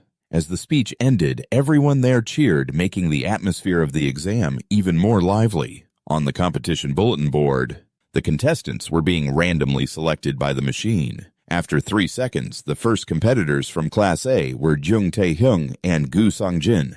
"The 2 students please come forward and prepare for the test." The referee's voice called both of them to their positions. 3, fight! As soon as he finished speaking, the 2 students quickly rushed at each other. Their fighting style left Ha-hyun, who was watching from above, completely astonished. Right now, the 2 fighters are students from Class A, and one of them is even a candidate for the student council. Seeing such an amazing performance, Ha-hyun exclaimed in admiration, "Amazing. Is that the skill level of Class A?" "Solid." She turned to ask Jun-woo for his opinion. "Jun-woo, what do you think?" But she realized Jun-woo had been asleep since the moment he sat down. Ha-hyun shouted in surprise, "Are you sleeping?" Jun-woo was sleeping so soundly that you could hear him snoring even from a distance. Ha-hyun tried her best to call him, "Hey Kim Jun-woo, this is the Class A sparring test, and you're sleeping." Jun-woo, not even bothering to open his eyes, hugged his short sword and said casually, "Yeah, Class A is so bad they're not worth watching anymore." He told Ha-hyun not to bother him. "I haven't been sleeping well lately from studying for the exam. Wake me up when it's our turn, okay?" Ha-hyun was surprised. Class A's performance was outstanding, yet he dismissed them so bluntly. How could he say something like that? After seeing Class A's skills, she asked, more curious now, "Just how high are your standards? Seriously?" But Jun-woo had already fallen asleep. A while later, an announcement rang out. The practice matches for Class D have officially concluded. Ha-hyun thought, "Guess it's time to wake him up." "Hey Kim Jun-woo, wake up." Jun-woo was still groggy. He let out a huge yawn. Yawn. "Is it over already?" Ha-hyun was at her wit's end with him. "Yeah, it's our turn." The loudspeaker announced, "We will now begin the sparring test for Class E. All Class E students, please prepare." As soon as the announcement ended, all the other students began to leave, except for the Class E students. Is everyone done? Want to go to the cafeteria? The students headed towards the cafeteria one by one. "I haven't eaten anything today." "I don't know." "I couldn't care less. I just want to sleep." The entire hall quickly fell silent. Only the Class E students and the preparation staff remained below the stands. Jun-woo said in a bored tone, "So nobody gives a damn about Class E, huh?" Ha-hyun immediately shot back, "And you, did you care about any of the other classes?" Suddenly, Ha-hyun's eyes lit up. She let out a small, "ah." causing Junwoo to look over as well. It was Senior Jong-hyun. Jong-hyun hadn't left. He had stayed behind to watch Class E, specifically Junwoo and Ha-hyun. Jong-hyun turned back, waving and smiling a greeting to the two of them. Junwoo smiled back, even raising his short sword. The tournament bracket on the screen quickly began to randomize. We will now announce the first participant from Class E. Junwoo looked up at the screen, thinking to himself, we should conserve our energy and hold off on revealing our full abilities. For now, picking someone with average skills would be the most practical choice. But right from the start, Ha-hyun was up first. The first participants are Go Ha-hyun and Lim Ji-hee. Junwoo deadpanned, "Whoa, seriously?" He grumbled in frustration, "Nothing ever goes according to plan." In contrast, Ha-hyun was completely determined. She reassured him, "I'll handle this." Ha-hyun quickly stepped onto the stage, a little nervous, but she immediately shook it off. "All right. Go Ha-hyun, just do what we practiced. Just follow the training." From behind, Junwoo suddenly shouted, 10 consecutive wins, which made Ha-hyun jump. She turned back. Junwoo thought for a moment, then said, "There are 20 people in our class, so you just need to win exactly 10 matches in a row." Hearing that, Ha-hyun smiled to herself with confidence. The referee announced, "Both participants to your positions 9. Fight." A brief introduction of Ha-hyun's opponent quickly appeared on the system screen. User Lim Ji-hee. Accessing student skills. Rank D. Completion wind attribute. She seemed pretty confident too. Ha-hyun attacked first right from the get-go. She rushed in and threw a direct punch at her opponent's face. Thwack Ji-hee was sent stumbling back and was knocked out instantly. The announcer's voice rang out, "Oh, Lim Ji-hee is down." The entire class gasped in shock because Ha-hyun had knocked out her opponent with a single blow right at the start. The referee declared, "Round 1 Go Ha-hyun wins." Jong-hyun, watching from above, was also stunned and impressed. Whispers started to spread. "Hey, what's with Go Ha-hyun? Is she always like that?" Junwoo just sat there watching with a faint smile. He thought to himself, "Isn't that a bit overkill?" The referee announced, "Lim Ji-hee is down. Round 1 Go Ha-hyun wins." The male students above were freaking out. What the hell was that? The friend next to him couldn't help but chime in. "She took her down with a single punch. She didn't even use a skill." Ha-hyun had won. She proceeded to the second round. This time as well, Ha-hyun only used a physical attack. The opponent was knocked out after a direct punch from Ha-hyun, the referee declared. Round 2 Park Geun-tae is down. In the third round, the opponent was once again sent flying out of the ring by Ha-hyun's punch. The announcer read out loud, "Round 3 song, I High is down, go." Ha-hyun advances to round 4 with 3 consecutive victories. The chatter grew even louder. "Is she really from Class E? She's pretty good." Jong-hyun, watching from above, was very pleased. He even praised Ha-hyun's remarkable progress. To improve this much in just 1 month is truly impressive. Then he turned and said, "Go Eun-chae, maybe she has talent on par with yours." But since who knows when, Eun-chae had appeared in the hall, probably because of Ha-hyun. She stood there watching Ha-hyun's match intently, but her expression didn't change at all. Seeing how focused Eun-chae was, Jong-hyun continued, "Anyway, it's just the first year, not to mention the Class E test that nobody cares about. You didn't stay behind for Ha-hyun, did you? Or is it for Senior Ojisok?" Jong-hyun seemed to see right through Eun-chae. Only then did Eun-chae respond, "What about you? Aren't you here to help Kim Junwoo or Go Ha-hyun?" Jong-hyun chuckled and replied, What good can I do alone? A junior said he'd show me something interesting, so I just came to see." Eun-chae looked at Jong-hyun, wondering what this interesting thing he was expecting was. At this point, since opponents were being defeated one after another, the system's random selection wasn't needed. The announcer spoke up, calling for anyone who wanted to join the next match. "Please step forward." The remaining students seemed quite scared. Everyone was avoiding a direct confrontation with Ha-hyun. The announcer spoke again. "Are there no students who wish to participate? If there are no more challengers, the Class E match will end here." Before he could finish his sentence, a hand shot up. On the wrist was a familiar B-rank arc bracelet. The announcer quickly said, "Round 4 student Oh Jusok is entering. Please step up and prepare for the test." So it was Oh Jusok. He was the next one who wanted to face Ha-hyun. Junwoo was also very surprised to see him volunteer for the fight. Junwoo quietly assessed his current demeanor. Even after witnessing Go Ha-hyun's skills, he didn't show any fear. Does he have something to be so confident about? Junwoo was starting to figure something out. Juseok quickly stepped onto the stage. The two stood facing each other. The referee shouted, "Participants to your positions!" But Ha-hyun still wasn't suspicious. "So you finally showed up, oh Juseok?" His skill is Black Spear Caius.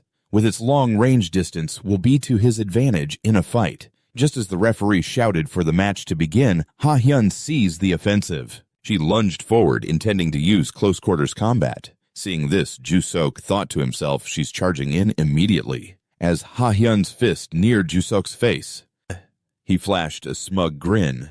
A loud explosion echoed across the arena. Thick smoke and dust blocked everyone's vision. Juseok had quickly activated a skill to cause an explosion on his opponent. The entire hall stared in stunned amazement after the explosion went off. Junwoo also thought in alarm, "That skill." Jonghyun, seeing how dangerous the situation was, turned to look at Yoon-chae and stammered, "Hey, go, Yoon-chae, what in the world did you teach him?" Ha-hyun staggered to her feet after the blast, her body covered in black dust from the shockwave. It looked like Ha-hyun had taken a direct hit from Juseok's explosion skill. Seeing Ha-hyun still had the strength to stand, Juseok arrogantly raised his arc and said, "Oh, you can withstand that. Is that your endurance or is it your protective gear?" He let out a sarcastic remark at Ha-hyun.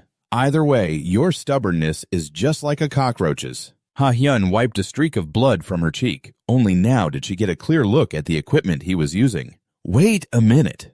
That's not Black Spear Caius." She asked him angrily, "Where did you get something so interesting?" He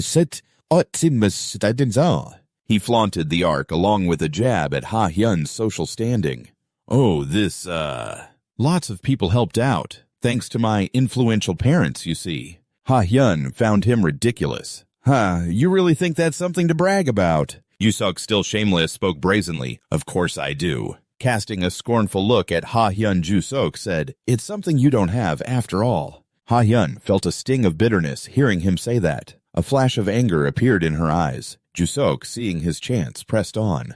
"What's wrong? Are you mad because I brought up the fact you don't have parents?" "But it's the truth." "Right." Though furious, Ha-hyun told herself to stay calm. Don't fall for such cheap taunts. Ha-hyun tried to stay calm by remembering what Junwoo had told her. The first rule of combat is to understand your opponent.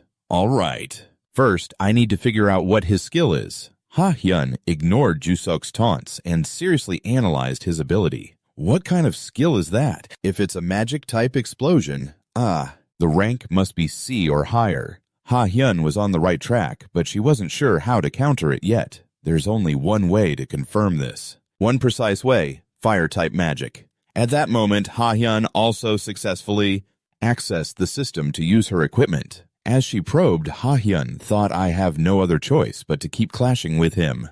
With that thought, Ha-hyun quickly launched a blue flame towards Juseok to see his reaction. Basic skill, blue flame. He quickly dodged to the side, not forgetting to taunt. "Do you really think using a D-rank skill is going to make a difference?" "Whatever." He then launched another explosion at Ha-hyun. While dodging, Ha-hyun thought magic-type skills have similar casting speeds. "For now, I'll focus on long-range combat." Ha-hyun activated blue flame. Fire-type magic. Suddenly, something was rushing towards her. Juseok had just launched a series of fireballs at Ha-hyun, causing them to explode in the center of the arena. Ha-hyun quickly backed away. She was panting slightly, but because she had been too close to Juseok's attack, she'd been affected quite a bit. She tried to analyze it. What is this? Even assuming complete mastery, the casting speed is way too fast. Maybe it's not a magic-type skill. On the other side, Juseok continued to launch explosion after explosion. He said with glee, "Get it now! The skill I use is on a completely different level from people like you." The more Ha-hyun dodged, the more Juseok attacked. He fired explosions wildly, chasing her steps. While dodging, Ha-hyun thought if it were a magic type, he couldn't use the skill continuously without a cooldown. Then, is it a combat enhancement type? The only skill that fits these conditions is explosive insect bombardment. As soon as she thought of it, Ha-hyun charged forward for a direct attack, which surprised Jusok. Then he laughed loudly, implicitly confirming Ha-hyun's guess. "Ha, so you figured it out. But what difference does that make?" He braced himself and threw a punch to counter Ha-hyun successfully blocking her attack. It was the arm Ha-hyun was aiming for, but surprisingly, it was just a feint to trick Huseok's idiotic judgment. Ha's real attack came from her other hand. While he was still gloating about breaking Ha-hyun's attack, she landed a solid punch right in his face. Yuseok cried out in pain. Furious that Ha-hyun had busted his lip, he cursed, "You bitch!" Only then did Ha-hyun answer his earlier question.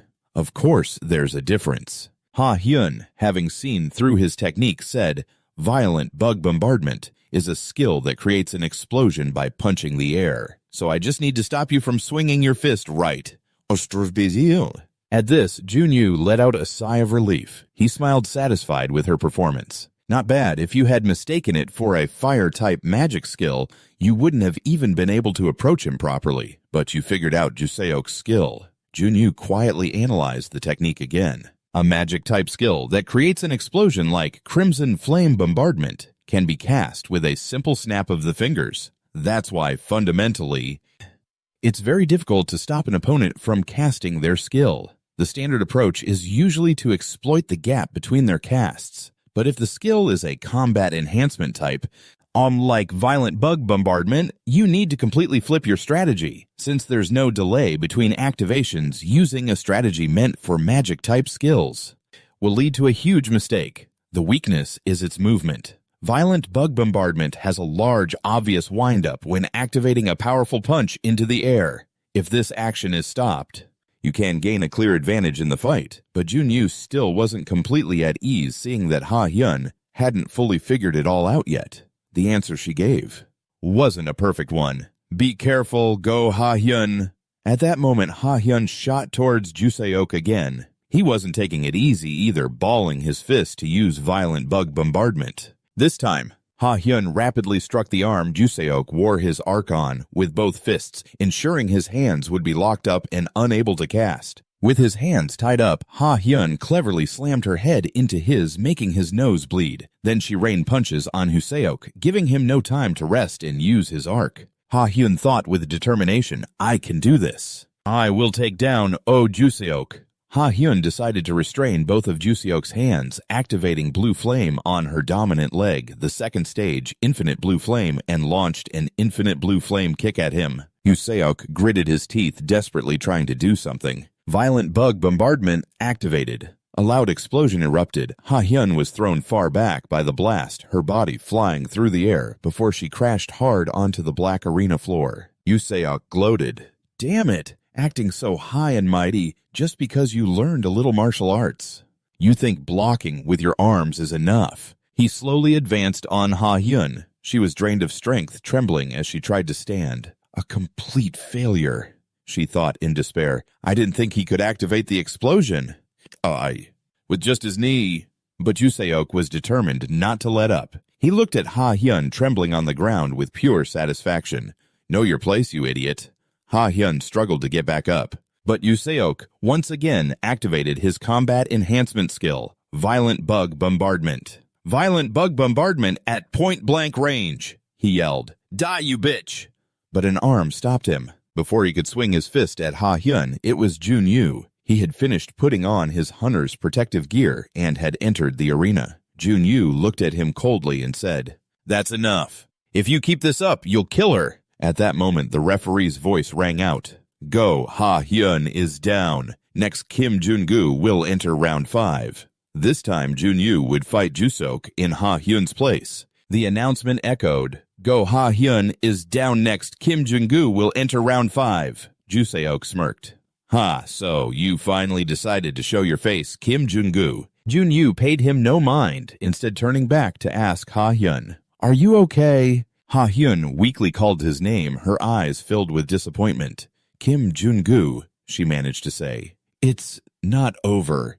Your turn is still a long way off, so go back." Junyu watched Ha-hyun struggle to stand and thought to himself, "You must have hit your limit the moment you took that first direct explosion. I'll acknowledge your fighting spirit." Junyu tried to stop her. Didn't you hear the announcement?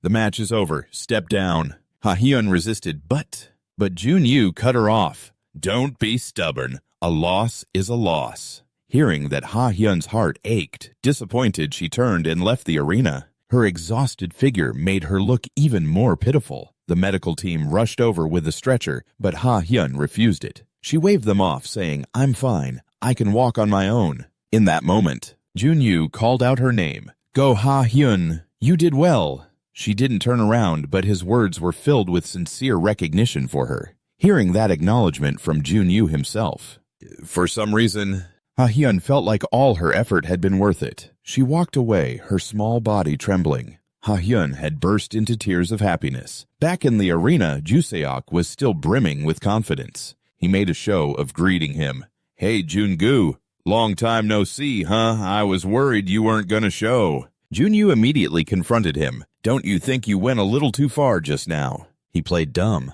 What are you talking about? I was already holding back. I made sure she could at least walk on her own. Junwoo bluntly told him that he was getting arrogant just because he had a B-rank skill and reminded him of how pathetically he had begged for his help back then. Have you forgotten what happened to you in the warehouse? Hearing the word warehouse only enraged him further. At this point, Junwoo also spoke up to ask the main question. By the way, that rampaging insect skill. That's not a common skill. Where'd you get it?